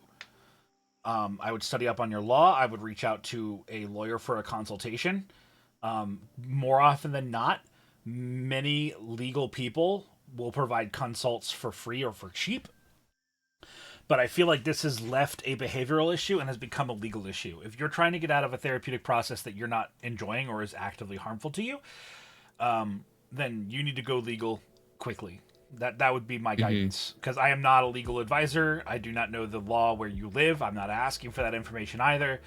I would defer to your local experts on how to best circumnavigate that situation, because that's quite the spaghetti knot you're in. And I'm very sorry you're going through it, Caitlin. Yeah, that does sound tough. I'm super sorry. Whatever these streams can do to provide respite, I'm happy you're here. I hope we've done that for you today. But I'm sorry to say respite is all I can truly give on that.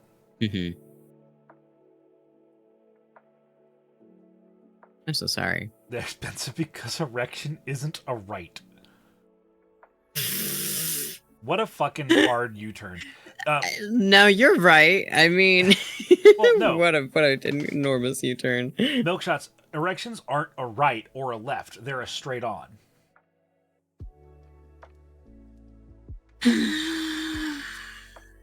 Save me.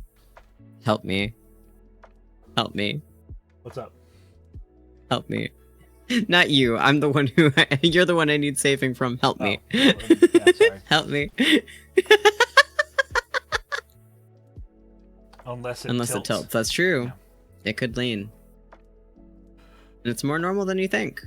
Really it is. But, you know, also take better care of your Johnson. Maybe don't beat it up that bad. Is that a result of that? I just thought that like it was like a natural sort of like just the way that muscles work. Both. Ah. You can influence the shape of your phallus. That is absolutely true. But I would say more often than not, it's probably genetic. Play more Journey and less Death Grips. Yes. Not Death Grips. Leaning Tower of Sleeza. I refuse to believe, Soup, that is anything but what Julie calls Steez's dick. Affectionately, I'm gonna put that out of my mind. There's some things that I don't need to think about, and I'm not gonna do it.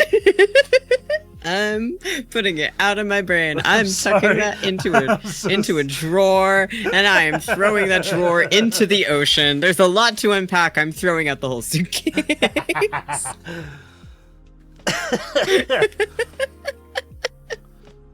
Ooh, does that mean a premature chastity belt can make you not grow? No. I think there is some influence on it, but it's not like not growing. It's just like the same way that stunting any growth works. It doesn't mean it's not big. It just means that because there's cartilage in there, and premature, I guess if you have, even if you wear it consistently enough as a grown adult, you could wind up causing yourself a lot of serious harm just because it's cartilage. It's not bone, but it is cartilage in there. And cartilage can be manipulated. Yes. Welcome in, exactly. My phone That's died. what they call me, the cartilage manipulator. I see. Is that it?